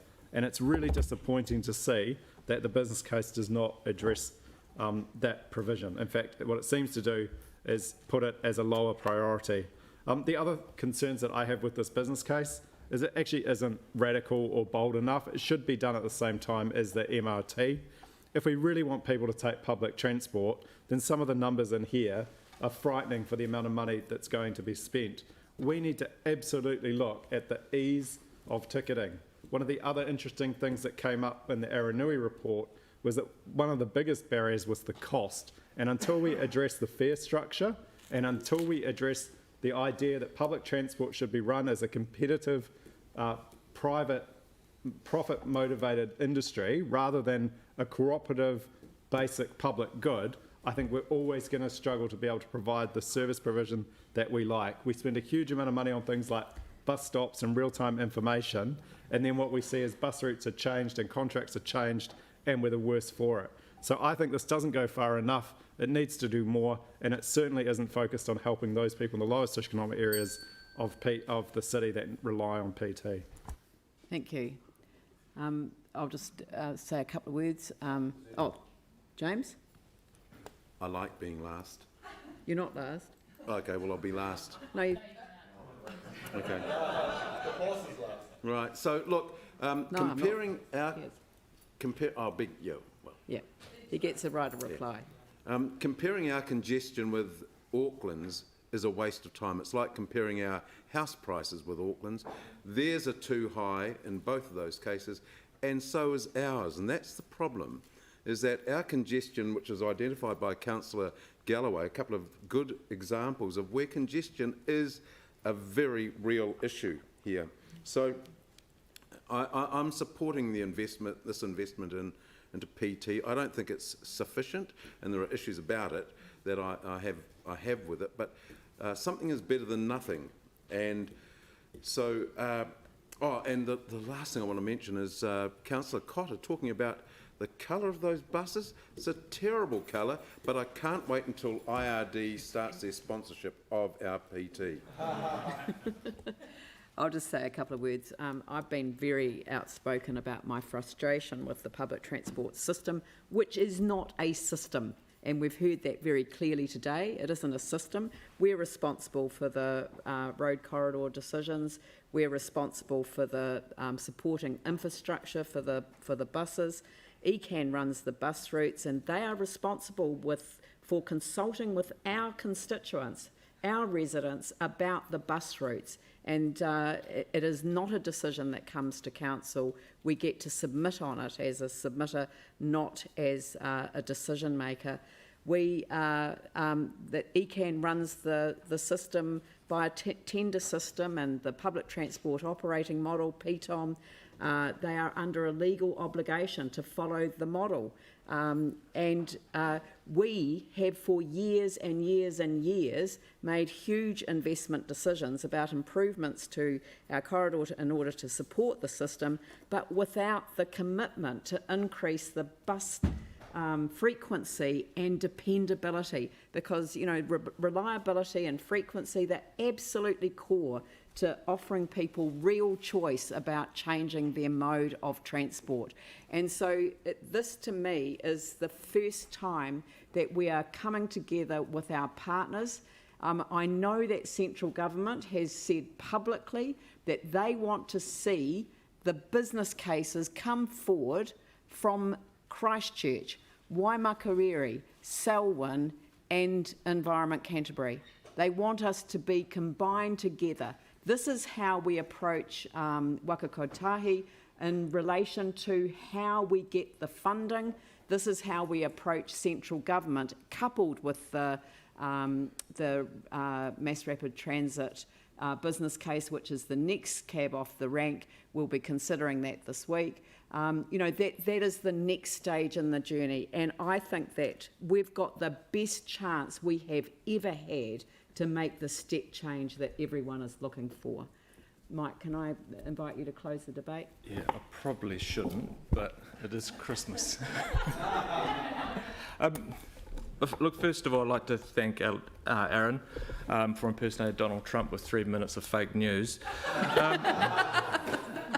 Look, and I think we should see these business cases as a minimum, because I hear what Yanni's saying and Tim and there's a lot more we can do in public transport. We can't discount My Way as an option, trying to connect people that aren't close to these routes that have been identified, and there's a lot of work still to be done. But yeah, fare structure, ticketing systems, park and rides, they all need to be looked at as we move forward. To me, this is actually the basic minimum investment. We need to start things moving. And the MRT is a key part of the PT Futures, and obviously the endorsement of that will probably happen in the later part of 21. But now's the time to start having a proper conversation with central government. It's quite interesting, and this is my personal opinion, from what I've seen over a number of items this term, is that there are a number of councillors who will vote against anything that benefits the environment, the community, and any transport mode that is not a car, using the impact as rates as their excuse. Yet, when there's a decision that benefits the wealthy or developers, these councillors are not so loud. Just an item before, one of these councillors was happy chipping in $10 million to help a developer. Thank you. Thank you. I will put the motion. All those in favour say aye. Aye. Those opposed say no. No. That's division will be quicker. Yep. Thank you. Councillor Templeton? Aye. Councillor McClellan? Aye. Councillor McDonald? Definitely not. Councillor Johansson? No. Councillor Galloway? Councillor Daniels? Aye. Councillor Coker? Yes. Councillor Chen? Yes. The Mayor? Yes. Councillor Scandrich? Yes. Councillor Major? No. Councillor Hewitt? No. Councillor Goff? No. Councillor Davidson? For the future of our city, aye. Councillor Cotter? For the greater good, aye. Councillor Chu? No. Councillor Turner? Yes. We just need to get developers to repeat it. It's 11 votes for. It's 11 votes for and 6 I declare the motion carried. Thank you very much, and thank you to staff. Have a great Christmas. I know that we're going to see you this week anyway, but thank you. The next item on the agenda, let's focus everyone, it's 12:40. It'd be good to get some items off the agenda by lunchtime. The next one is Te Pai Pikari Youth Advisory Committee terms of reference. Would Councillor Anne Galloway like to introduce this report?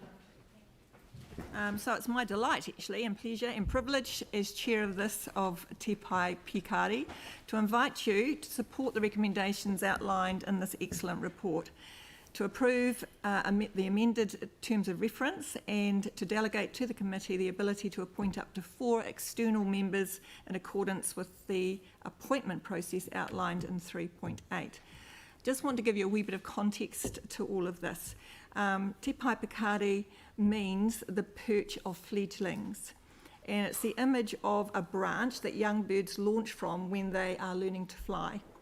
This committee provides this supportive and enabling platform and aims to promote positive youth development, involve young people in civic matters, provide a point of engagement for the youth sector and council, simplify the process of collaboration with youth organisations and groups, build capacity within the youth sector to actively participate in civic life, and to collaborate with key youth organisations and groups.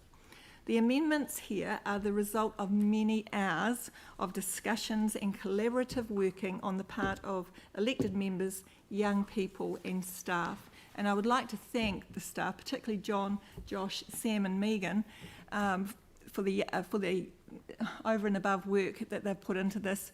I'd like to also thank the young people and my fellow colleagues, Mel, Jake and Yanni, for their commitment to this process. I'd also like to acknowledge the Mayor, whose vision it was to get this going and to support of it. So concurrent to the evolution of these terms of reference was the co-development of ways of working, a set of shared values and commitments governing how this committee will work together, which are included in this report. And we believe will best achieve the committee's focus and purpose, which is to consider issues of particular relevance to young people, as well as to create an internal pathway for youth voices on council issues. The establishment of this committee is tangible evidence that we, as a council, value our young people, the young people of the city and region.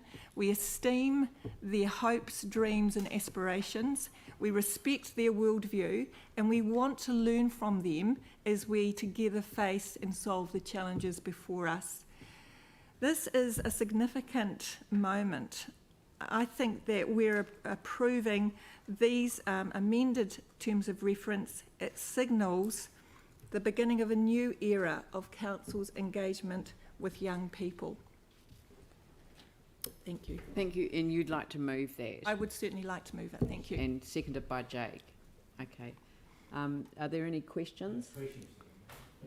I want to ask whether this youth advisory, the committee, is the advisory the substance, or is a decision-making the substance?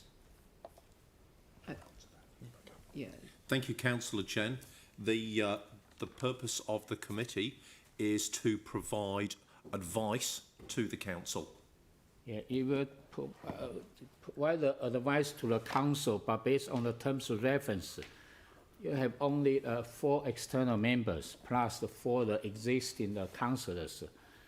I'm concerned whether those 4, if we review those demographic one, probably only on behalf of the 20% percentage people. I still don't know. Probably this one, 100%. Whether actually use council, probably this council will on behalf of 80%. The other 3 representatives on behalf of the 20%. So I doubt whether can reflect all those young people in Christchurch. The organisations that are represented on the draft terms of reference are largely citywide organisations. They were put forward after discussions throughout the year with the youth sector. They are broadly representative, and certainly in the opinion of staff, the youth sector that we've talked to, and in discussions with elected members, are for external members. They are a broad and representative range.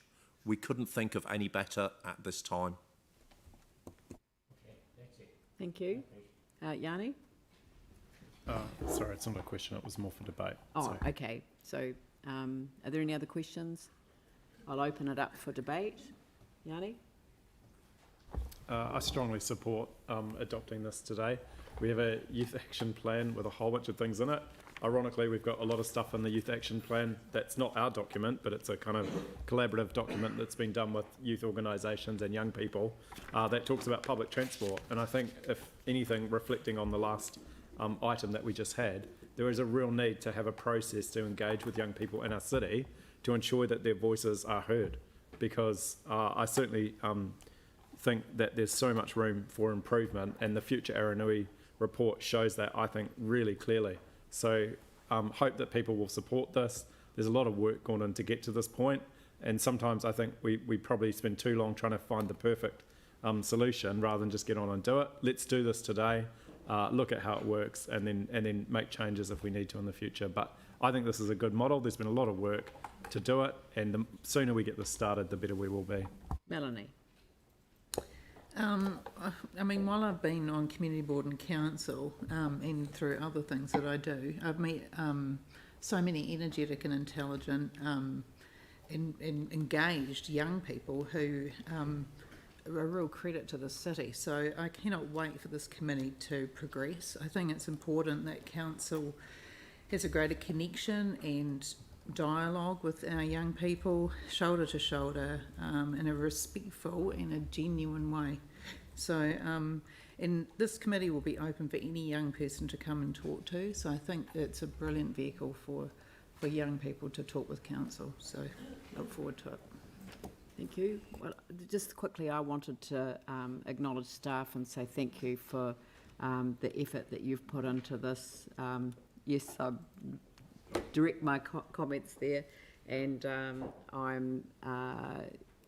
but I really wanted to also take a chance to acknowledge Anne Galloway, the amount of time and effort she's put into getting this right. I think it really is going to provide the foundation for some incredible engagement. So thank you very much for that.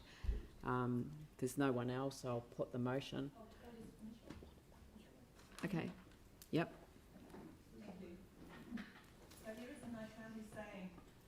Nothing for us without us, and this sentiment has been incredibly fundamental to the development of the standing committee, Te Pai Pikari. At the very heart, the very core, is the esteem with which we hold our young people and their views, and that's why it's taken a year to get this sorted, the values and the terms of reference, and I am hopeful that you will endorse this today. Thank you. Thank you. I'll put the motion. All those in favour say aye. Aye. Those opposed say no. It's carried. Thank you very much. Thank you.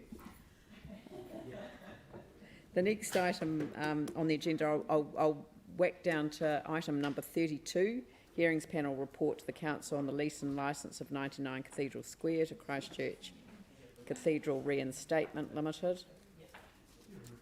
That's me again. Who's that? Sorry? Sorry? Oh, Anne. It's sorry. me. It's me. Okay, sorry. Yeah. Anne, please me introduce again. your report. Again, I've got to find it. Just a minute. I'll second Where are we? So, Chair of the panel committee, we thank you. I'll just get my bits together here. We had 20 submissions received, 16 in favour and 4 were opposed. Of those 4, 2 were opposed because they didn't agree with the cathedral reinstatement. And 1 was worried about the use of the kiosk, but that's actually no longer needed. so they were withdrawn their submission. And the last one was to do with the use of the land for parking, and that was just a temporary measure, so that's also been resolved. After considering the written and oral submissions, we unanimously approve the lease and license, endorse and approve the lease and licence of a portion of land contained within 99 Cathedral Square as shown in the plan for the period of 10 years at an annual rental of $1, and to authorise the manager property consultancy to negotiate and conclude the lease and licence. So I'd like to thank the work of the staff and the panel, Councillor Coker and MacDonald.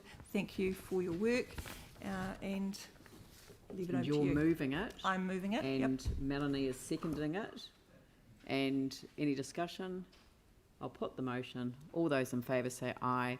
Those opposed say no. That's carried. And now I'll move on to item 34, the appointment of Council Recess Committee. This reflects what we did last year, which was, given that I'm going to be away for a few days in between the two dates for the period identified, I'll be back earlier than I'll be back on the 11th. So the recess committee is Mayor, Deputy Mayor or Councillor Davidson, as it was last time. He's going to be in town definite throughout the period. So you'll move that? Yep. Thank you. Just on number 2, if any other councillors do participate, do they have voting rights as well? Yes, of course they do. Yep. Sorry. Just with regard to the urgent decisions, and I note Mike's in the resolution, would an urgent decision be putting in more cycleways or bus lanes?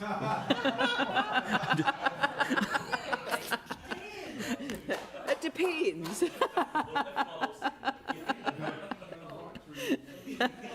Okay, so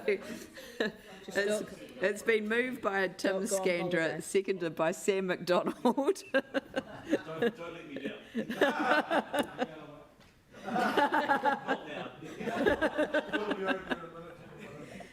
Thank you.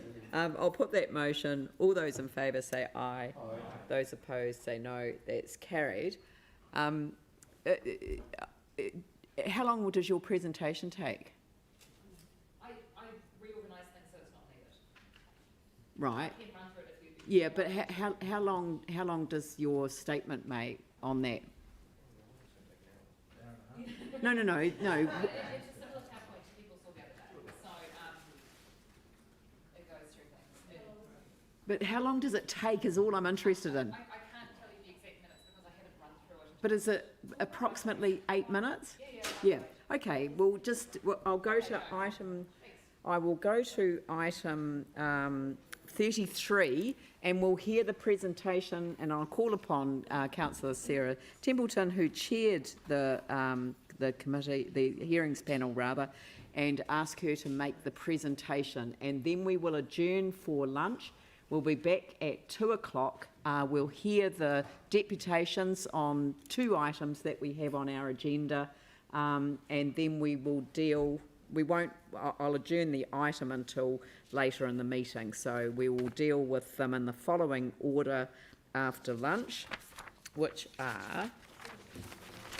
Oh, sorry, my apologies. Number 30, Citizens War Memorial. There are deputations on that.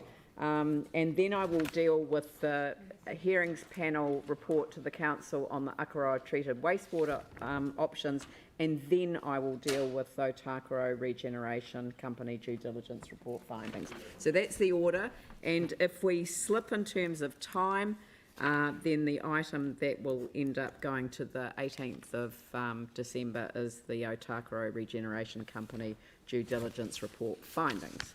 Right. But I will, I'll leave it to you, Councillor Templeton, to just introduce the panel report. Do the PowerPoint presentation, and then there'll be a little bit on the other side. Yep. When we come back. When to we later. come back. Yeah.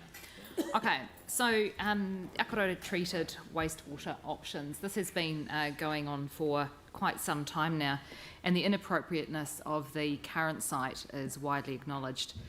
The various consents for the Takapuniki treatment plant have expired on and off since the mid-1990s, with multiple short-term consents since then, and Ngāi Tahu have been working towards the removal since then. In 2015, consents were granted for the new treatment plant and network upgrades, but consents were declined for the new outfall because they were culturally offensive to Ngāi Tahu parties and insufficient consideration of the land-based alternatives had been made. Council appealed to the Environment Court against the decline of the outfall consents. The Ngāi Tahu parties joined the appeal, and since then Council has worked closely with Ngāi Tahu parties in considering alternatives to the harbour outfall. And in 2019, Council withdrew that appeal. Back in 2017, the Akaroa Treated Wastewater Reuse Options Working Party was established to explore the alternatives to the harbour outfall. A long list of options was gone through, with most discounted due to feasibility or cost. Community members from Akaroa, Takamatua, Robinsons Bay, affected landowners, Onuku Runanga and Te Ruranga o Kokurarata appointees, councillor and community board members were on board. In October this year, the latest consent expired, and we've lodged an application for a new one for up to 8 years until the new scheme is up and running, but that is on hold while this process plays out. So these are the 4 shortlisted options, and people will have been through this before when we were approving this for consultation. So Inner Bays, the harbour outfall, and Goffs and Pompey's Pillar. So the Inner Bays irrigation scheme was the preferred option, as people know, and it is the hearings panel recommended option. 3 new areas of native trees irrigated, so about 40 hectares, with 19,000 cubic metres of storage. A new wetland being built opposite the treatment plant for peak flows, and the native trees area and wetland would increase biodiversity and be open to the public. We also talked to the community in the consultation about the non-potable reuse, a purple pipe scheme. So for use for water and non-drinking purposes. This is supported by the hearings panel, supported by the majority of submitters, but there are currently some regulatory issues with being able to actually do it. And so there's hearing panel's recommendations around working with others to try and get this off the ground. That's on private land. We can use it on ours. Yeah, we can do irrigation to council parks and flushing public toilets in Akaroa, and that's recommended by the panel as well. So the legal context, we've got 3 minutes. So council must take into account the relationship of Māori and their culture and traditions with their ancestral land, water, sites, wāhi tapu, valued flora and fauna and other taonga. And this is unlike any other country in the world. And so we had quite a few submitters asking us to do what other countries have done when it comes to water reuse. And that's actually just not possible in New Zealand in the same way. So both tikanga Māori and English law are both foundations of the law in New Zealand. And discharge into the harbour is contestable under the RMA only if the alternatives have been adequately considered and reasonably discounted, having regard to the cultural repugnance and adverse effects. So when we went through the process as a hearings panel, we weren't able to reasonably discount the land-based options. They are feasible, although they may be unpalatable to some of the members of the community. The hearing, flip back to my stuff here. The panel's process itself has been a really thorough and robust one. The panel have read the submissions, staff and technical reports, have had several days of hearings, site visits and a long list of questions to and responses from staff based on the submissions and hearings. When we met for our deliberations, we all agreed that we were well prepared and that we'd had enough information to make the recommendations in front of council today. There was no perfect option for the Akaroa Treated Wastewater Scheme. After many years and a long list of options explored, it would have been found. We're constrained by the current regulatory framework, by geography and by time. We cannot wait, and I'm pleased to bring these recommendations today. The recommendations are in 3 sections. Firstly, some that address the broader issues that we heard from submitters on the value of water as taonga and the need for a sustainable development approach, the need to address the inflow and infiltration into the pipes in Akaroa, and the need for ongoing conservation measures.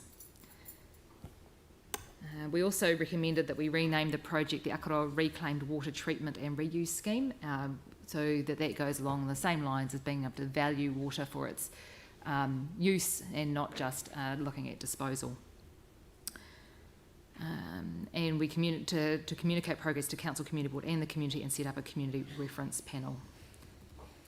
The second part are the recommendations on the scheme itself that the panel decided was the most appropriate, the inner bays option, with the additional irrigation of council parks and flushing of public toilets with the treated wastewater.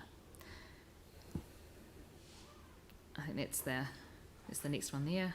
And the last section of recommendations addresses the concerns that submitters had on the inner bays scheme itself and offers a way to mitigate the impacts of the scheme on the community. Additional wetland site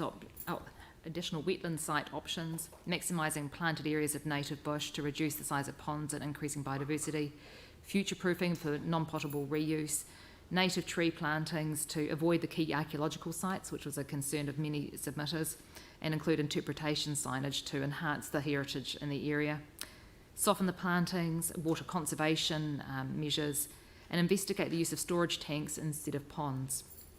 We also recommended that we create a local employment scheme for the planting and maintenance of those trees, and hopefully this will save people having to drive over from Christchurch to do that.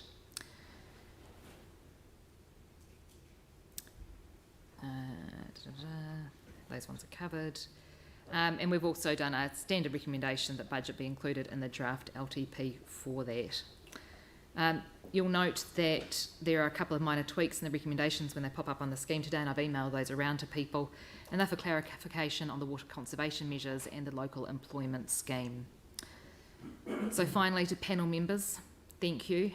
A significant amount of additional work was done in a professional and respectful manner. To the submitters and their supporters and to our staff, thank you all for your time and passion for your communities and for the environment.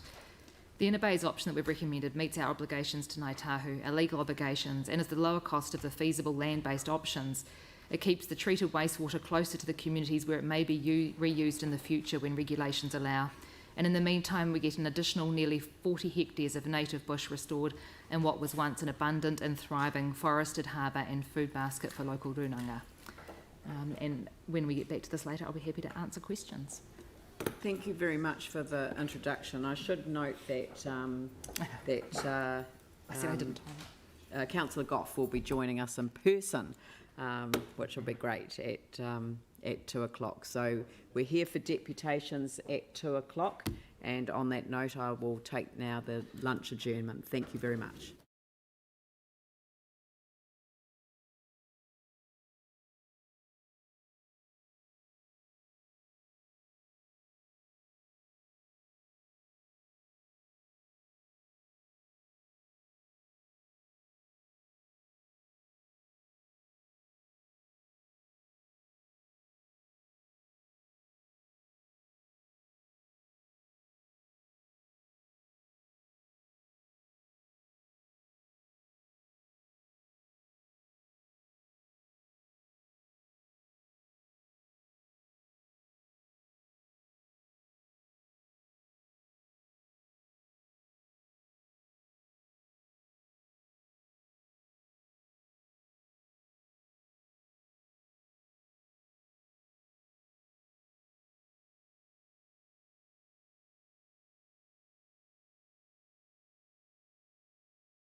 Back in session at 2 o'clock, and we're here now to hear the deputations on item 30 and 31.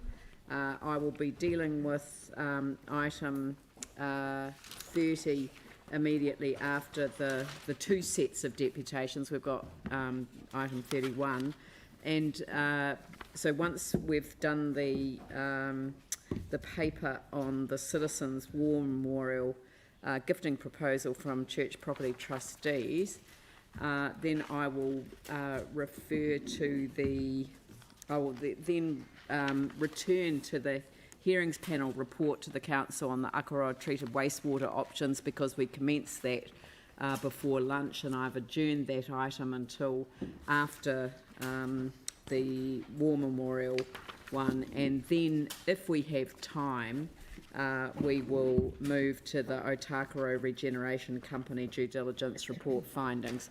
It will depend on whether there's enough time in order to do that.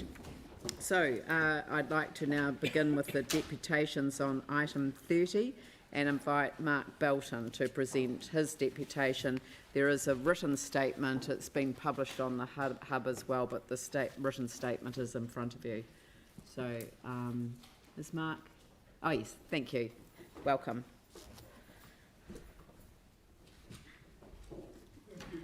Thank you. Your Worship and Councillors, this is a matter of extreme importance to people, which has not had any open public discussion, which is a great wrong and not the way we as a city and a community should be doing things. I'm representing Restore Christchurch Cathedral Group, a community-based group who ran the campaign to have the cathedral restored. The cathedral itself is a place of memory, and the whole reason for that campaign, which engaged more than 10,000 people in our city and many more thousands from around the country and around the world, it's because of the importance of memory, which is a special human faculty. And you, Council, have just generously, with our ratepayer money, expressed your enthusiasm for memory by supporting the Red House Reserve. In our city, we've got many issues that require memorials and memory, but I'd suggest that this one is quite extraordinary. It's extraordinary because it's a memorial about the tragedy of war. And we know the city, this country, has had numerous tragedies of war throughout the 19th century, the Maori Wars, and then in the early 20th century with the First World War, where New Zealand sent its young men, predominant young men, to a theatre of war overseas, and we had more casualties amongst our forces per capita than any other combatant nation involved in the First World War. And the consequences of that, and they were huge for Canterbury, we're talking about thousands of young men, young people who died. The consequences were felt by every household in our community. Everyone knew people who were missing, who had died. Families had lost their loved ones. The grief and the effect on our community is beyond our comprehension today. But we should not ignore that, because the community at the time gathered around the leadership of one person who had a vision of a memorial which addressed the horrors of war artistically and sensitively. And the proposal was taken to the Anglican Church, who held a synod meeting in 1931 and voted to host the Citizens' War Memorial. It was not the Anglicans' War Memorial, it was the Citizens' War Memorial. there was a condition that went with hosting it, and that was that it expressed more explicitly Christian principles. And everyone would have to agree that the best aspects of Christian principles have to do with recognition of the preciousness of the lives of everybody, of the importance of fairness and justice, and trying to resolve conflicts in societies fairly, without war. And the statue, which we've been obscured and prevented from seeing these last 10 years, which I'll speak about, which is a dreadful thing that's happened. The statue is topped with a remarkable representation of an angel with a bent sword. The messaging is important, was important then, it's equally important now. Lest we forget, over the years, the Citizens' War Memorial for 70 years was the place where the people of Christchurch gathered to remember their losses. The number of people who would have gathered there and reflected and grieved and shared their memories would have been well in excess of 100,000, hundreds of thousands perhaps, over 70 years. It's a place of memory. The memorial was designed specifically for that location, not for any other location. And it seems to me, and I'm a member of the Cathedral congregation, that it is most appropriate to be alongside the mother church of the city, the church that was conceived and imagined before there was any surveying of Christchurch to be in the centre of the city, a spiritual core for the city.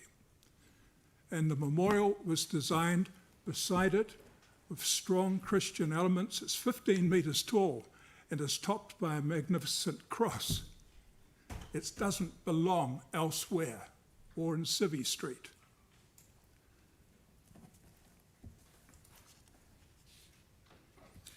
As far as I know it's very involved as a co-chair of the Restore Christchurch Cathedral campaign. No one expected the Citizens' War Memorial to be collateral damage to the reinstatement of the cathedral.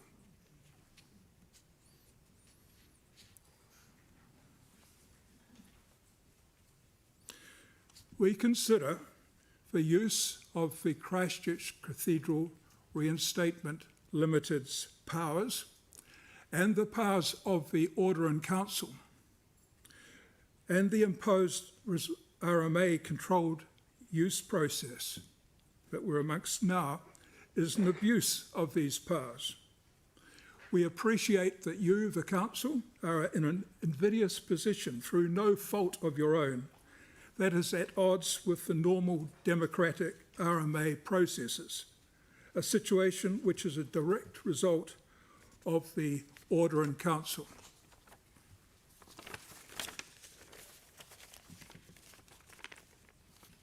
With regard to the Citizens' War Memorial's removal and the sidelining of normal consultation and democratic process, it's important to take stock, as I have, of the War Memorial's history and its importance.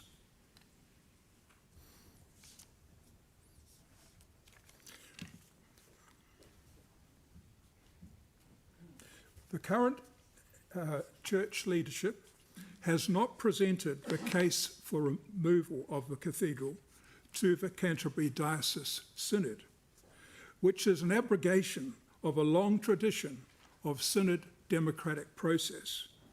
And we are aware, I am aware, of many Anglicans who do not support, vehemently don't support the removal of the Citizens' War Memorial, and have not had the opportunity to discuss and vote on this matter through their church processes. Likewise, and more importantly, because this isn't an Anglican war memorial, it is the Christchurch Citizens' War Memorial. Likewise, the wider community of Christchurch and Canterbury has not been presented with the opportunity to openly discuss and consider and be polled or vote on the removal of this memorial.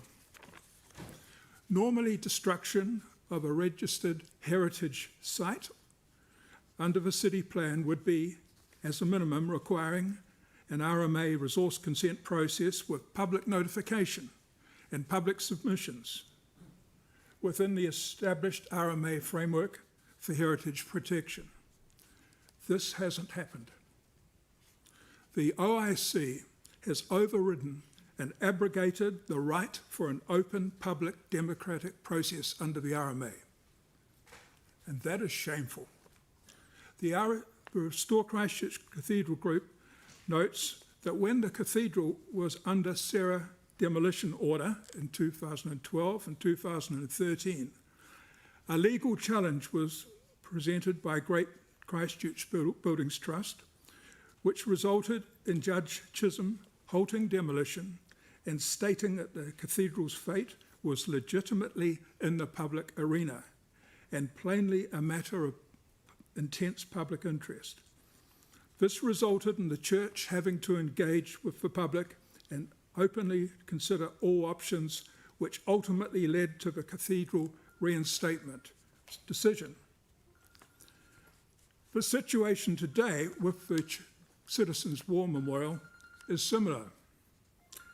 At no time has an engineering report been provided which makes the case for the necessity of removing it. Mark, I'm going to have to ask you to wrap it up because you've reached your 10 minutes.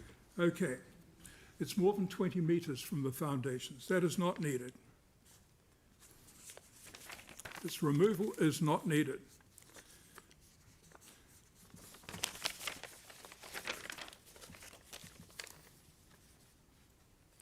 Subsequent to the... Mark, I'm sorry. I'm needing you to wrap up. You've reached your 10 minutes. Okay, I'm going to wrap up.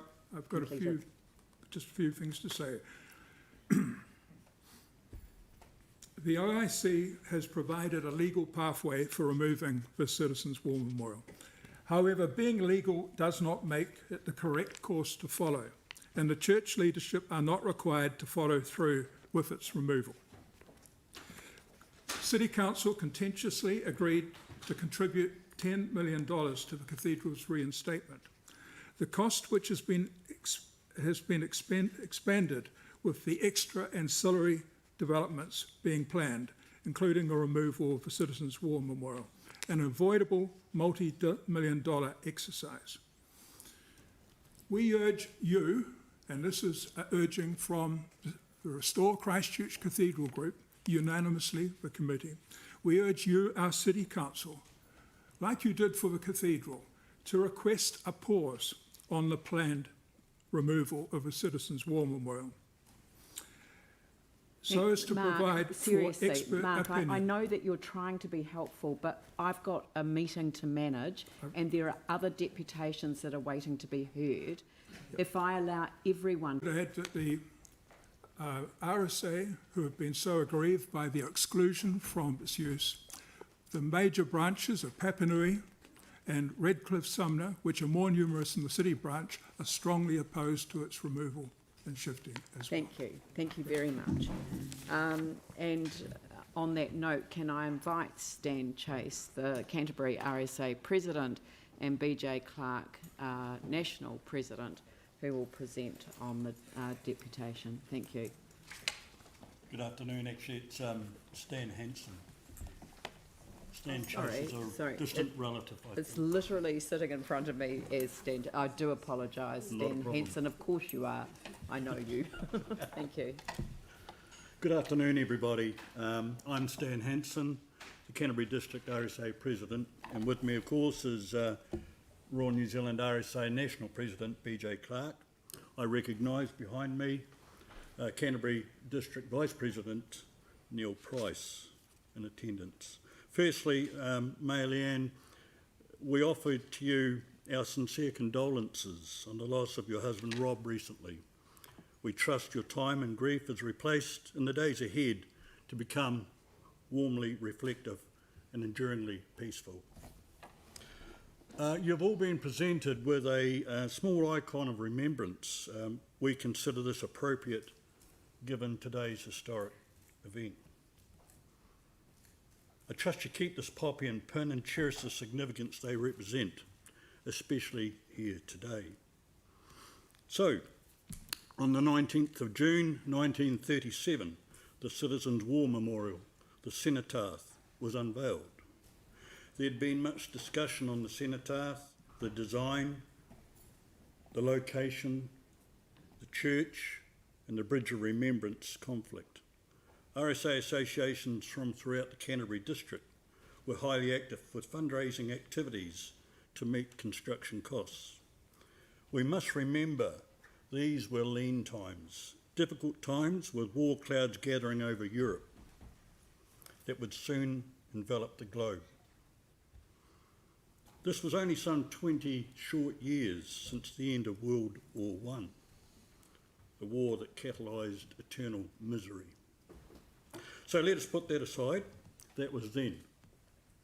The cenotaph over the last 83 years has been developed into the main Christchurch central focus of conflict remembrance, mainly for World War I and World War II, but also recognises all other conflicts New Zealand forces have been deployed to since those horrific times. That time is called Anzac, of course. I'd like to take you to a time of consideration, the significance of the cenotaph. If we add World War I and World War II timeframes together, we would find that the world was in total war for 10 years, 3 months and 14 days. Between 1941 and 1914 and 1945. This equals 3,754 days of conflict. More recently, the New Zealand Defence Forces were deployed to Afghanistan for a period of over 10 years. That is significant. During the 10 years, 3 months and 14 days of World War, it is reasonably estimated approximately 101,543,000 people perished, both military and civilian, but the final figure is most probably much higher and is known only to God. 3,754 days of conflict. Each day, 26,945 people died for 10 years, 3 months and 14 days. Each hour, 1,122 people died for 10 years, 3 months and 14 days. Each minute, 18 people died for 10 years, 3 months and 14 days. It's difficult to understand, difficult to accept, and even more difficult to comprehend. 29,986 plus New Zealanders died during the World Wars. Many more would pass after the end of both World Wars, a direct consequence of combat exposure. Families were subjected to the horrors of combat with all its might. They suffered as well. We must never forget. Cathedral Square is a magnet that draws people in. It also radiates out the magnificent people share. It is a good place, world-renowned, with iconic symbols of human endurance and achievement. All this changed on the 22nd of February 2011. Everything we know changed after that date, as it did on the 28th of July 1914 and the 1st of September 1939. Let us briefly discuss the RSA cenotaph involvement. It is simple. We, the RSA, have no legal claim, no ownership rights to the cenotaph. All we have is an emotional attachment, a huge emotional attachment that has been born from service to New Zealand, mourning those who sleep over there. We should remember, emotions rule everything we do in life. Emotions created the situation of assassination in 1914. that started global conflict. We have a limitless connection to those who have gone before and those who suffer as a result of their service. We have immense support for the families of those who have and are currently serving. We are totally committed to remembrance and support. The cenotaph is a respected memorial for all who paid the ultimate sacrifice for our freedom, those who were maimed, disfigured and mentally scarred, those who have served and continue to serve, and their families. We seek a place for the cenotaph that allows us to pay respect, a place to recognise the price of freedom comes at a cost, and that cost will never leave. It has been paid for some 30,000 times. The Canterbury District RSA associations were recently asked for their views regarding the deconstruction, relocation and reconstruction of the cenotaph. The associations who responded, 81% in all, expressed a very resolute view. They desire the cenotaph to be relocated within Cathedral Square. This is our request. The Canterbury District RSAs is pleased to offer and suggest a guardian partnership with the Christchurch City Council to ensure the Citizens' War Memorial is accorded joint respect in all aspects of its being, now and in the future. This is also our request. We feel we have lost so much since 22nd of February 2011.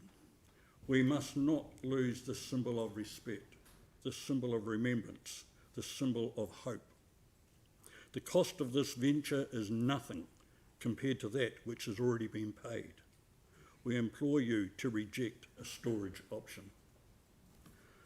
Now is the time to finally accord an eternal location for this gracious lady, the Citizens' War Memorial, Cenotaph. A time to fix her brokenness, a time to restore her dignity at a place where not only veterans and whānau, but everyone can easily visit, be drawn into and to radiate peacefully out from. I thank you for receiving us today. I thank you for considering our presentation, which is not about us. It's about what has gone before and what is yet to come. I do have time. I respectfully would like to read our ode to the fallen. They shall grow not old, as we that are left grow old. Age shall not worry them, nor the years condemn. At the going down of the sun and in the morning, we will remember them. We will remember them. Thank you. Thank To finish this off, I'd just like to say a well-known phrase. Peace be with you. Thank you. Thank you. There is half a minute left, so if somebody had a quick question for the RSA. Look, Mayor, if I may, I'd just like to say that my attendance here today is to support the Canterbury District in this process. There are too many occasions around this country that memorials, whether they be cenotaphs or buildings, being looked at either shifting or moved. There's been a lot of emotion around this particular one, discussion about it being stored, relocated into various positions. And I just wanted to support the Canterbury District in, I think, the best location for this is that if it must be moved, that it remains in the square. Thank you. Thank you very much. That takes us to the end of the time, so thank you very much for your deputation. The next one is the Christchurch Civic Trust, Professor Chris Kisling and Anne Dingle. Thank you.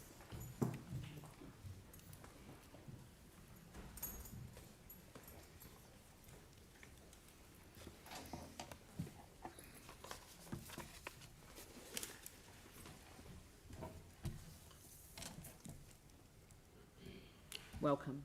Thank you, Mayor Leanne and councillors. It is close to Christmas. It is a time of haste to conclude business for 2020. However, in times of haste, expediency often trumps common sense and takes shortcuts without proper consideration of the resultant impacts. We exchange presents at Christmas, but who gifts a present that is in need of repair at a cost to the recipient? B, is regarded by the giver as an impediment to their territorial ambitions, where or when it is reinstated is not their concern, so long as it's not on their land. And C, will be dismembered and stored and rendered even more inaccessible to the citizens of Christchurch and to the families of those who perished in service to their country, compounding the current physical lack of access by removing the visual amenity as well. Out of sight, out of mind. The attitude of the church property trustees shows lack of empathy for the Citizens' War Memorial. That attitude should not be allowed to infect this council when making decisions on behalf of all its citizens. The council staff report states at 1.6, the Citizens' War Memorial is an important monument, both in terms of its heritage status and its significance to Christchurch. We would add to the whole of New Zealand. The council staff report omits to record the fact that the Citizens' War Memorial has the same heritage classifications as for Christchurch Cathedral itself. The report further states that the level of impact on those affected is relatively minor. We note that the resource consent application was not open for general comment. Furthermore, the council staff report does not define or identify those affected. The families and descendants of those honoured in the memorial are significant stakeholders. They have been ignored in the process for the memorial's removal. The passage of time does not erase memories, particularly when there is significant publicly accessible artwork that encourages people to contemplate and be grateful for the lives of those who perished in defence of freedom. The Christchurch Civic Trust felt privileged to be invited by Council to make comments on the resource consent application. We have taken on this task as a civic responsibility. The Council staff report recommends that 1, accept the gift of the Citizens' War Memorial as per the gifting proposal from church property trustees, subject to sufficient funding being provided by church property trustees for the relocation of the memorial. The CPT and the Cathedral chapter wish to advance the proposed gifting in parallel with this current consenting process, purportedly to minimise the time between deconstruction and reconstruction of the memorial itself. Whilst deconstruction of the memorial, described as option 4 in the resource consent application for the Cathedral reinstatement project, was claimed to be the preferred methodology option for the memorial's removal, the independent commissioner appointed by the council has yet to make a determination, having regard also to comments submitted in accordance with the order in council. In accepting the terms of the church property trustees' gifting proposal at this time, in parallel with the current consenting process, the council would be preempting the outcome of the consenting process. The Civic Trust notes with concern that the council's legal unit has apparently neither reviewed nor approved the council staff report with its recommendations of acceptance to the full council. Possibly it has reasons not to disclose its position. The council staff recommendation seeks council authorisation for a council officer to agree to scope the gifting process with church property trustees, chapter and council. The Civic Trust contends that the council's position in respect of the scope of the gifting process needs to be determined by the full council, not a delegated responsibility. Ahead of any negotiation entering into any memorandums of understanding. The council's position must be determined in part by the Independent Commission's decision in respect of the recent resource consent application for the Cathedral reinstatement project, which included options and matters relating to the removal and relocation of the Citizens' War Memorial. At 5.24, the staff report states the council will make available the new proposed site for the reinstatement of the memorial. The council's ability to make available the new proposed site, which is the former police kiosk site, for the reinstatement of the memorial may be constrained or even prevented by the positioning of the construction boundary fencing. The fact that the kiosk site abuts the western boundary of the area proposed to be leased to Christchurch Cathedral Reinstatement Limited for 10 years and rolled over if required, as depicted at 3.2 in the council staff report for agenda item 32 to be considered and determined by council here today. The feasibility of locating the memorial on its new kiosk site during the term of the lease may be at risk. Should it be necessary for the memorial to be held in storage for this reason, for the duration of the lease, one would anticipate significant reputational damage to council, the CPT and the CTRL, given the ongoing lack of public access to the memorial since 2011. The staff report notes the landscape assessment favours the site in the vicinity of the site of the former police kiosk. The Civic Trust notes that this statement in the council staff report is misleading. The council's landscape assessment clearly states the existing unused police kiosk is the recommended location and records that the kiosk and the memorial have effectively the same footprint, and therefore it does not take up extra space within the square. The site is also supported by the council's heritage team. We would like to see the Citizens' War Memorial repaired and made accessible as a priority. The sacrifice of a memorial to sacrifice deserves better treatment than what is now being proposed. That is, dismemberment and storage until some unknown date. We urge the parties to design the new visitor centre to allow for the retention of the memorial in situ. If such a solution is repugnant to the Church Property Trustees, Chapter and its architects and engineers, then we yield to the next best solution, which is for the memorial to occupy the footprint of the abandoned police kiosk. The memorial would be accessible to the public as it is outside the construction zone for the cathedral.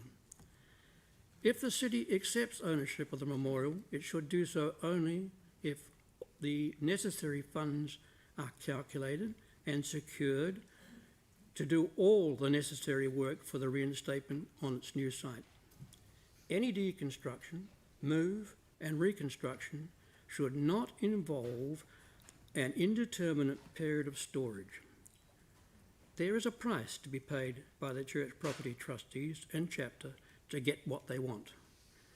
Bank that finance before allowing the Citizens' War Memorial to be touched. Thank you. Thank you. We've just got half a minute again to go, so thank you very much for timing your deputation within the 10 minutes. I'm much appreciated. Thank you. Next.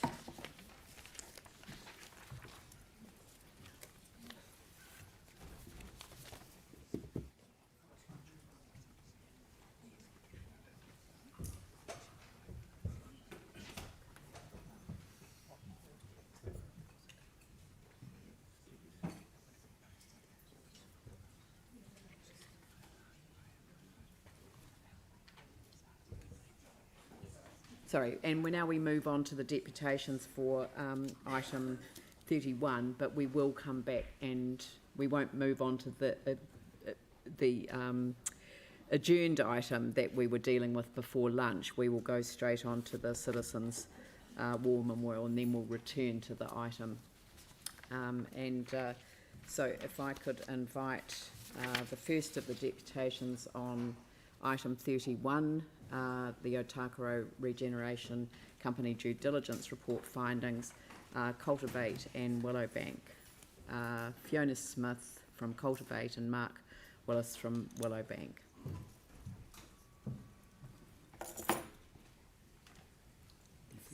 Yep, I don't mind. Kia ora and welcome. Thank you. Kia ora, Mayor Dalzell and councillors.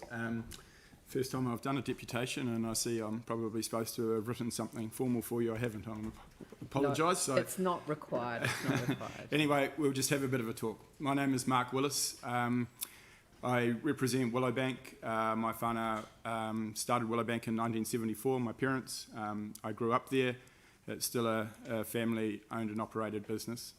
We also are a 50% shareholder in Kortane Limited, which is Christchurch and maybe the South Island's only multicultural tourism experience. So we've been in discussions with the Otakaro Regeneration Company about developing some new attractions for Christchurch within the red zone. From a Willowbank perspective, we'd just like to quickly outline what our vision is, and also for Kortane I'll do the same thing, and then talk to you about why, as attraction operators, the model that's being proposed works for us.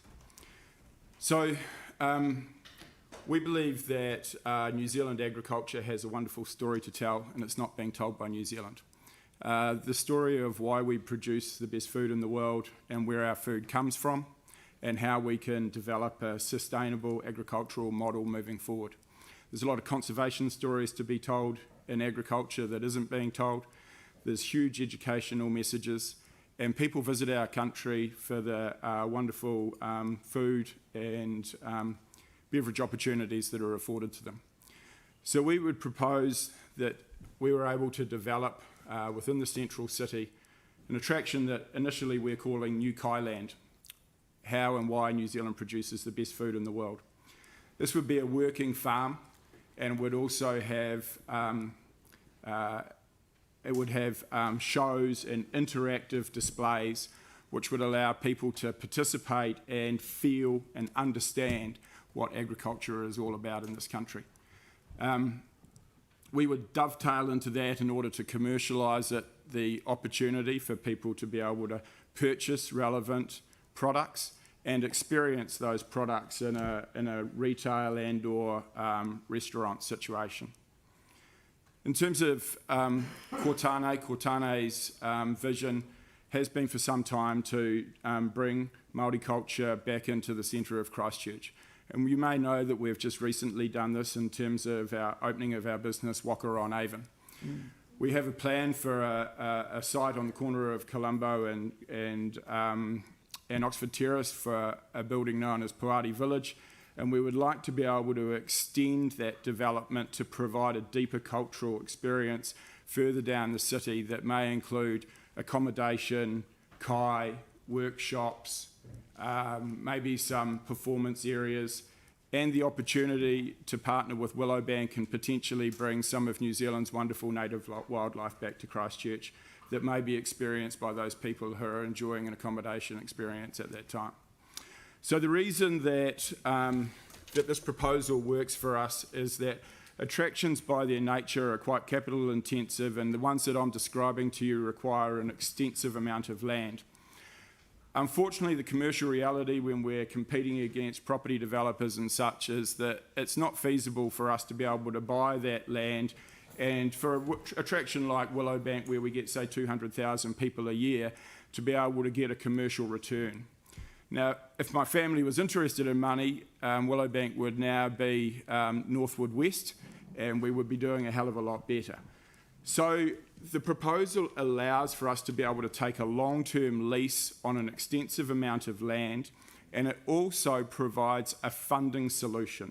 So for those of you of commercial minds, you'll understand that it's very difficult to obtain finance to build fixed assets on land that you don't own. The Otakaro regeneration project provides that funding solution. So therefore, from our perspective, it provides what is a practical solution to allow the development of attractions in the centre of Christchurch that otherwise will find a number of hurdles in front of them to be able to complete their, the reality of bringing them to life. Thank you. Thank you. Would you like to say a few words too? Yes, I'll just talk about Cultivate Christchurch alongside. So, kia ora, I'm Fiona Stewart from Cultivate Christchurch as the founder and managing director. Cultivate Christchurch is essentially a social enterprise that's focused on positive youth development, where we employ young people, around 12 young people per year. These young people are on a benefit and have been for some time, so they require an extra level of support and care within the program, whilst also learning the employability skills and everything that you need to be employable and to retain employment, which is really important. So we also do an extended program once they've transitioned out of the program. We do this in an urban farming environment, so we grow organic produce that we sell to community and also to restaurants and hospitality, and we do that in order to reduce our reliance on funding and philanthropic sources. It's also giving a real world work environment for our young people. Beyond our young people, we don't work with young people in isolation. To us, it's a community project as well. So we have a community engagement aspect where we work and support 600 plus people on site per year, with outcomes around learning about mahinga kai, growing food, learning about environmental well-being, how to look after the soil that looks after our plants, and ultimately looking after ourselves and our well-being. So that's basically Cultivate. Our challenge is land. We need to do this on land. There is long-term sites. Currently we have 4 sites and they are transitional. None of them are a long-term lease agreement.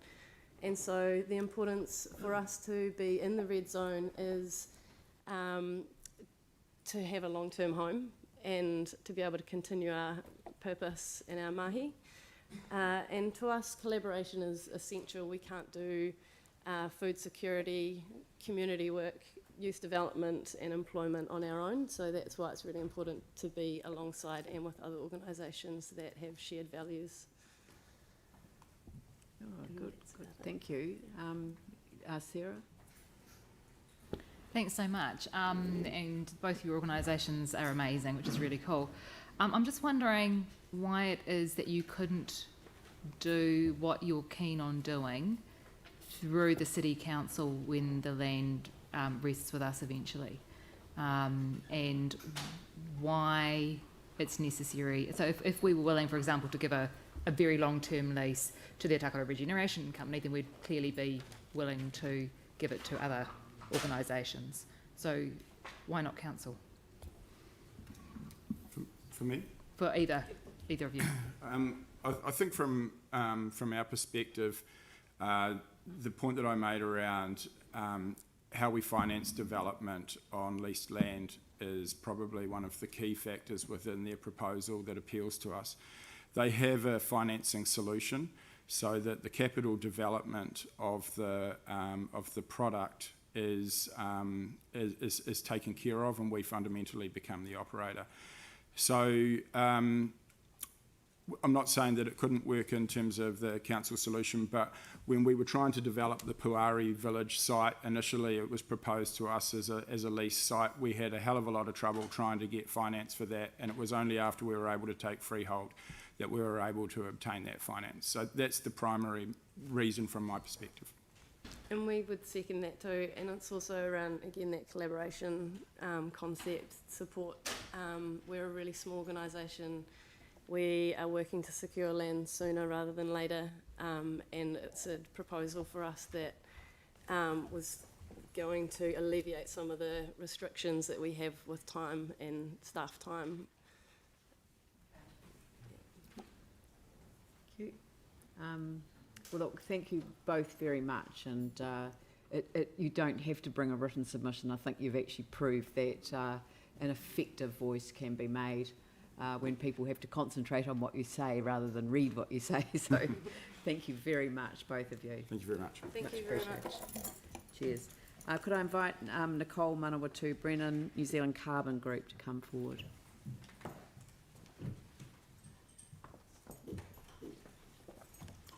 Kia ora and welcome. Kia ora. E mihi ana kia koutou. I'm here to talk about our role in this of the New Zealand Carbon Group, and particularly New Zealand Carbon Group is doing a lot of work with a number of different organisations, but most of them are outside of Canterbury, and so this is a great opportunity for us to be able to do something inside of the central city. The earthquakes provided us an opportunity to imagine our futures together and what they might look like, and we had an opportunity as a city to start to build our imagined future together and have a look at how we were going to actually reset ourselves and use the river corridor as a place to activate space for the city. This is an extension of that, and the whole Otakaro network is a place that will activate it in many different ways across a number of industries, and for us specifically it's in that New Zealand carbon space. So for us what that means is that we would like to look at the blended native restoration around that area. Traditionally there's been a lot of poplars around that area, and of course this would be fully funded without any expense to council. We get to create a native playground for our rangatahi that are coming through, our merging rangatahi, and we also get to increase the biodiversity in the areas around our river corridor. One of the other things as well is that our intention is for this to become a living laboratory of climate mitigation. So we also know that we have recently had a declaration of, we're in a climate emergency, so this helps in that response as well.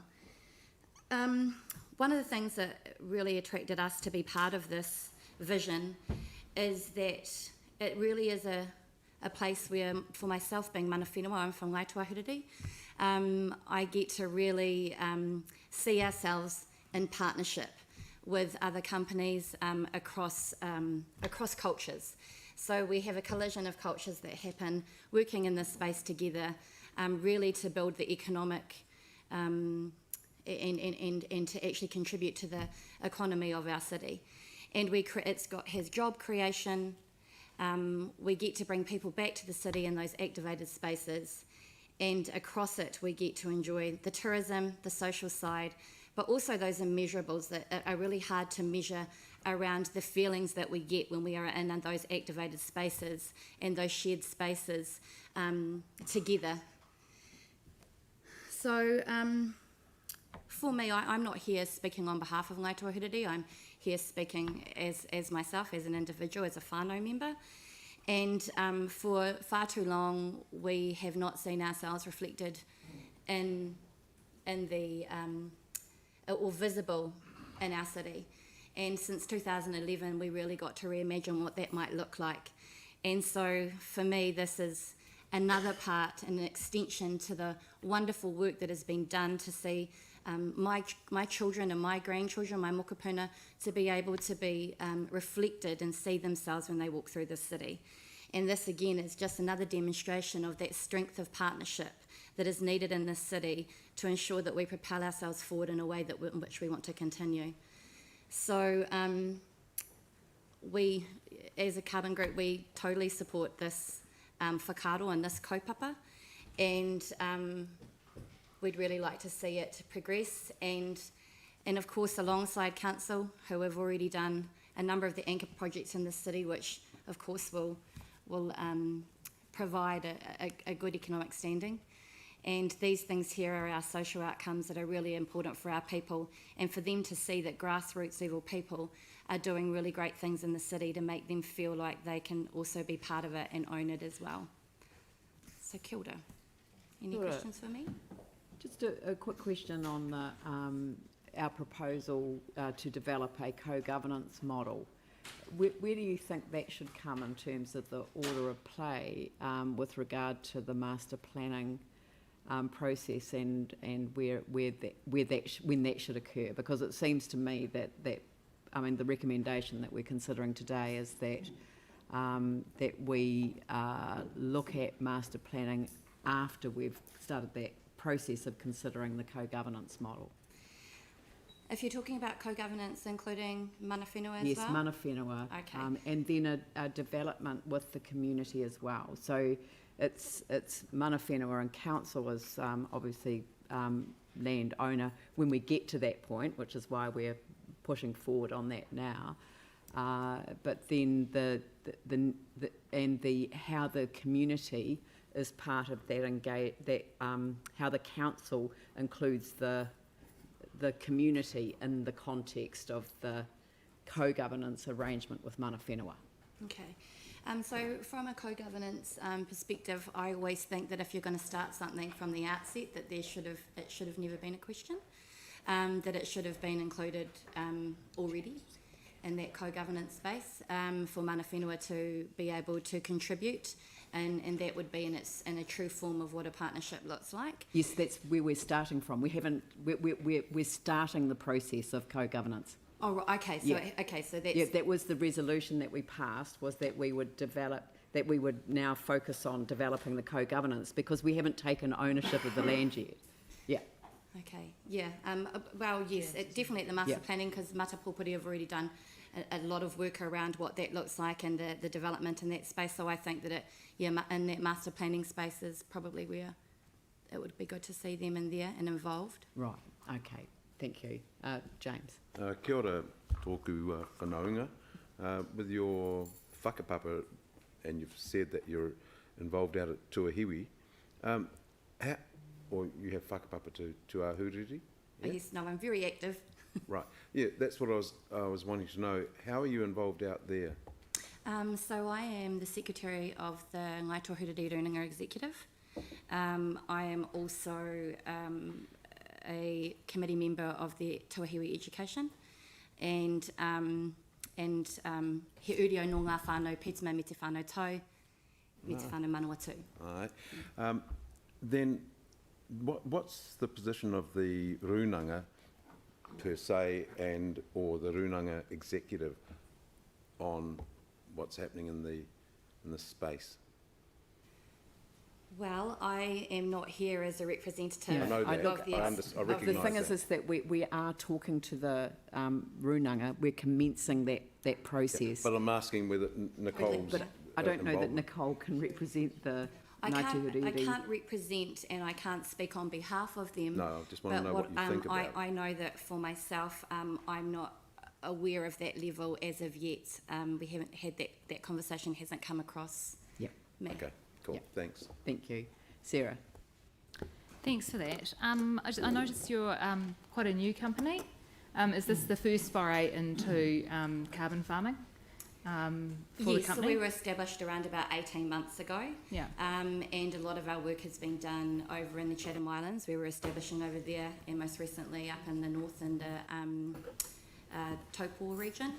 Yeah. So before that, I was involved with carbon anyway, working for the Māori Carbon Foundation. Yeah. And you'll be aware that Christchurch has its own net neutral goals and those kind of things, and we'll be looking at space to plant and get our own credits. Oh, yes. Which seems like a logical place for us to be doing that. So where do you see your stuff fitting in the corridor? I guess we see this as more of an opportunity to be involved as opposed to an opportunity to make profit. So it's more for us to be able to be part of it and work with yourselves and whoever else wants to have that conversation around what that would look like. We would like the opportunity to plant as opposed to be able to collect carbon credits. And as you'd be aware, native plants anyway are really slow producing, and so often the economics show that you're going to pay more to plant them than you are to make any profit out of them. And so why through the regeneration company? Yeah. Oh, sorry. Yeah, no, we've come to the end of the time, so I don't want to start another question. So thank you very much for your presentation today. Thank you. And could I invite Avon Otakaro Network, Peter Beck and Hayley Guglietta, sorry, my apologies, Avon Otakaro Network. Thank you. Kia ora koutou, Madam Mayor and councillors. Thanks for having us today. I'm Hayley Guglietta and Peter Beck from Avon Otakaro Network. Before Peter speaks specifically on the agenda item today, I just want to give a quick update on our organisation, just to provide a little bit of context about our position on the agenda item. So after signing off the global settlement and the regen plan last year, and as well as the knowledge that Evan Smith was facing shortened life expectancy, our organisation got together early this year and we went through a series of workshops and a lot of time and thought into where we were at as an organisation, whether or not we'd done our job, and whether we needed to still be around to do the work with regard to the river corridor. Clearly, as we're here today, we decided that there's still a bit of work to do in that space. So we looked at and celebrated what we'd done in the last 10 years, and then put together a new strategic plan with old but new objectives as to what we wanted to do. And for us, it's kept our focus very clear on what we needed to do. So our vision didn't change. Our vision is for a multi-purpose city-to-sea park that meets the diverse community needs with the maximum possible restoration of indigenous ecosystems. So that hasn't changed. Our strategic objectives are clear and focused. We would like to see a governance model that supports the vision. That's the regen vision, which aligns very closely with ours. We want to see people, both locally and beyond, connected to the corridor, and we do this by facilitating and connecting people to foster activity and events that all can engage with. And we're striving for organisational stability, and we do this by fostering great partnerships with all of the stakeholders that are involved in the corridor. So that's sort of setting the scene for Peter to talk about the agenda item. Kia ora tātou, nā hawe whāna iwe e tāne, tēnā koutou, tēnā koutou, tēnā koutou katoa. It's nice to recognise a few familiar faces around your table, and good to be here. The last time I sat here was with my beloved friend and colleague Evan Smith, when we were addressing you about similar matters. We speak on behalf of the Avon Otakaro Network to totally support the recommendations of your staff on this matter, and indeed note and support the comments that are made by Mana Whenua in this regard that are included in your report. In no way are our comments to make any comment on the proposed merits or otherwise of this project or any other project, come to that. It's simply really that this is a classic case of the cart before the horse. Absolutely classic case. We indeed in the past have encouraged, and notably Evan did, encourage collaborative conversations with Rob and others to talk with other proponents about various options and potential projects in the future, to talk together, to explore together, to discuss this thing. The point we want to make as clearly as we can, though, is that the project is to approve anything at this stage is to preempt the fundamental process that needs to happen of developing a governance entity for the whole park. It's absolutely fundamental to do that. You made on November the 12th, you made some decisions. You said you agreed that staff will commence a process to implement the decision taken under the Global Settlement Agreement of 23rd September 2019 to establish a permanent community co-governance entity for the residential red zone. You also said, we agree that Ngā Tuahuriri will be invited to partner with the Council to investigate and develop options for the co-governance entity. And we note, you said, that this will build upon the work undertaken with the University of Canterbury and the community in 2019, with further governance symposium in early 2021. Great. As a result of all that, we are delighted that we can be part of a conversation with the Mayor and with the relevant councillors who are involved in this area with Chrissy Williams, who of course chairs the Te Tira Kahikuki Hiku, which I could never pronounce properly, and Eric Pawson from the University of Canterbury, who was fundamental in the previous symposium of 2019, and with council staff to further on this conversation towards the development of a governance entity. It's a terrifically exciting opportunity we've got to develop something that's quite unique and quite distinct, to allow for the kind of things that we believe, as we all believe, not just us, but we know we all believe in, what an extraordinary creative vision has been given to us, the opportunities for within the residential red zone.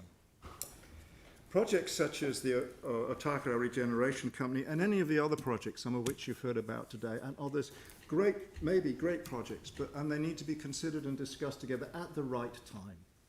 At the time when you have a coherent and consistent governing body with the right premises to do that work. Not to do that would end up with piecemeal decision being made, ad hoc decision being made, which in our view will dishonour the vision that we all share and will create disharmony and pushback from other groups within the community.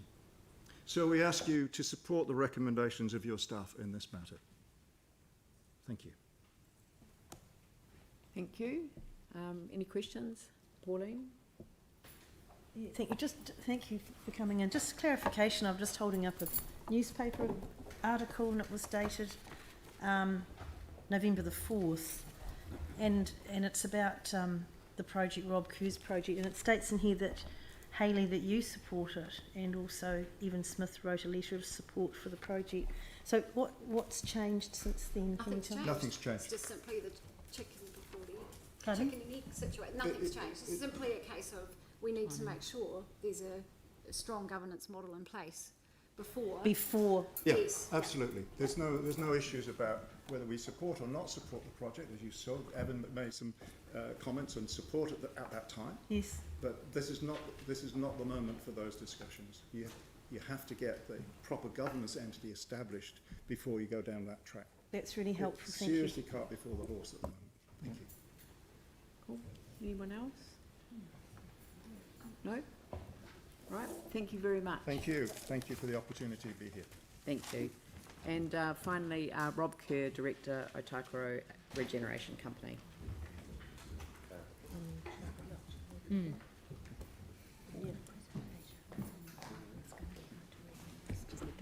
Okay, there is a presentation, councillors, and it's been put on the hub, so you can open that up.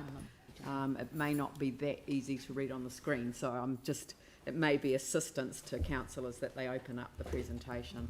Yeah, that's fine. Kia ora, everyone. So we'll come to the presentation in a little bit. First of all, I have on behalf of the Canterbury Employers Chamber of Commerce a deputation, a letter to read out on behalf of Leanne Watson. So it's dated 9th of December, so yesterday, to whom it may concern, which is everybody here, I think. Almost 10 years on from the Waitaha Canterbury earthquakes, the region is progressing through an ambitious and exciting rebuild program to deliver a vibrant, prosperous and sustainable 21st century experience for business, residents and visitors. The Otakara Red Zone is Otatahi Christchurch's largest remaining opportunity from the earthquakes, so it's important that we make the most of it. This is why I'd like to offer my support for the Otakara Regeneration Company's Otakara Avon River Plan. The Total Development Project has the potential to be an important local asset and a national destination offering another draw card for domestic and international visitors and helping to position the city and region as a desirable destination for when the borders reopen. This is particularly important now as we see the economic impact of COVID-19 on many local businesses, including those in the tourism sector, and supporting sectors such as hospitality and accommodation. While the vision to deliver 28 projects over a 7-year development period is ambitious and will no doubt be challenging, the focus on everyone doing their part through key partnerships, including with the business community, is an example of a way of working that we should be striving for. It is also positive that no council money has been sought for the project. The proposal to establish world-leading living laboratory would also further reinforce the region's positioning as a city of new ideas, innovation and leading-edge research, underlined by a focus on environmental sustainability. I look forward to seeing the project progress and doing our part to help promote and support such a positive evolution of a key area of our city. Ngā mihi, Leanne Watson, Chief Executive of the Chamber of Commerce. So I'm not sure if I sounded very much like her, but hopefully you heard her voice in that.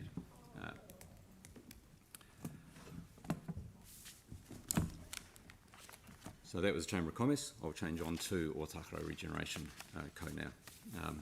Thank you very much for your time. And look, it's a really interesting time, and I really understand the tensions between making progress, financial challenges, and those to get all the ducks lined up in a row. And we can talk about that in a little bit.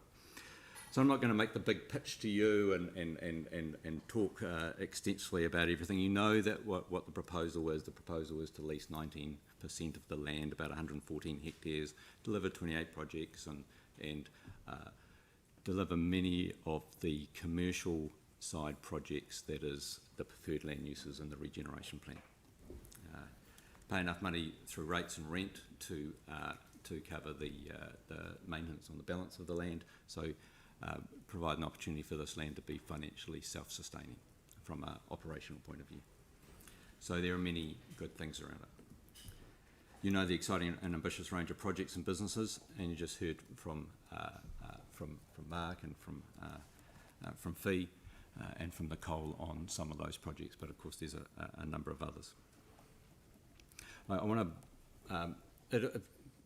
It's also built on the collaborative model of council, community, mana whenua and private sector working together in the room to develop the final master plan, and I think that's very important. I'll turn back to that in a bit.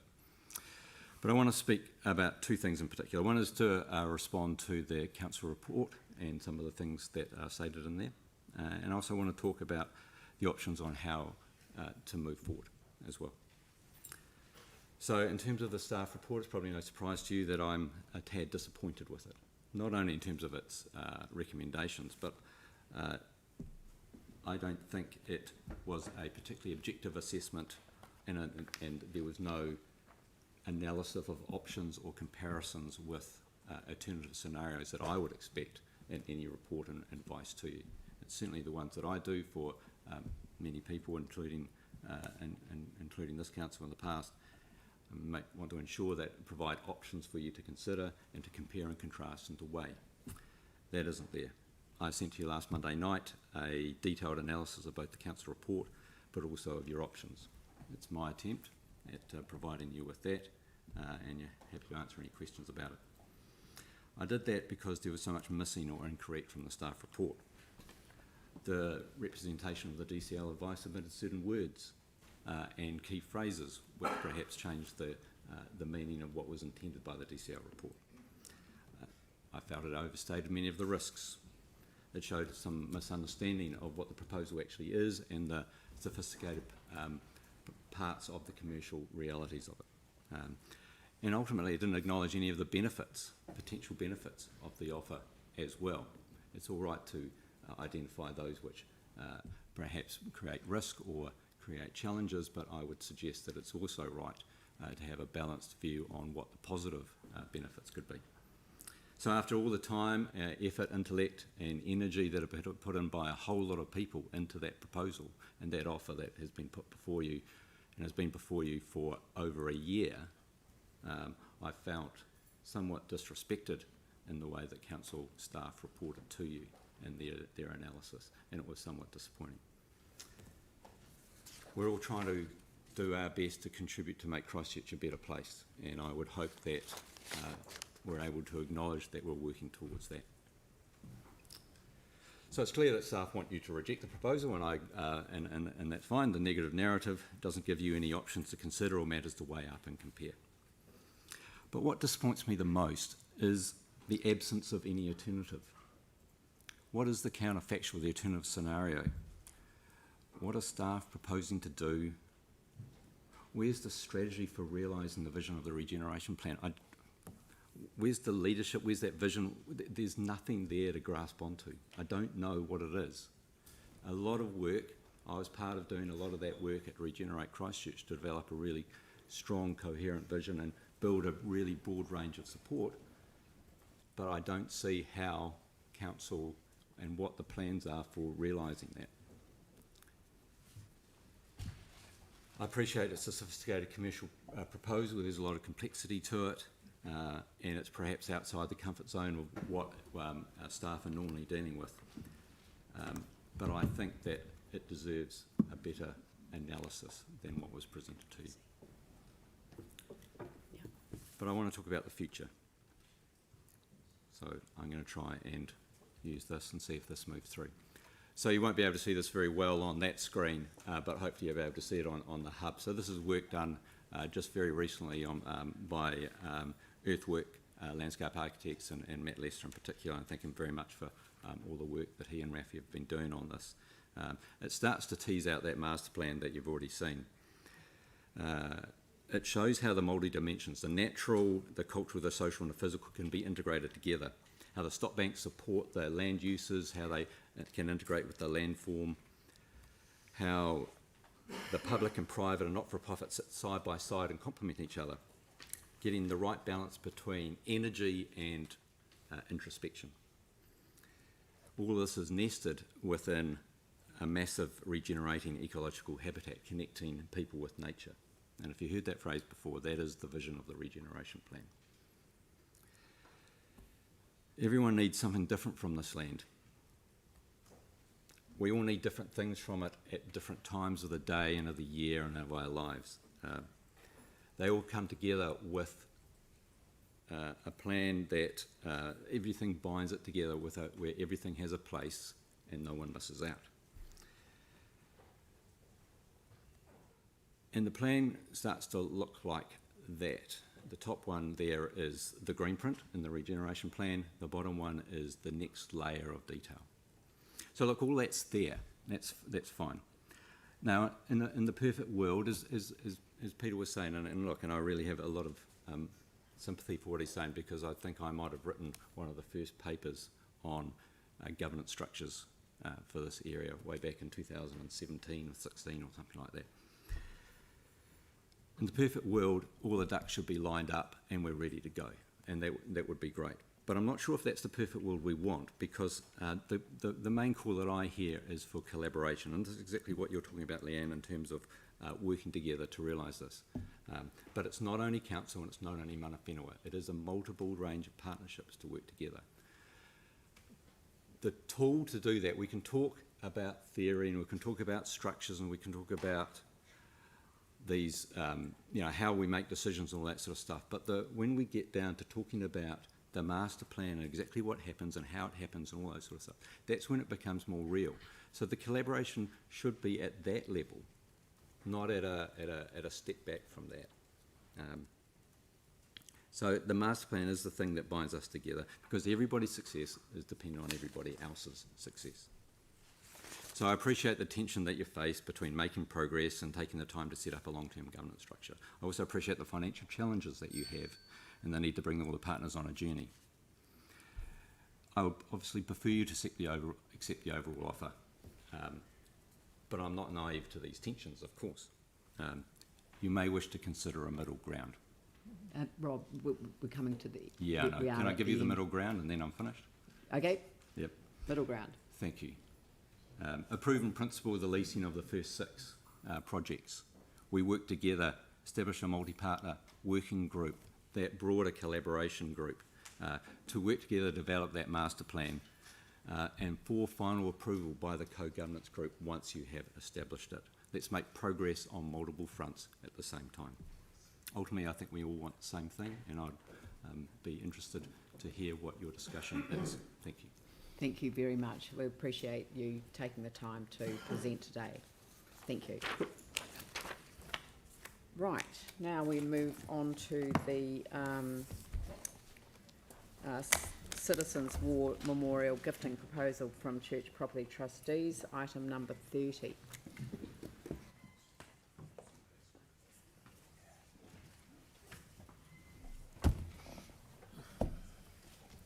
Brent, would you like to speak to the paper, please? Sure.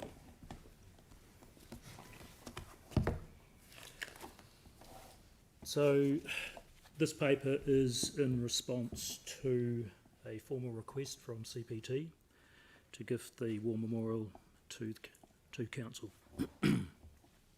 it's not here to debate whether it should be shifted or not. That's been dealt with by another process through the OIC, which has already been through council. So we have this offer of gift from CPT. Whether the War Memorial stays where it is or is shifted to another site, council already have funds in the LTP for doing the restoration work. Not the shift, but the restoration work. Council indicated in its OIC resolutions that its preference was for the Citizens' War Memorial to be sited on public land in Cathedral Square. I've covered that off in the report in section 3. It does have earthquake damage, the memorial. It looks good. It's been standing there for 10 years, and a number of people thought that potentially we could pick it up, put it on rollers and move it, but if you read through the attachments and especially the engineering reports, you'll see that the core samples from underneath the memorial, a lot of them come out as straight rubble. So it's not able to be picked up and shifted as we had hoped. It does require, if it is to be shifted, it does require a significant amount of work to strengthen it, to try and bring it up to 67% of MBS. And there are details in the attachments of how this would be achieved through putting a central rod through it and post-tensioning it. We have had a number of key stakeholders come in and support keeping, if it does have to shift, keeping the Citizens' War Memorial within Cathedral Square as close as possible to its current position. That is in the vicinity of the police kiosk because it's immediately forward of its current position. And unfortunately, without it being able to be moved in one piece, we would have to pour a new base and then lift it across. We have been in discussions, preliminary discussions with the engineer that did the work for the OIC, and there are ways of minimising the intrusions into the heritage fabric by minimising the cuts, but it still will need a new base, and it will need one cut so that you can get a rod through to post-tension it. This will extend the life, strengthen it, and ensure its longevity. Some of the information that you've got, we've also provided further information on the vicinity of the police kiosk. There's a memo there regarding the tree and the kiosk itself. But some of the letters of support came from the Dean and Chapter of the Cathedral, the Canterbury District RSA, Salmon Reed Architects, Heritage Management Services. We've had letters from them. A number of others made comments through the resource consent process linked to the OIC, including Inner City Neighbourhood Association, where they're all saying please keep it in close proximity to its original so that it keeps its context and relevance to the cathedral. Because as we've heard today, its initial position very much influenced its design.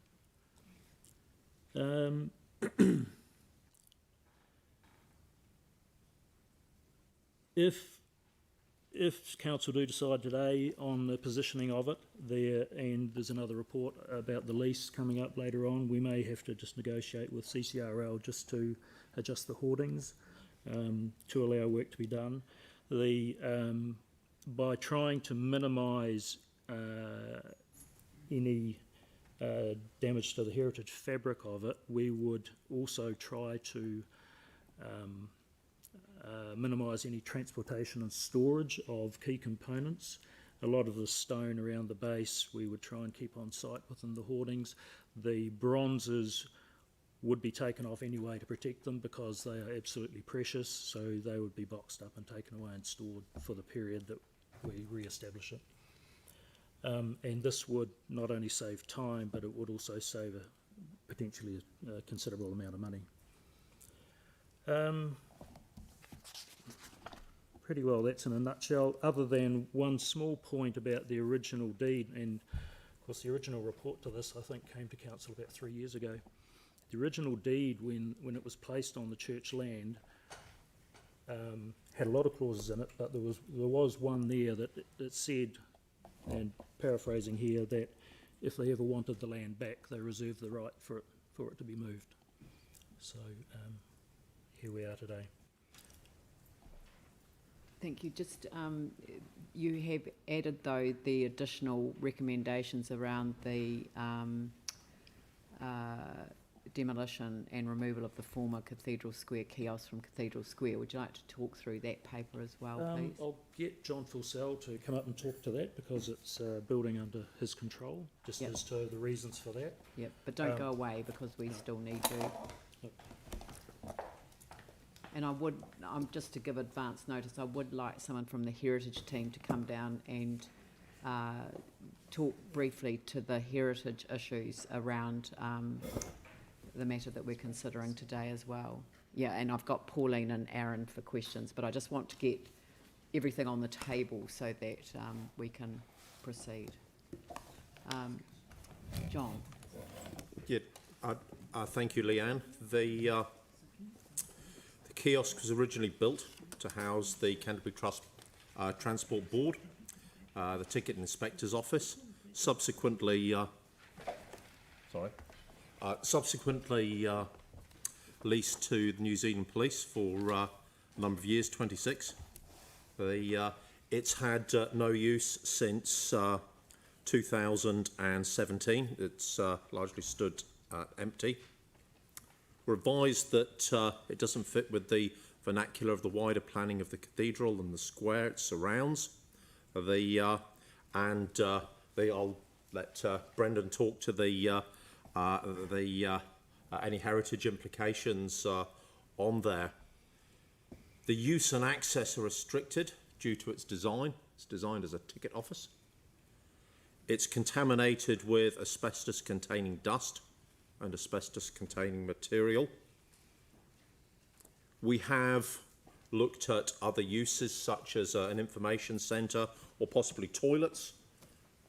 Some time ago, we looked at it as a project office for redevelopment. The fit-out cost for uses was estimated to be in excess of $230,000, being a cost of $1,800 per square metre on a 130 square metre site. It's not required for an information office, it's not required for toilets. These are going to be provided elsewhere. We have no identified use for the facility. It also incurs an annual operating cost of about $2,300. They keep it safe and secure.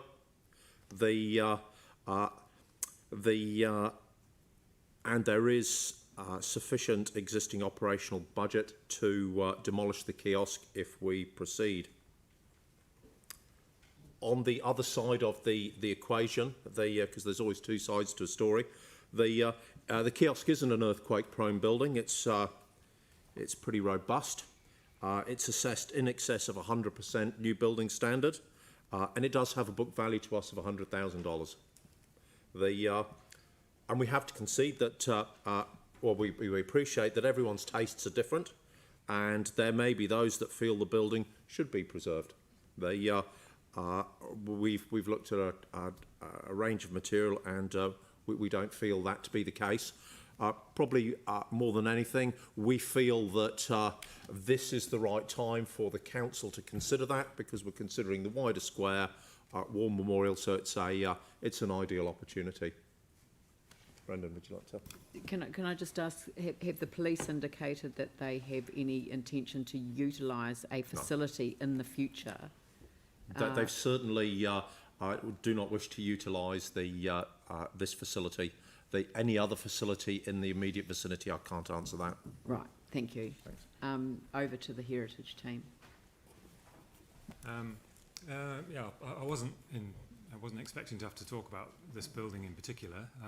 No, I'm not asking you to talk about the building. I'm asking you to talk about the heritage issues involved in the decision to accept the offer of the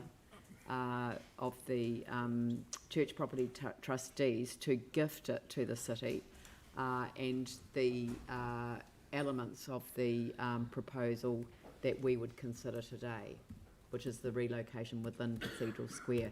There are two elements clearly, and that's the association with Cathedral Square and the significance of the decision in the context of a gifting. The first decision. I mean, I can ask you a simple question, which is my recollection of the previous paper that we've had is that the heritage team do not support the cenotaph being moved, but in the context of it being moved, support the move within Cathedral Square for heritage reasons. So I'm very keen to get them on the record. Yeah, that's right. We initially always had the view that the cenotaph should stay where it was originally designed to be, and but recognising that it does have to move. The goal then is to keep it as close as possible to its original location, and that means in terms of its relationship, not just physically close, but in terms of the axial relationship with the cathedral, the orientation being the same way, so that contextual relationship with the cathedral can be appreciated. The kiosk site does give you that connection. It gives you a similar relationship with the cathedral. So we would support that, and I think there is a memo attached to Brent's report that outlines that. The report was that memo was put together prior to the core samples coming back from the cenotaph, showing the nature of the foundations. So it was on the assumption that we could potentially move it in one piece. That's gone. So we are looking at some sort of deconstruction and reassembly. But the kiosk site gives us that positive relationship with the cathedral, which is what we are trying to retain. Lovely, thank you. Okay, I've got Pauline and Yanni and Mike. Yeah, thank you. Look, my question is around the funding issue. So in Resolution 1, the second half of that is subject to sufficient funding being provided by the Church Property Trustees. But if we draw our attention to 5.27 and 5.28 in the report, in reviewing the terms of the gift, staff advise that agreeing to fund the repair and strengthening works could place significant financial risk on council, noting that we do have 270,000 in our LTP. Should council accept this gift, staff would recommend that other than the funds already in the long-term plan, there should be no further cost to council. Now, my concern is that in the report, it mentions that the council side of this would be the repair and strengthening. I note the Church Property Trust has already lodged consent to remove it. There's no mention of who's going to lodge or pay for the consent to relocate it. I believe that's the second consent, and correct me if I'm wrong. And there's a reconstruction cost. And I'm just wondering that whether we should, what I'm asking is, how can we be assured that we're not going to be expected to pay for any of those costs? Because they're not really specified in here. That's why in the recommendations I also mentioned there authorising General Manager of Citizens and Community to negotiate the MOU so that the scope and the gifting process was formalised. That would limit council to the funding we have available for the purpose that it's for. Yeah, okay, so that's one comfort, but the other comfort is, should there be a shortfall, the last thing we want is for the memorial to have been deconstructed and put in a box. Correct. So perhaps we need a strengthening in there to say that the funding needs to be detailed and secured before any deconstruction occurs. And, because that would give me comfort, because that's my biggest fear, is that it's going to be deconstructed, put in a box, and it becomes too hard. Sure. Because I can see the magnitude of this job, and it brings tears to my eyes seeing the pictures of what's going to happen to it. And I'd also like to see, and ask your advice on this, whether we can put a clause in for the MOU that expediency is the key here. Yeah, And also, is it possible to get a timeline?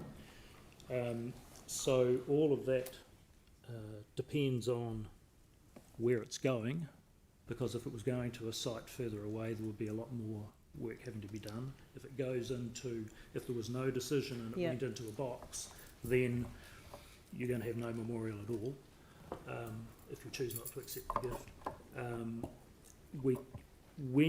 When we determine the site,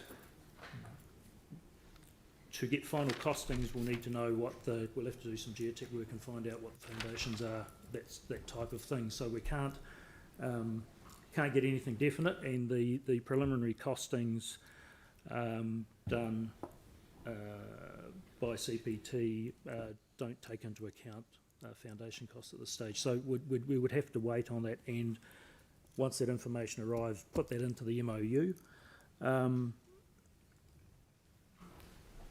Yeah, did that answer that part of the question or not? When you say we have to geotech, who pays for that?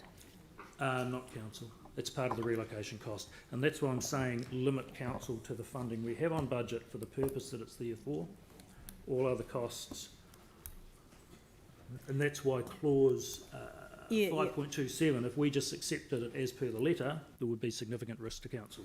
Okay, that gives me comfort. I'm just wondering if we wanted to be a bit more specific of what we expect in the MOU, perhaps to give us comfort on those things. I think that the Chief Executive would like to clarify on that matter. Okay. So, Pauline, I think your questions and descriptions are very clear. Sure. And I think the issue of the principle is probably what needs to be in the recommendation as you've described, so that gives absolute clarity rather than just necessarily saying what we've currently got here. Yeah. Because even in one of the letters from the trust, Church Property Trust, it does say subject to available funding, which made me a little bit. But I think the key thing I want in there is... It does say subject to sufficient funding being provided by Church Property Trustees. No, I'm talking about in the letter on page I know you are, but 762 from we there. are, the resolution is the key to what we are deciding. Yep. It says accept the gift as per the gifting proposal, subject to sufficient funding being provided by Church Property Trustees for the relocation of the memorial. So if there needs to be some clarification as to what that includes, then it may need some additional wording that says including the so we have everything, the geotech, the reconstruction. Yeah. So staff are going to work on work on some specific wording to capture that. So I've got Yanni for questions next. Yeah, thanks. I was quite interested to read that the information centre is going into the Grand, and therefore we don't need one in the square. Are you able just to expand on if that's a council facility that's going in there, or a Christchurch NZ facility, or is that just a private facility? I'm not the case managers might be able to comment. About the information centre. Can you come forward, because James Goff can't hear you if you don't speak into a microphone. He's here. James Goff can hear. Is he well? James Goff. Okay, I can't hear you if you don't speak into a microphone. We'll speak slower. I did tell people he was going to be here this morning. I hear Sorry, he's just for all fine, of those Liam. who are now completely bewildered by what happened, James Goff was zooming into the meeting this morning, but is now cleared and available to be at work this afternoon. You haven't made any impression. Right, sorry, a little break in the traffic. There we go. The post office will be a private facility, but it will hold an eyesight, and we're talking about public toilets with them at the moment. Excuse me. So, sorry, are we contributing financially to the eyesight, or is it like Christchurch NZ running the eyesight, or is it just a private company? It's a combination of the two. We're in negotiation with them regarding the toilets that will be in the post office, because we have a need for public toilets to move somewhere in the square. Right. So when are we going to get kind of details or briefed on what's proposed with the Grand? Because I see there's also a suggestion that they lease a large part of Cathedral Square as well, and I'm just mindful that we've got all these different moving parts with space and different projects. I think that's a separate issue. That's a separate issue, Yanni. Well, we've got. Do you want to talk about the tree? I'm fine to have a conversation about it, but not on this paper. I'm asking people to pose their questions specifically in relation to the matters that are in front of us. Yeah, what's concerning me about what's being proposed is to understand in terms of the spatial plan for the square, what this implications this would have on public space. So. Well, the implications on at public the moment, space. the police kiosk takes up the same amount of room as I read the papers as the Citizens' War Memorial. So in terms of that, in the tree, it doesn't. Well, we'll come to the tree separately. So Yanni has a question about the tree. Would you like to ask the question? So we're locating it next to the former police kiosk. Right. In the vicinity of, I wasn't going to prejudge any council decision. The tree is very close to the police kiosk as well. We have two very sick-looking trees in the adjacent Godley Statue Reserve. We've replaced a third one a number of years ago. We would take the opportunity to transplant that one and pop it into those raised planters. Right. Right. So, and then can I just check? So in terms of the option of engaging the public, seeking community views, is there any way we can do that as per the request? The difficulty is with the assessment of available spaces, and you'll see in the attachment there's a matrix there about a number of things that were considered. There's very little available space that's large enough, fits the criteria, doesn't impinge on pieces of legal road, other event space. That's why we got the landscape assessment done by one of the landscapers that is working on the square project. It really comes down to really only one really good available space that keeps the War Memorial in context in relation to the Cathedral. If you're going to go out and consult, what are you going to consult on when there's very few choices, if only one? Right. So if it's going to come onto public land, as council has previously indicated. Thank you. Mike? Thank you. Just got a couple of questions on the kiosk, and it's probably for Brendan. Couldn't the kiosk be considered, I guess, an iconic structure within Cathedral Square? It's part of the 1970s history of the square. Yeah, it does have some value in that respect. So demolishing it would basically destroying tomorrow's heritage. Potentially, you could say that. Yeah. I think it's quite cute. So I guess when you look at, because we're only shown two potential locations, the chalice itself, which is probably actually relocatable and potentially out of place in that environment, what would be the connection if the War Memorial was to go where the chalice currently is? Would that work? The problem with that is then you're moving the memorial to the south side of the cathedral. It was designed specifically for the north side to be in not in the shadow of the cathedral, but in the sun. It's a better location in terms of. But the chalice is forward of the cathedral, so it still wouldn't be in the shadow. It would for the mornings. Yeah. I mean, what we're trying to do, we're trying to preserve more of the context than just south of the. By destroying tomorrow's heritage. Sorry. We actually have we've got a statement from the resource consent planners regarding the police kiosk saying that it did not have heritage building. It didn't have heritage fabric. Well, yeah, that's a lot of stuff we don't point have of time, listed. isn't it? Yeah. Like today, it may not be considered heritage building, but yeah, but that's that was built in the early 70s. So what are we going to say in 2050? Well, I guess it's quite a disappointing attitude to have. A point of order. Where's the question in that? It's not a question of we've asked and answered a constant a theme all question day. around staff, and it doesn't require a commentary on the process, which is a matter for debate. So you'll save that for the debate. Aaron.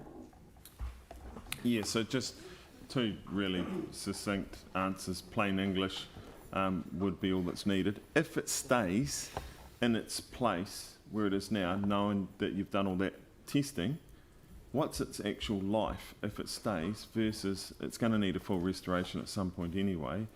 Once it's moved, what becomes its life then, would be my first question. Well, first of all, it can't stay because the ordering council, even though it's going through a resource. But in a hypothetical world, if it was if not it stays, it is damaged. I wouldn't like to judge its life.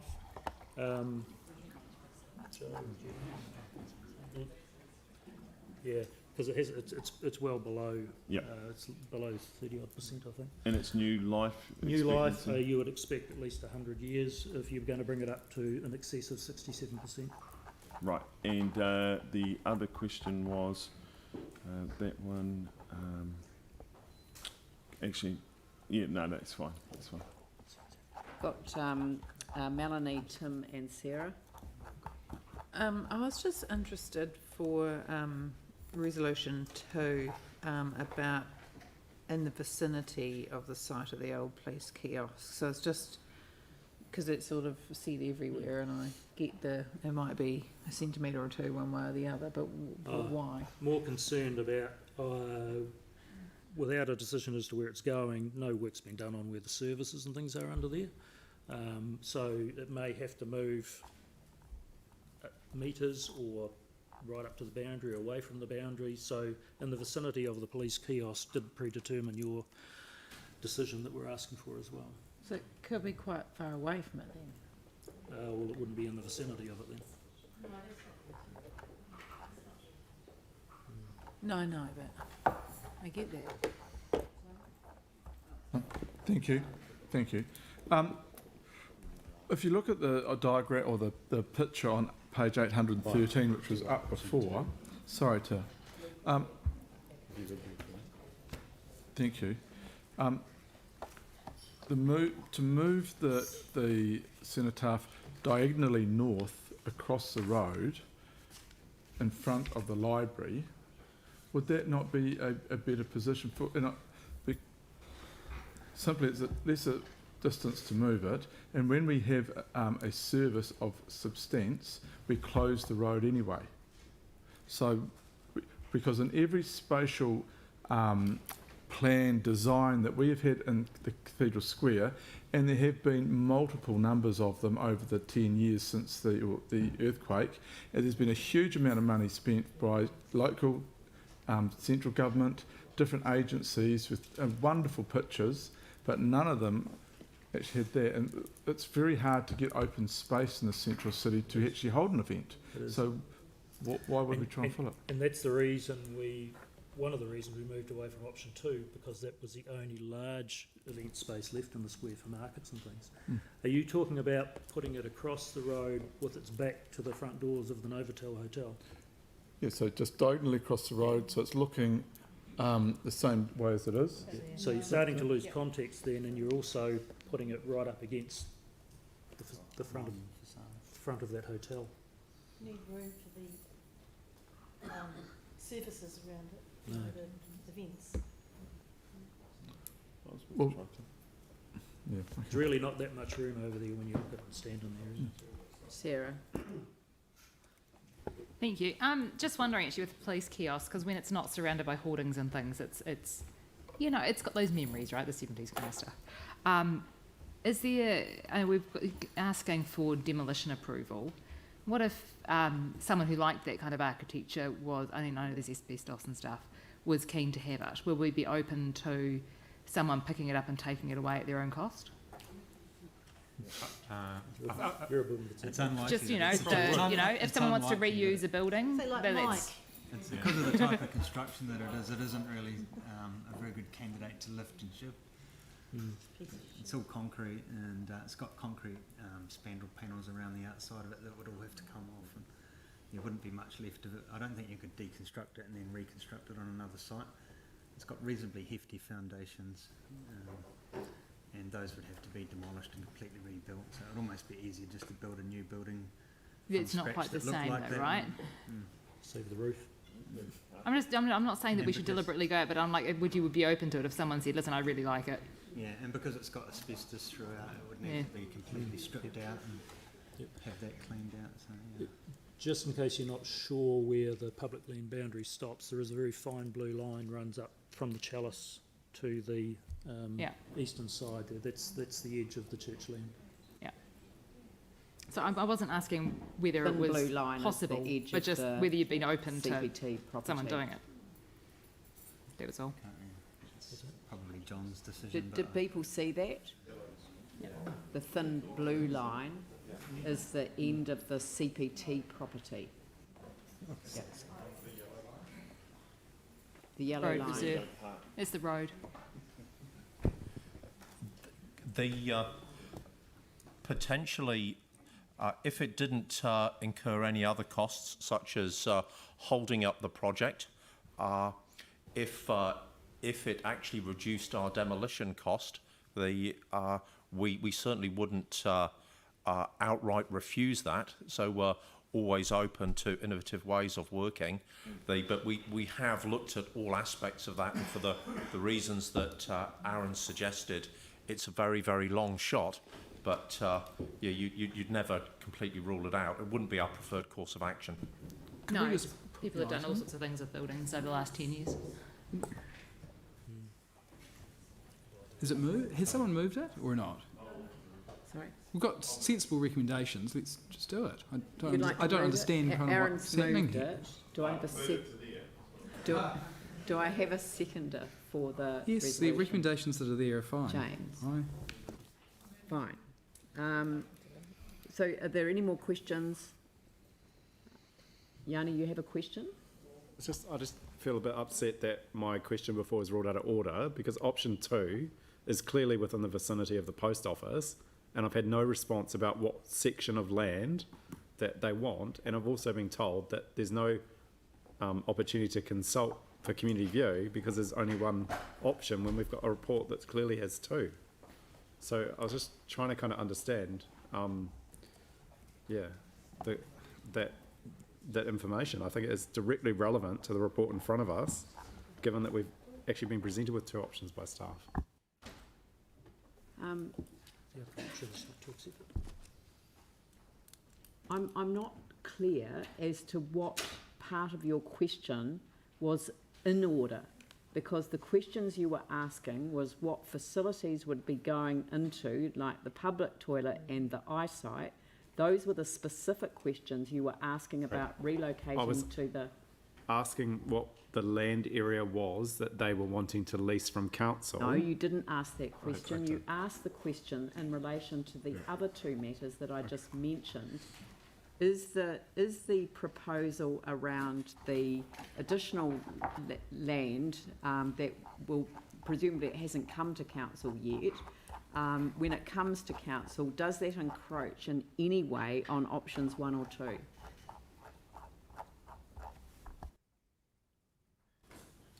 No. No. Thank you. All right. The motion is in. You have a question? Yep. Thank you, guys. Have we, and it might be written in here and I can't see it, if we say go, roughly how long are you thinking before it would be up and running again? So, what? 6 months, a year, 18 months? yeah, it's all consent driven, so it's however long it takes to get an archaeological consent and the consent to, dismantle it hasn't been granted yet, and then there'll be another consent required to put it back together. We were thinking hopefully within the order of around 6 months. We might have to, but as I say, it depends on the consents. The time, but if we can minimise the amount of cutting to the memorial itself, just to taking the bronzes away and working on them. Joe, I think you thought maybe 3 months up to 6 months, because you'd be doing everything concurrently. Yeah, so a year at the outside. Yeah, Okay, we would thank be you. aiming to get it all complete. Yeah.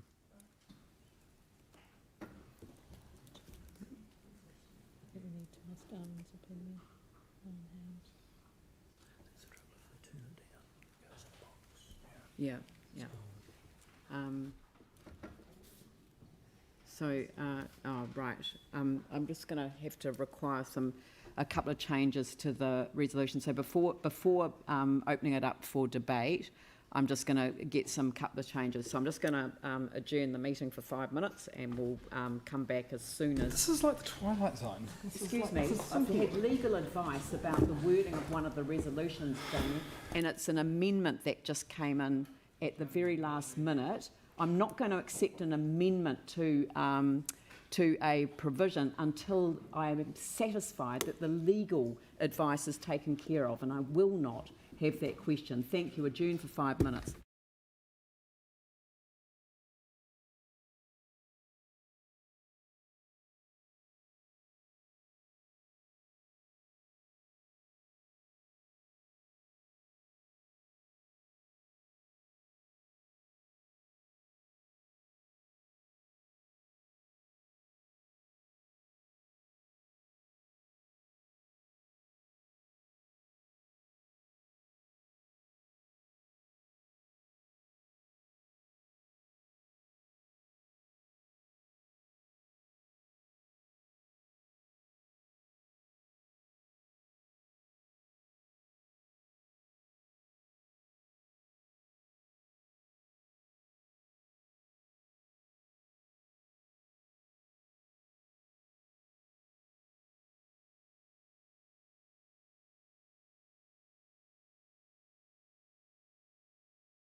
Thank you.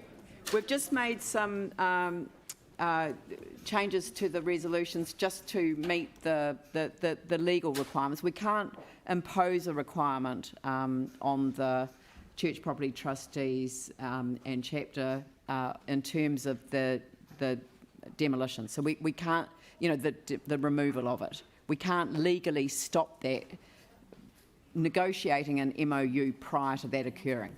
So what we've done is, again, to clarify additionally around the subject to sufficient funding. So this is in number 1, subject to sufficient funding being provided by church property trustees for the relocation of the memorial and associated costs. So that comes in at the beginning. We accept the gift as per the proposal, subject to. So if there isn't funding for it, we're not in a position to accept the gift. But that comes with a consequence, because there is a progression of events that will occur anyway. And then the final point is that the amendment, we haven't accepted the amendment to the wording of it that refers to it being prior to it being deconstructed, because we can't legally enforce that. And so I've simply put in there an authorising the General Manager, citizens and community to negotiate, and with the agreement of the Mayor enter into. And that just provides one more layer of governance oversight on the entering into the MOU. So that's the resolution that is being considered by the Council today. And I'm going to open up the debate. The Citizens' War Memorial is going to be deconstructed and stored regardless of the decision we make today.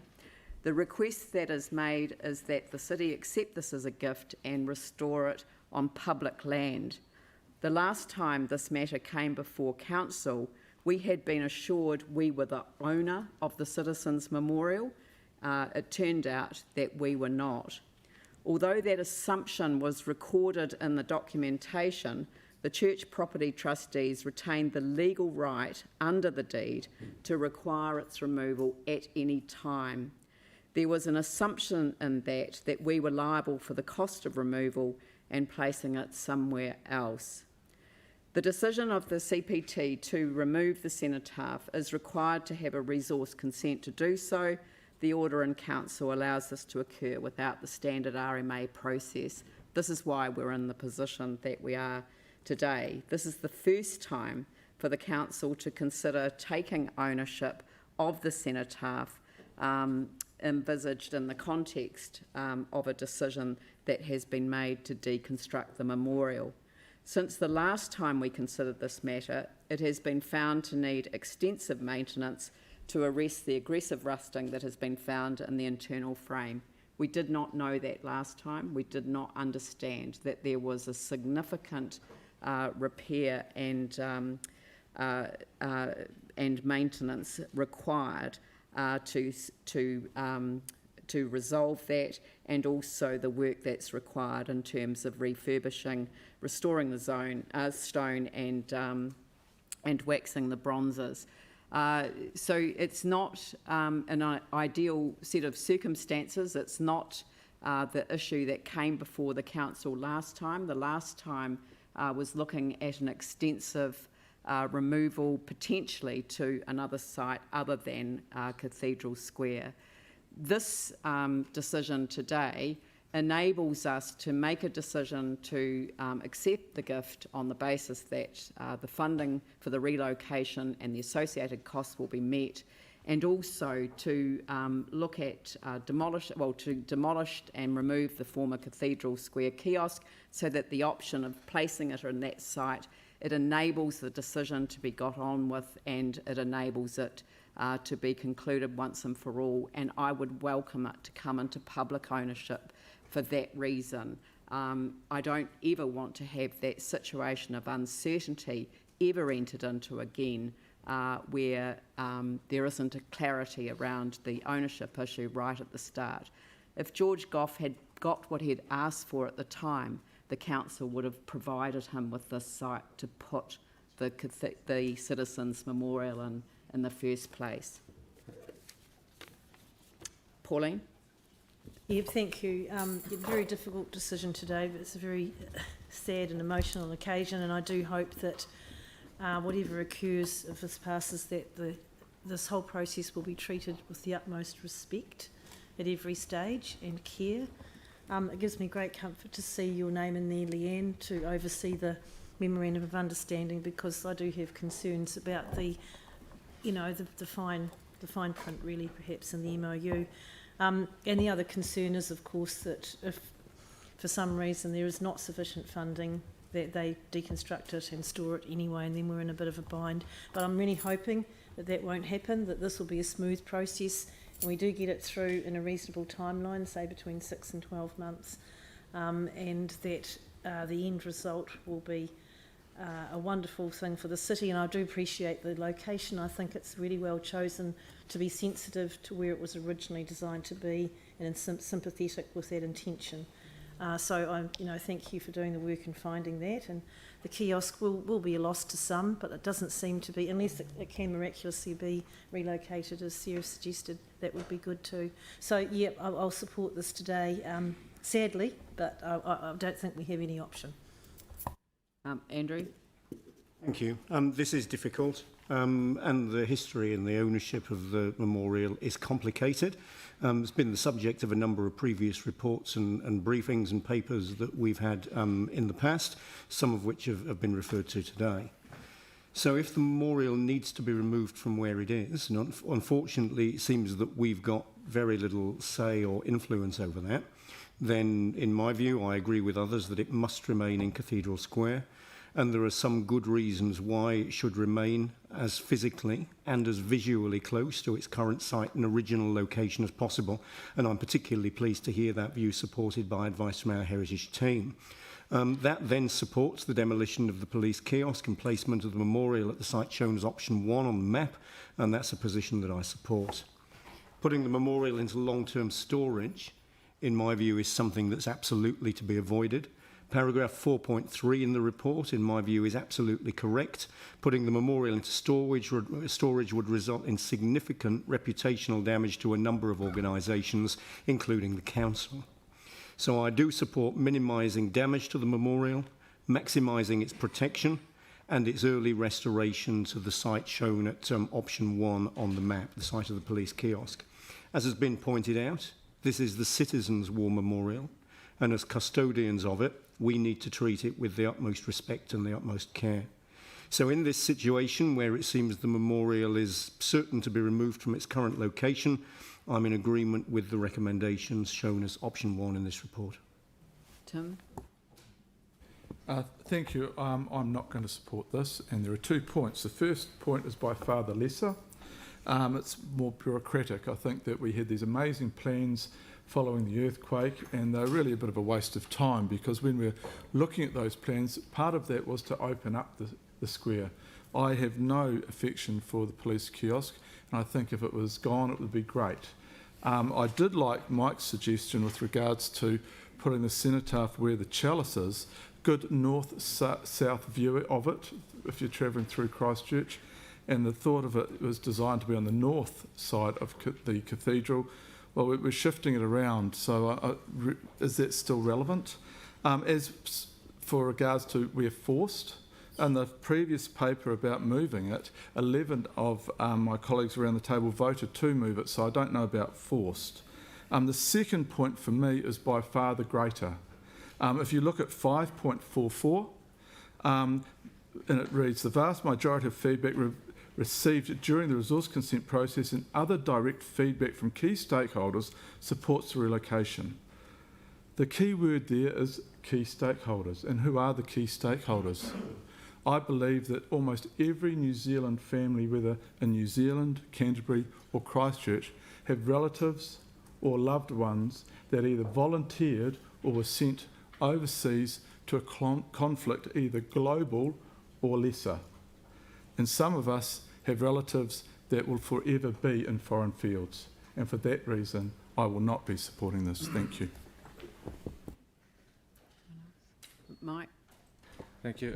I also won't be supporting these resolutions. You know, I think most of us agree the best place is its current position, and I guess we've been forced into a position. I guess being lucky enough to be born in the 1970s, you know, I actually have a close association with a number of buildings built in the 70s, and one of them is the kiosk, and I think we can consider that as an iconic structure in the Cathedral Square, and I might be alone by some of the comments around here, but it's a shame to actually demolish that kiosk when there's actually, if it had to be moved, other options within the square that the memorial could go to. I personally do not believe that actually the engagement that we have done for the decision we're about to make is acceptable, and so that's why I'll be voting against. Melanie? Just following on from Mike's comments, with the Order in Council, I definitely wanted the War Memorial to stay in its original site, but again would prefer it to be within Cathedral Square if it can't be there. And like Mike, I was born in the 70s, and I think it is something about that age that thinks that the police kiosk is something you remember next to the cathedral. However, I do support the memorial moving to that site as long as it's pretty close to it, because it does seem to make sense there, and I can understand about the kiosk not surviving demolition. So I will support the recommendation today. Thank you. Sarah? Thank you. Really sorry to do this. Can we add a slash and the word or in number 5? So you approve the demolition and or removal. You want to move an amendment? Oh, no, approve I the agree with that, demolition. The answer that she got from staff. And or removal. Yep, that's fine. It doesn't change the meaning. Okay. Yep. Thank you. What does absolutely nothing? Oh, it just means that it doesn't have to be demolished. Someone could choose to pick it up and take it away if they wanted. Yeah, but I mean, it has to be removed. Yeah, it had to be removed. Yeah, absolutely. So I've been torn on this. And one of the earlier deputations, Mark was completely right when he stated that just because the Order in Council makes the moving of the memorial legal, it doesn't make it right. And in fact, I made a personal submission against the proposal to allow that and the trees at the same time. He was also right that we were in an invidious position, and 6 words come to mind here, ones that my mum drummed into me when I was a kid, and they are 2 wrongs don't make a right. It would be wrong to move the memorial, but it would also be wrong to let it languish in storage for many years. And so we're in the difficult position of having to accept the gift at this point. Yanni. Thank you. Just wanted to follow on and say I concur with the comments that Councillor Davidson has made. And actually 3 wrongs don't make a right either. And to not seek community views on this, I don't believe is adequate. I think we should be seeking the community views. We wouldn't necessarily have to go out for a full special consultative procedure. But given that we've heard 3 deputations today, and we've got some resolutions to look at things that may have some importance to people in the community without knowing those views, such as the former police kiosk and the 2 options of where this could be relocated, I think we should be supporting seeking community views. Obviously, my preference is not to remove it from its current site, and I do think I had some sympathy with the comments that were made in the deputation that we should wait for the consenting process to conclude before we make a decision as well. So I won't be supporting this today. Aaron, did you want to close the debate? Yeah, just briefly. This is a very interesting decision to make, this one, because it does tear at the heartstrings and our memories of what we've been through and what we have in the past. Let's also try and look at a glass half full sometimes as well, and I believe you can in this case. The cathedral is being restored, and in fact when we saw those images recently, you could say it's in some ways is going to be even better than it was, and will certainly be an incredible attraction to our city. That memorial does need to to make way. It's not leaving us. It would be terrible to put it into storage. It would be great to restore it and give it a longer life than it would have if it was currently staying where it was. If that memorial had come down in the earthquake, we would have rebuilt it. If it had come down any other way in the future, we will rebuild it because that's what we do. Like was brought to our attention by the RSA, we will remember, and we will keep honouring, and when things get in the way, we may have to change them a little, but we will change because the world changes, and the thing is that you don't forget and you don't lose your heritage in the process, and I'm glad we did that with the Cathedral, and now I'm glad we're going to do it with this memorial, because it is incredibly important to our city. And it's not lost on me that the original conversation for this memorial began in 1920, which is 100 years ago, and here we are today discussing it again and its importance to the next 100 years of this city. So let's move forward and celebrate the next 100, and if anyone here at this table can make it, I'll buy you a drink. Thank you. I'll put the motion. All those in favour say aye. Those opposed say no. That's carried. Do councillors want to have their votes recorded? Yanni, Tim, Mike? Thank you. Thank you very much. We'll move back to item 33, Hearings Panel Report to the Council on the Akaroa Treated Wastewater Options.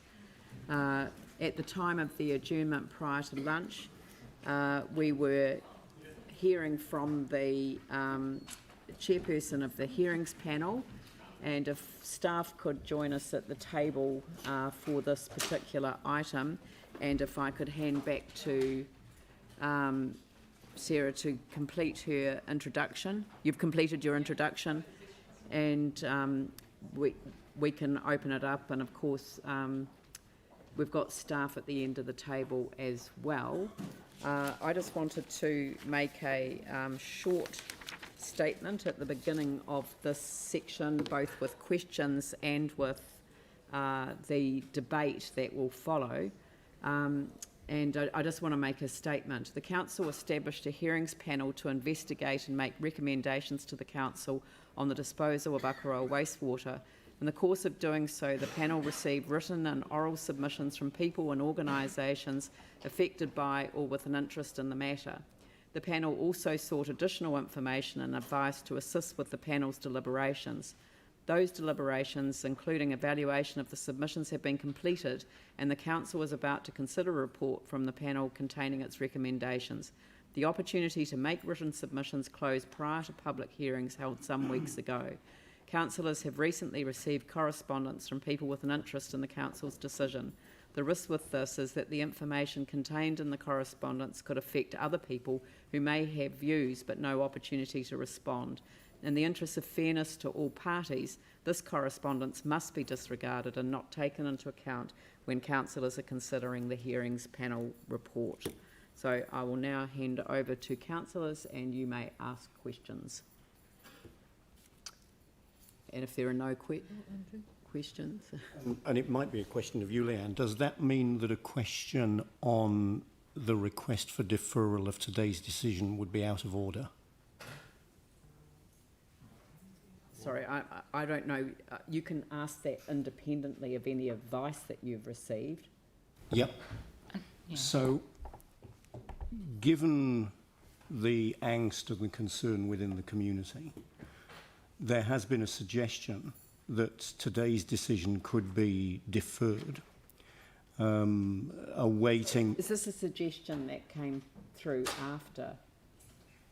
So can I just reframe? So that is a suggestion that has come through in And the that's emails. that was the reason for my initial question. Andrew, a better question would be is what Okay. happens if we don't make a decision today? That might be a really clear... Yeah, if I just That ask would the be a question that different- way. What So- are the impacts of not making a Yeah, decision that's- today? that's Thank it. you. Yeah, that would be a better way of...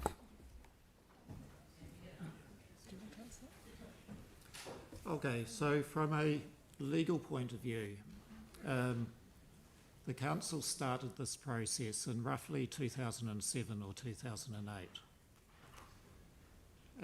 It was around that stage when the Banks Peninsula District Council amalgamated with the Christchurch City Council that the Christchurch City Council realised that something had to be done about this wastewater. So it started that process 2007, 2008. It sought a temporary short-term consent for ongoing discharge of the treated wastewater to the harbour while it went through that decision-making process.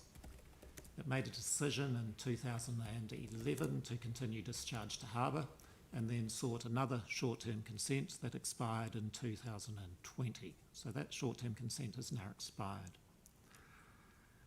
The council has since then lodged a third short-term consent application to run until 2028.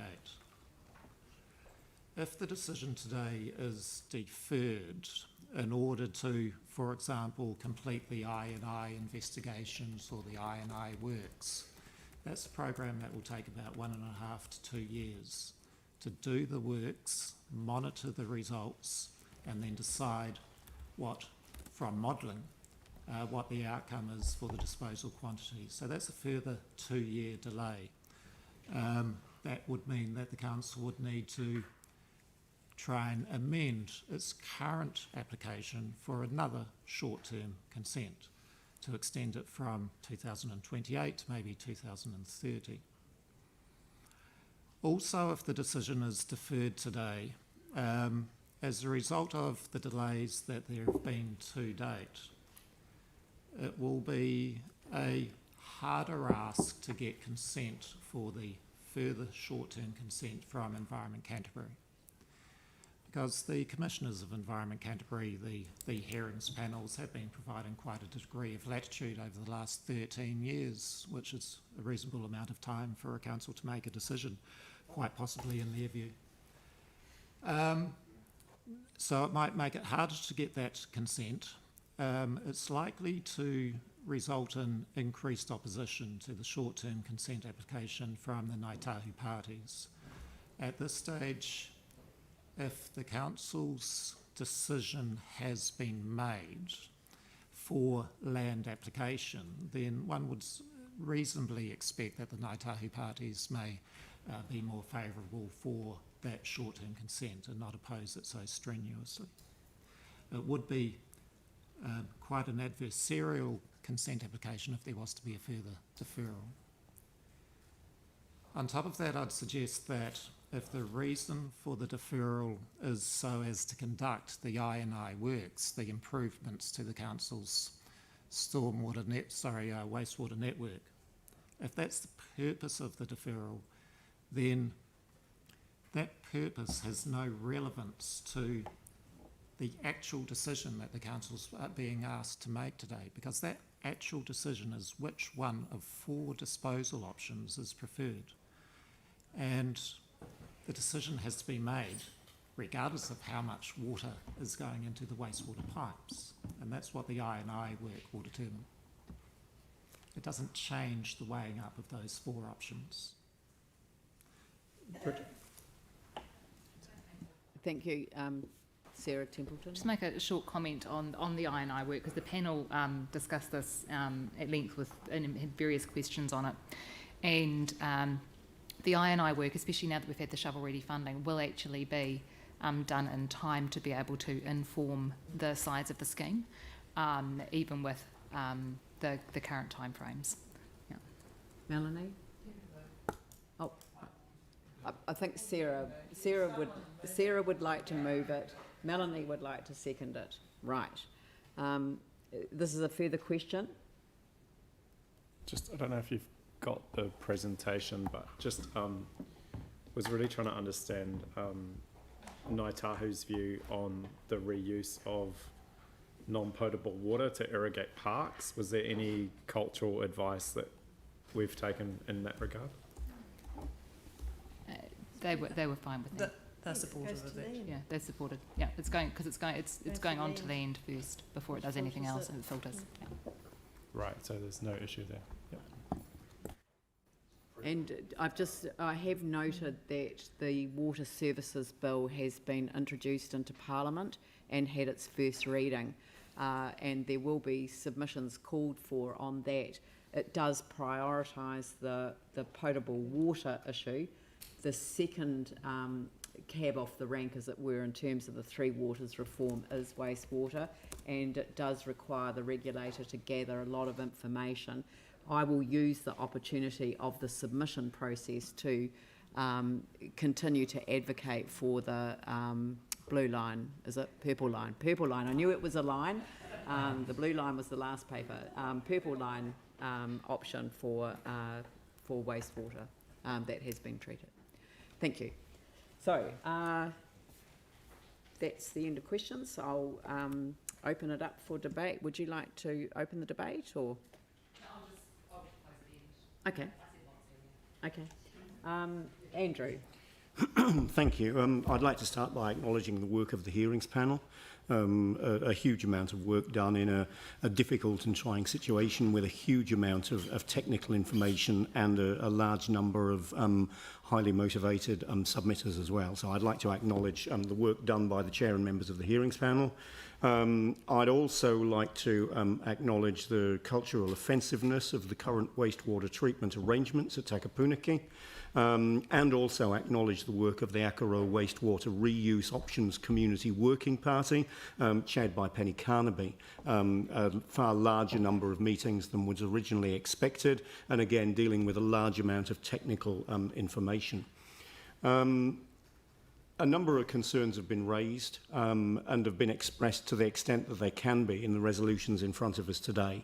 Reducing stormwater ingress into the wastewater network, identifying increased wetland options, maximising planted areas, incentivising behaviours to reduce water use, increasing non-potable reuse, focusing on beneficial reuse rather than simply thinking of this as disposal, and working with other agencies to achieve regulatory reform to allow a wider range of non-potable reuse over time, with the aim of reducing the requirement for storage, the size of the storage ponds, and increasing the biodiversity and sustainability outcomes that are here.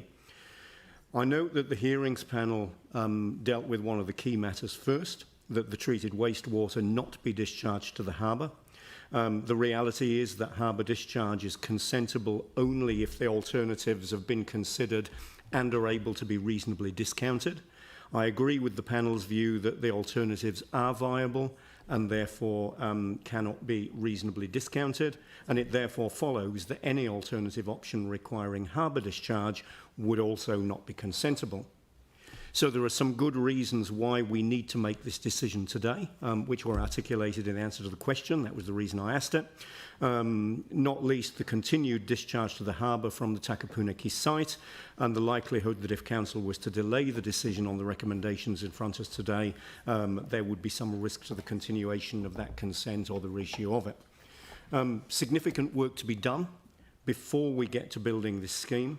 The I&I reduction work, consenting, detailed design, and it's my hope and my expectation that when we do get to detailed design, the requirements for storage, because of the other work that will be done, will be much reduced.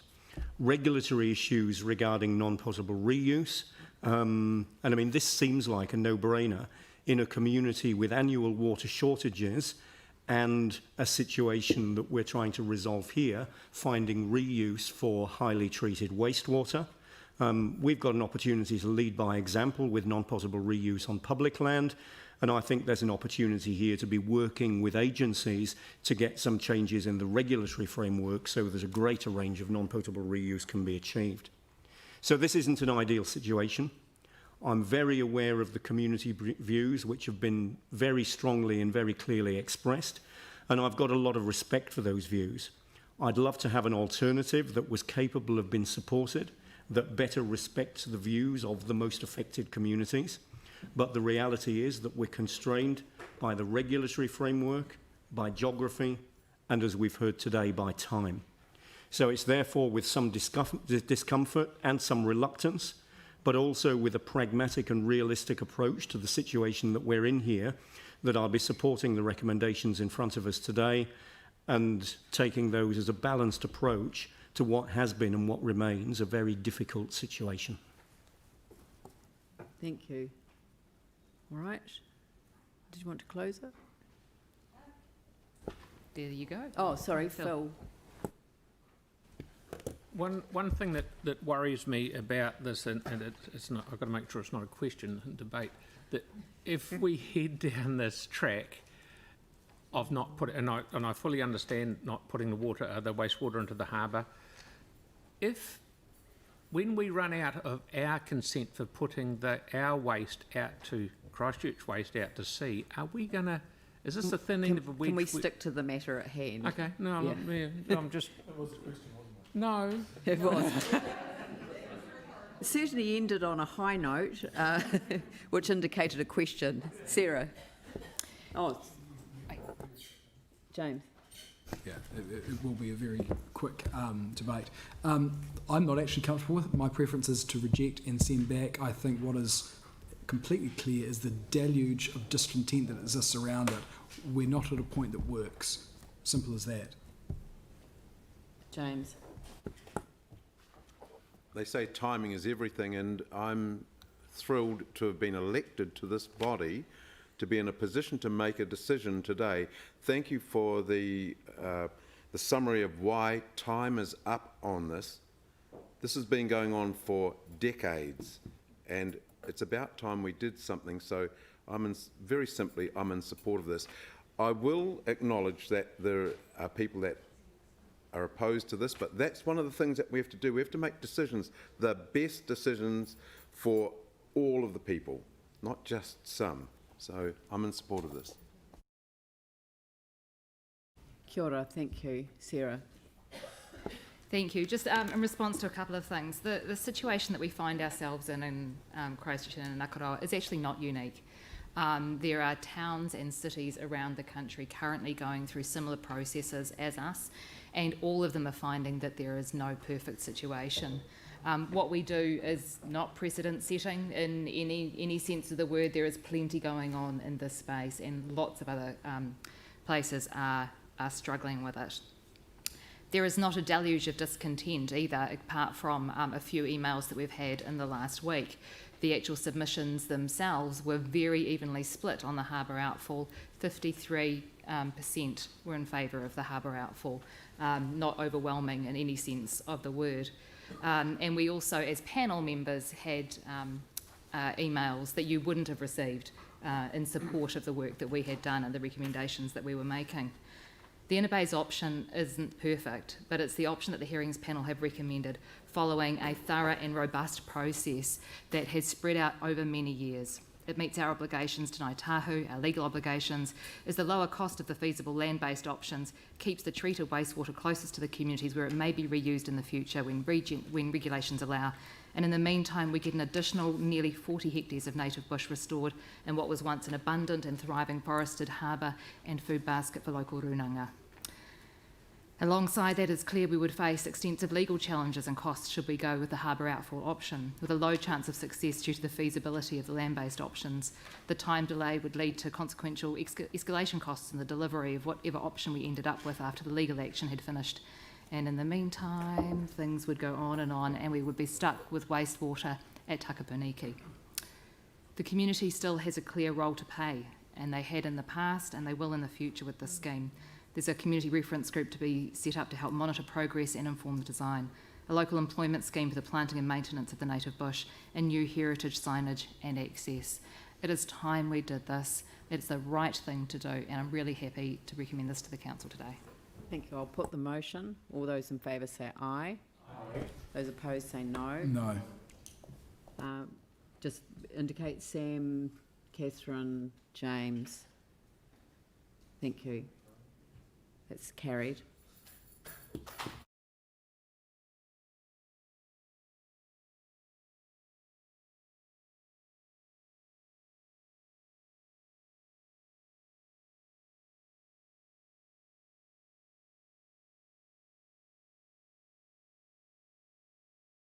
I'm hoping that we can get item 31 dealt with very quickly because there has been a lot of workshopping on it and the issues associated with it.